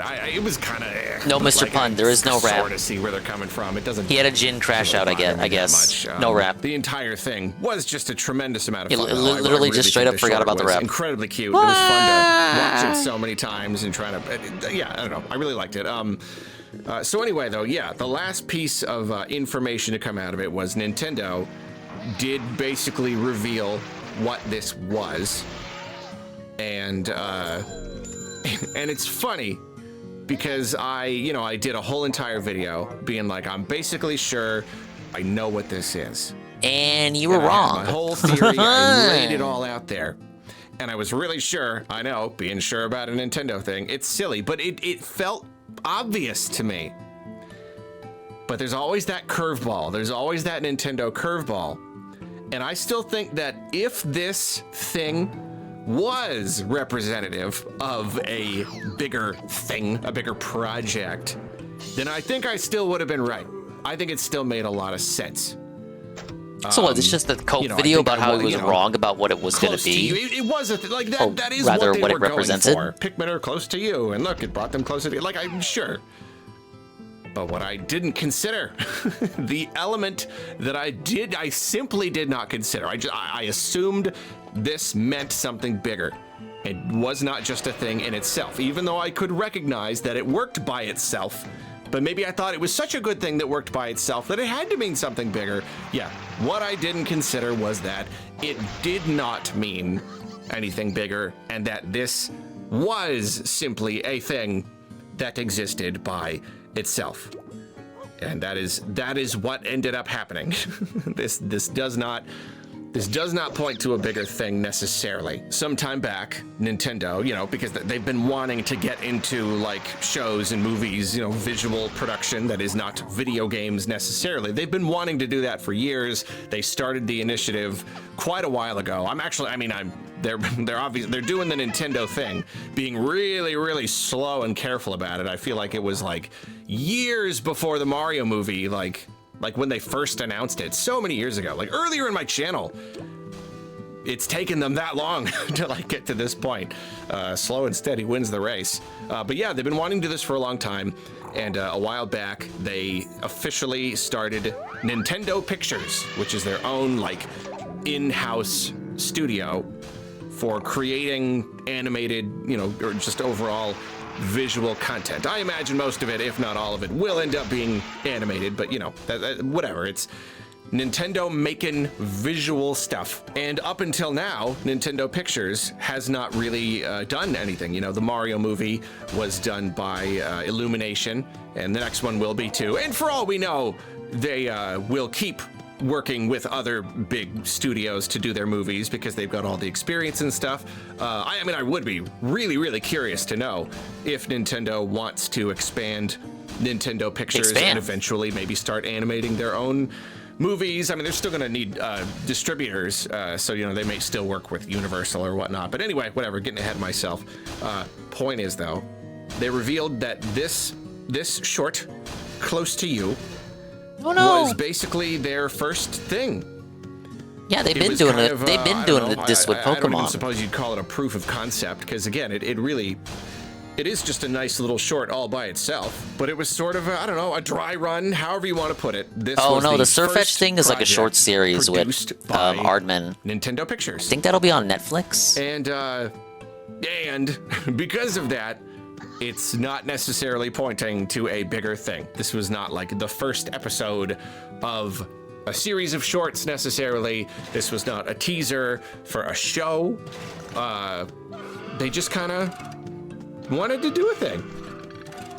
But see, it still is incredibly interesting, and I still feel like there's a lot to kind of unpack here. For starters, I still think that it's really awesome that the first thing they wanted to do was Pikmin related. I love that, just like because they're trying to get the series in front of more eyes. Being a fan of a relatively small series, in this world, in this climate. When are we getting the Fire Emblem anime though? Series that don't really hit it big often just get totally axed, totally forgotten by their publishers and IP owners and whatnot. So it's always you mean like every other IP Nintendo owns? Pikmin. And sure, it has struggled over the years, but Nintendo still loves it so much that they just keep on pulling it along. Like, nope, Pikmin is totally no, that old Fire Emblem anime don't count. Happier, just so fortunate that it's Miyamoto's baby, and they still want it to be part of their identity, and they clearly want to expand it. You know, even if I don't necessarily like the lore implications of bringing Pikmin into the world of actual humans, I cannot deny that this really is a way to bring it to a bigger audience. Yona the Dawn? Never heard of it. Be able to grow it into even bigger things, make it, because like the games are weird, you know? Like Pikmin 4 was definitely the most accessible out of all of them, but just the very concept of Pikmin, it is very strange. And you know, especially going, the further back you go back to Pikmin 1, it still is just very weird, very quirky and you know, in some ways, that kind of Japanese style that you don't necessarily get here, even like the name Pikmin, like it's weird. So they've been kind of like unweirding it in certain ways and yeah, making it a little bit more palatable for broader audiences. And so that is a very good thing. So anyway, I think it's awesome that they decided that their first thing they were gonna do is a little short based on Pikmin. It could have been Mario. Obviously, they could have done the most Mario doesn't need the promotion. In the and just make a little it's short. Obvious, but it doesn't make stuff. sense When you actually parse through it. Mario doesn't need promotion like that. You know what I mean? It could have kind of been anything. But it was Pikmin. So I already think that that's really cool. And you know what? I want to give Nintendo a lot of credit here, because even if they were going to just do like a, you know, even if you want to call it a proof of concept or whatever, this little thing, they just wanted, okay, let's start with a short, you know? We're not going to start with a show or a movie or whatever. We're just going to make a short. We're going to make a 4-minute long short and just kind of release it. And that's it. It just exists as its own thing. They obviously, they could have gotten away with just doing that very plainly, just putting out a short, and it was cute, and that was it. But Nintendo, they're so good at putting their own spin on stuff. They're so incredibly good at taking something that everyone else does. A million trillion other people have done it before, companies, whatnot, and putting a new spin on it. It's incredible. It's amazing to me. There really are some very creative minds at Nintendo. They really do know how to think outside the box. And the idea of creating the this creative short, Taiwanese people they paid to animate this. Creating 2 versions of it, giving us the Taiwan version where the number Pikmin one. are visible, letting us be like confused about it for a day. You don't even, there's no actual like hard confirmation that it is Pikmin related. It's related to some Nintendo IP, but it's technically a mystery. Like we could tell, like we were sure. You know, Pikmin fans were literally 100% sure, but like it wasn't confirmed. And then dropping a second version where they are visible and even creating a whole new score for it with a different vibe. And so it's basically like these 2 versions of the same short are almost completely different. By simply making the Pikmin visible or invisible, you change the character, the subject even, of the short. The first short was about a baby. It was. The first short was about a baby and a thing happening to a baby. The second short is about Pikmin. And there's a baby involved. The baby drives the story, but it's about the Pikmin.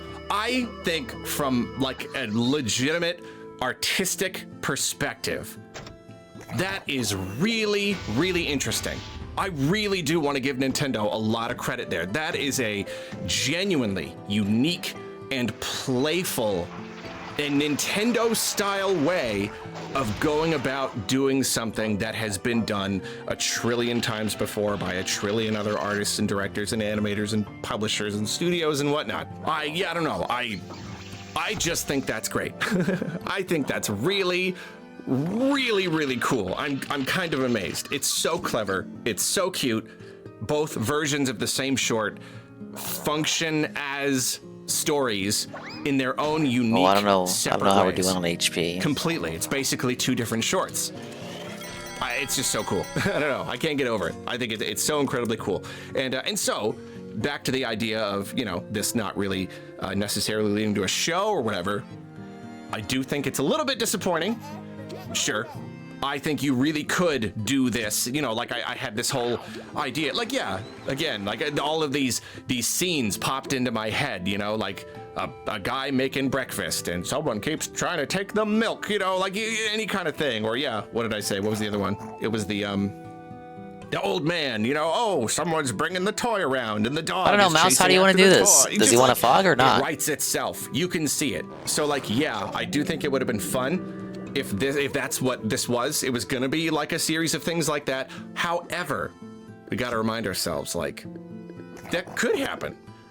That still could happen, just because they didn't say, hey, we are dedicating to producing 8 more shorts of this variety. Like, obviously, they're gonna keep working on stuff, and I think there's every chance that they could, you know, start producing shorts that go at the beginning of movies or whatever. Like, maybe we will get another, like, they could do more Pikmin shorts. I'm sure they'll end up doing other stuff too. I think a Kirby one or something would be fun next. Fan fiction time. Don't even get me started. Obviously, fan fiction time about what Nintendo could do. Like, of course, like, I'm gonna go there, but like for right now, we've got every reason to believe they're gonna keep doing stuff like this. They do Metroid in live this action. Was such a proof of concept that now that they've done this almost as like an exercise, now they are gonna make the Pikmin show. Like, we really don't know. You know, it's kind of like how before Aardman did the Wallace and Gromit movie, Curse of the Were-Rabbit, they did like a little series of really brief little shorts. And I can't remember if they were branded or not, you know, like if they were commercials or if they were just kind of shorts on their own. But I remember reading about it. It was like, that was the test. That was like, they had a new team of animators and they were like, all right, we want to make a movie. So let's start with something small.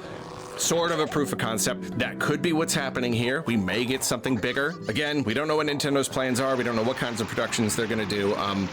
But yeah, at the very, very least, I'm sure we'll get more shorts like this in the future. We could get any number of Pikmin shorts. They could be similar. Yeah, at the beginning of the next Mario movie would be really great. At the same time, I don't know if there's like a conflict there. If Illumination animates the movie, do they not want to have their own studio animate the short at the beginning? I don't actually know if that's a problem or not. I suppose it just kind of depends on. The crocodile says, "Hello, stream, Gator." Yeah, I don't know. Gator, Guttleman. Really, the sky's the limit. This could go anywhere. And you know, on that note, it was already amazing seeing a Pikmin statue on the big screen. But like, if I get to see like actual Pikmin really animated on a big screen in a theater full of people, like that's gonna be pretty surreal right there. But yeah, we'll see. Can't get my hopes up. So yeah, really, this is just the beginning. We don't know what they're gonna do next, which is fun. Obviously, just having like no idea what's gonna happen next. I think that's great. Yeah. Is it more Pikmin? Is it something else? Are you gonna start doing proof of concepts for other stuff? Is it gonna be a show? We don't know.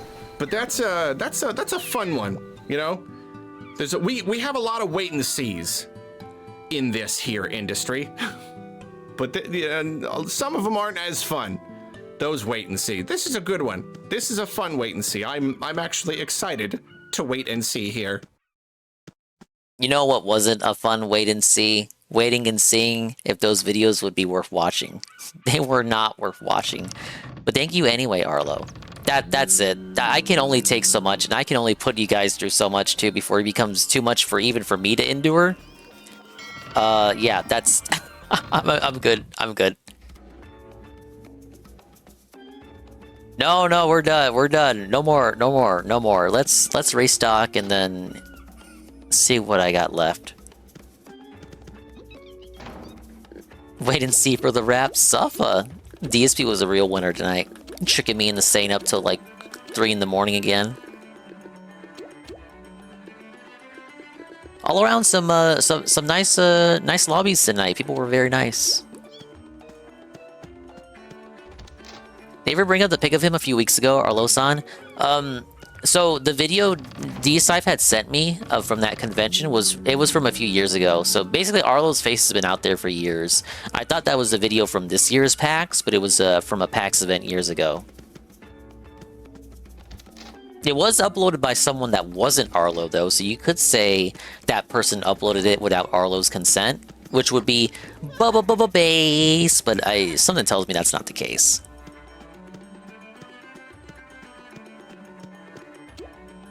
Alright, our current progress. Man, I did so much grinding, but I'm not even able to fight the boss again. I'm telling you, like this game, towards the end game portions, you're just grinding non-stop, man. It's kind of crazy, right? It's almost like they want you to grind constantly because they ran out of fucking content, right? They just want you to grind non-stop over and over again to keep you playing for that dopamine rush whenever you level up your suit. And the dopamine keeps you paying your monthly subscription, right?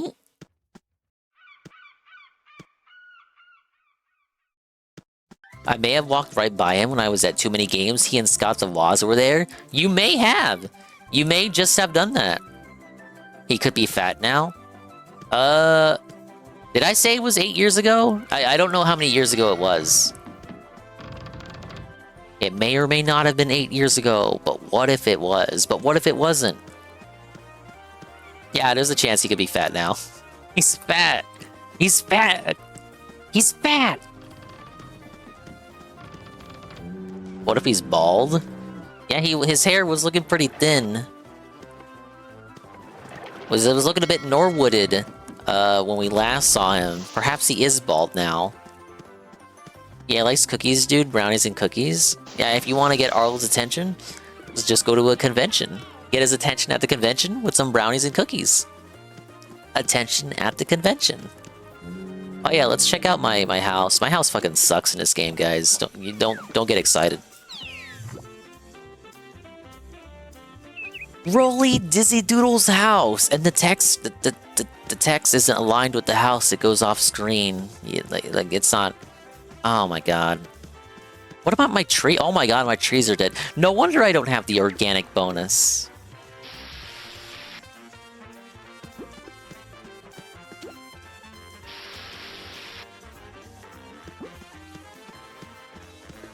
Let's water the trees. Why is the Super Best Friends theme playing? Is that the Super Best Friends theme? It's just a Kirby song.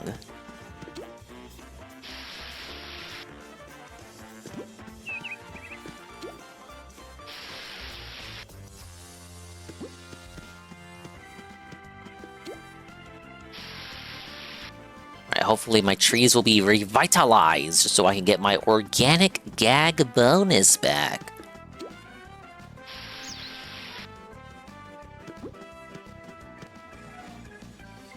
Transgender scarf? Oh, I bought this as a joke. I promise, guys. Let's take that. Your new neckwear has been moved to your trunk. We got the shirt. We got the other shirt. We got the other shirt. We got the shorts. We got the skirt. Look. This isn't like those other games. There's no. You can put on female Toon clothes as a male Toon. There's no discrimination, guys. Now, of course, as you know, there were no transgender scarves in Disney's Toontown. That was fan-added content. The fans demanded and added that. Alright, what can I order? Let's buy this shorts. I got 6,000 beans.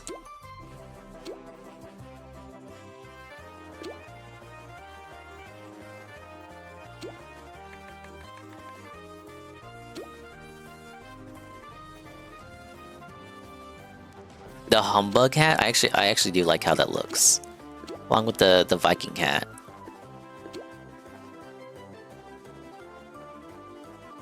$1,000 for the timeless overalls? Fuck that. Where's the transgender shirt at? The pilot's hat! The pilot's hat? The pilot. Okay, this if we put this on with the transgender scarf, that kind of makes it like an Ubermensch, a trans alphabet person. That kind of balances out. I think we should acquire that. Infinity and Beyond Backpack, 2,000 beans. The Flunk Trunk. I do like the Flunk Trunk.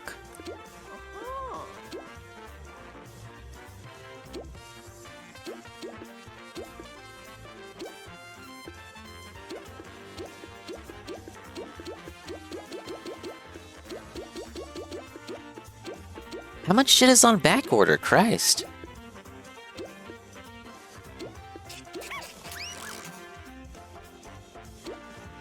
I already have all the emotes.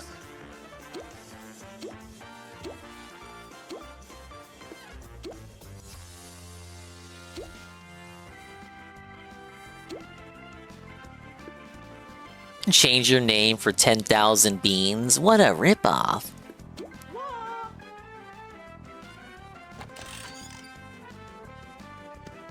The scarf's not even accurate. How can it be a transgender scarf? Are you judging the scarf's sexuality? Got different name tags for my funny looking character.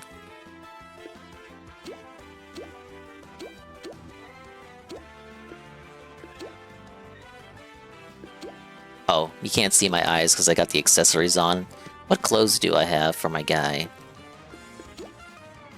I got the anvil hat?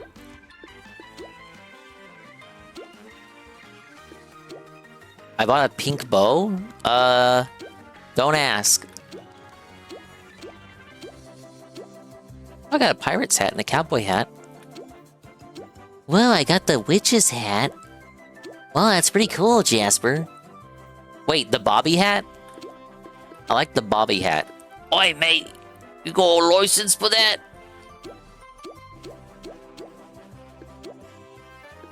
The clown wig? It needs to be bigger. Like, what? That's a pretty small afro.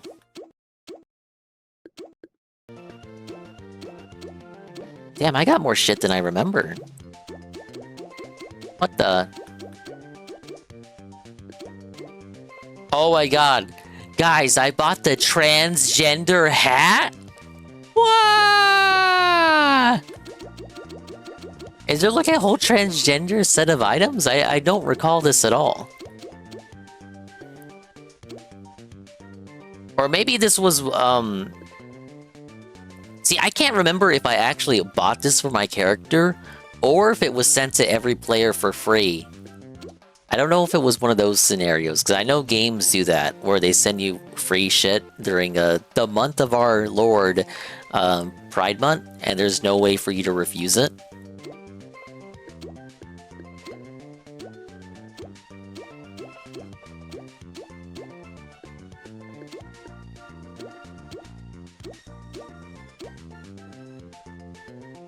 Actually, the snorkel makes me look kind of cool, in my opinion. Oh my god, did we put the transgender scarf on? Wait. Isn't the scarf kind of offensive? Because, like, it's around my neck. Secretly based? Think about it. It's a scarf meant for the alphabet people, but it's around my neck. Anyway. Let's put the Mexican one back on. Or is that supposed to be Italy? I think it's Italy. Backpack. Of course I got the Pride Month wings. Why wouldn't I? I got the Pride Month rings, man.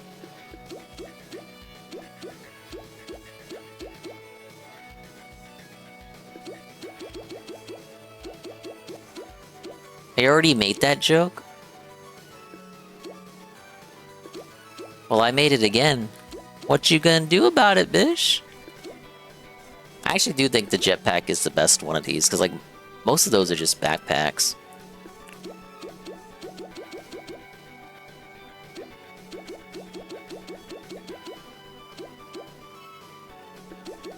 Let's put on the cowboy boots.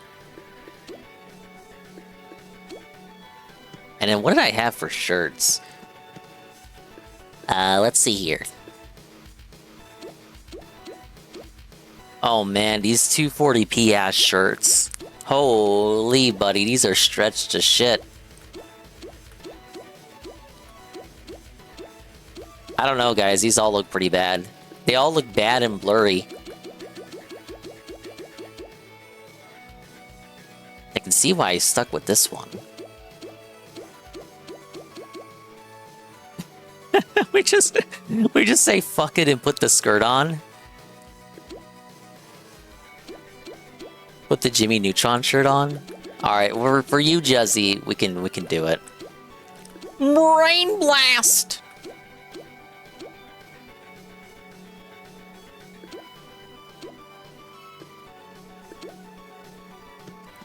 All right, here's my almighty all-American patriot here. We got the 4th of July shorts on with the cowboy boots, the Jimmy Neutron shirt, the Italy scarf, the snorkel, and the Bobby hat. Yes! Other than that, to be honest, my house is pretty lame. It just has the bare essentials. Back in the day, in the long time ago, if you stopped editing right here, it would put you in like a void where you were able to put even more furniture, kind of like an extra little compartment, but I think they've since patched it out.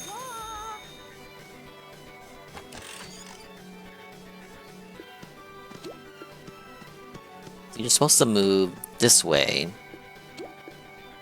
Oh yeah, it doesn't work anymore.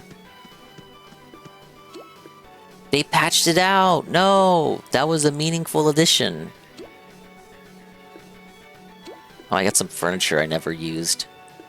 Let's put that there. But my swordfish, I got a swordfish right here. Ah, yes, the swordfish for my house.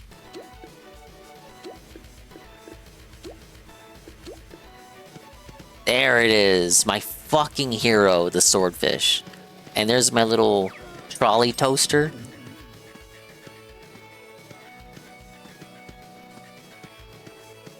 Reminds me of that meaningful game, Blueprints. Didn't he say he was gonna go back and finish Blueprints and do all the endings or whatever? He didn't finally finish Blueprints for real. It wasn't fully finished and dominated for good.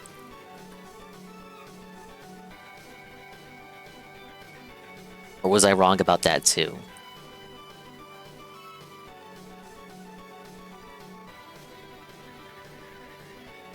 Alright, I can close out of that. Get rid of that. He wants that whale to donate for poop prints. I don't think he's going back to that one. But guys, it's 3:30 a.m. We got a lot of significant grinding done. Meaningful grinding progress. Even if we only fought the boss once. But guess what? I'm a level 29 robber baron. If I fight the raid boss one more time, I will level up both my suit and my HP.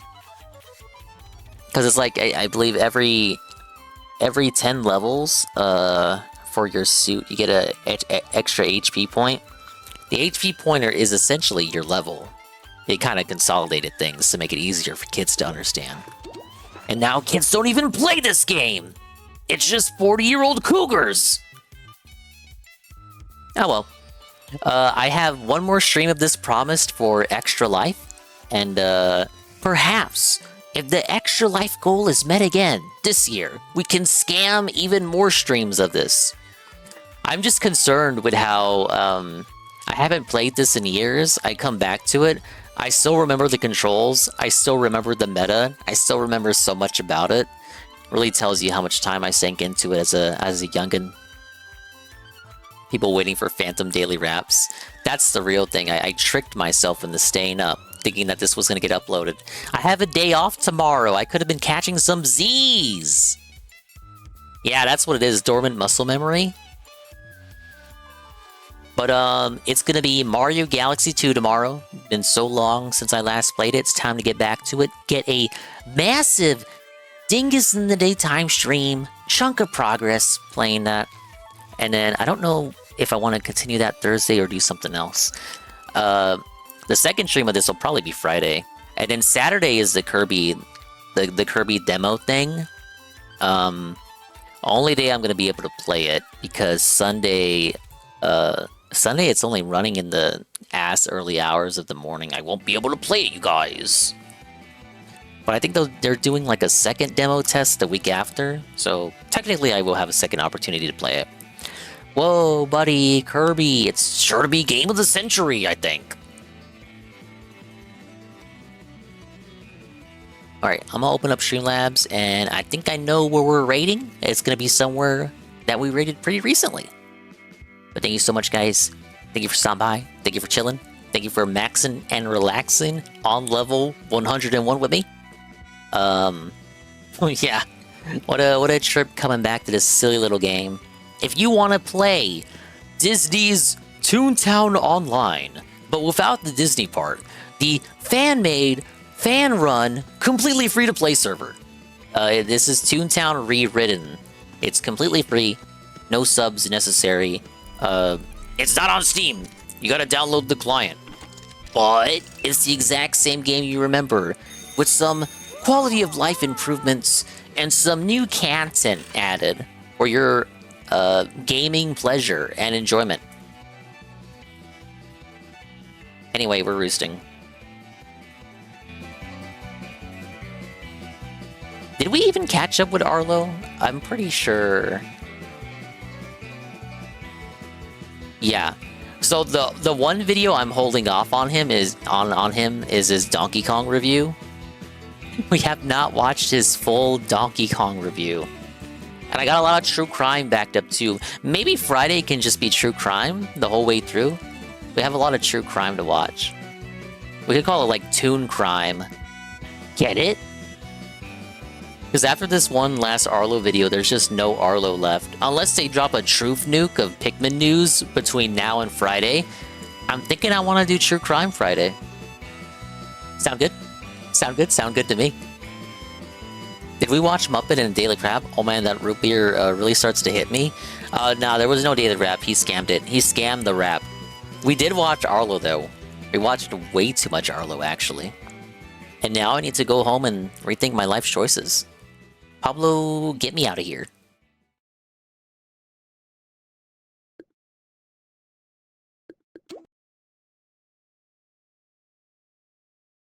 Where's the music?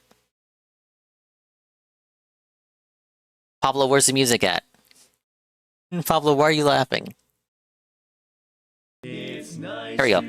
Thanks for stopping by! Big ups to the dinguses, the ding-dongs, the dingers, dongers, and swollen double_ones who made it to the end of the stream. If you're listening to the sound of my voice right now, congratulations, you made it to the end. It's not always an easy task to make it to the end of a dingus stream, but you made it, and I'm proud of you for making it. Go get a bite, go get a drink, go walk around, go stretch, go do something, go be anywhere but here. Thank you to... Let's pull up the Streamlabs here. So much positivity. Thank you so much, guys. I know I haven't been streaming for the past couple of days. Appreciate you guys for coming around.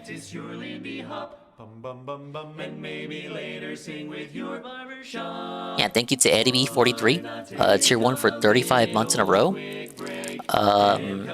Thank you to Makoto Simp, the Prime, for 6 months. Mr. Pun, gifting a Tier 1 to Saint Saran. Juzzy51, Tier 1 for 45 months. Alpha Late TV, the Prime for 39 months. And Lee, and 1337, gifting a Tier 1 to Aqua Saber for the 1 month. And Lee, and 1337, the Tier 1 for 42 months in a row. Swollen Dingus, gifting a Tier 1 to D-Scythe for the 1 month. That's me, Ree. D-Scythe had the most treats at the end of Soloween. For the proof, I will post the results here. So by the end of the month, D-Scythe had a 5-treat lead on everybody else. So he won the hereto unannounced secret reward. Ironically, he was the one who gaslit me into putting a reward up, even though there wasn't supposed to be a reward, because he was like, wow, the treats don't mean anything because there's no reward for it. And then guess what? He ends up being the person to get the meaningful reward when all is said and done. Coincidence? I think not. Mitch Kadef, thank you for the Prime for 4 months. Almighty Tevin, thank you for the massive raid with a party of 186. William the Alchemist, thank you for the re-up. Tier 1 for 11 months in a row for 21 months total. Wild Tiger, thank you for the 100 bits. Almighty Tevin, thank you for the 47 bits. Severe, thank you for the follow. Wild Tiger, thank you for the 100 bits. And Pop Tart, thank you for the Tier 1 for 11 months. Wow. Thank you so much, guys. Big ups, big ups, big ups. We're gonna raid the lady we raided the other day. Super nice, super chill, very nice vibes and energy from this lady individual. Because I gotta send you somewhere. Making a joke about not having to buy prizes for the bots is gaslighting now, eh? Still thank you for the sub. No, you know I'm just fucking with you. But yeah, you're welcome. I'm gonna restart the treats in December too, and just call it Christmas treats. So now that you know that prizes are on the table, maybe you will want to make sure that you redeem your treats every single stream in December. Whoa!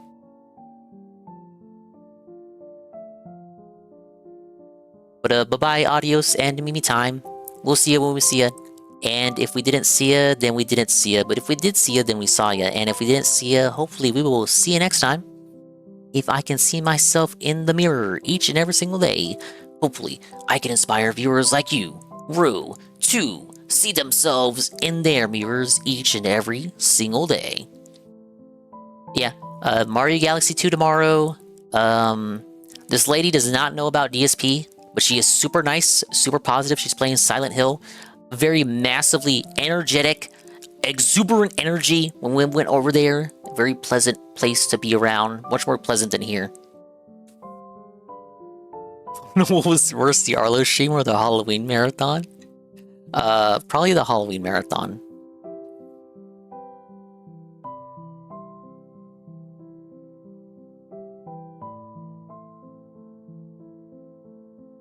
Yeah, she's doing Silent Hill 1. She's, I guess she's a horror game enjoyer, survival horror enjoyer.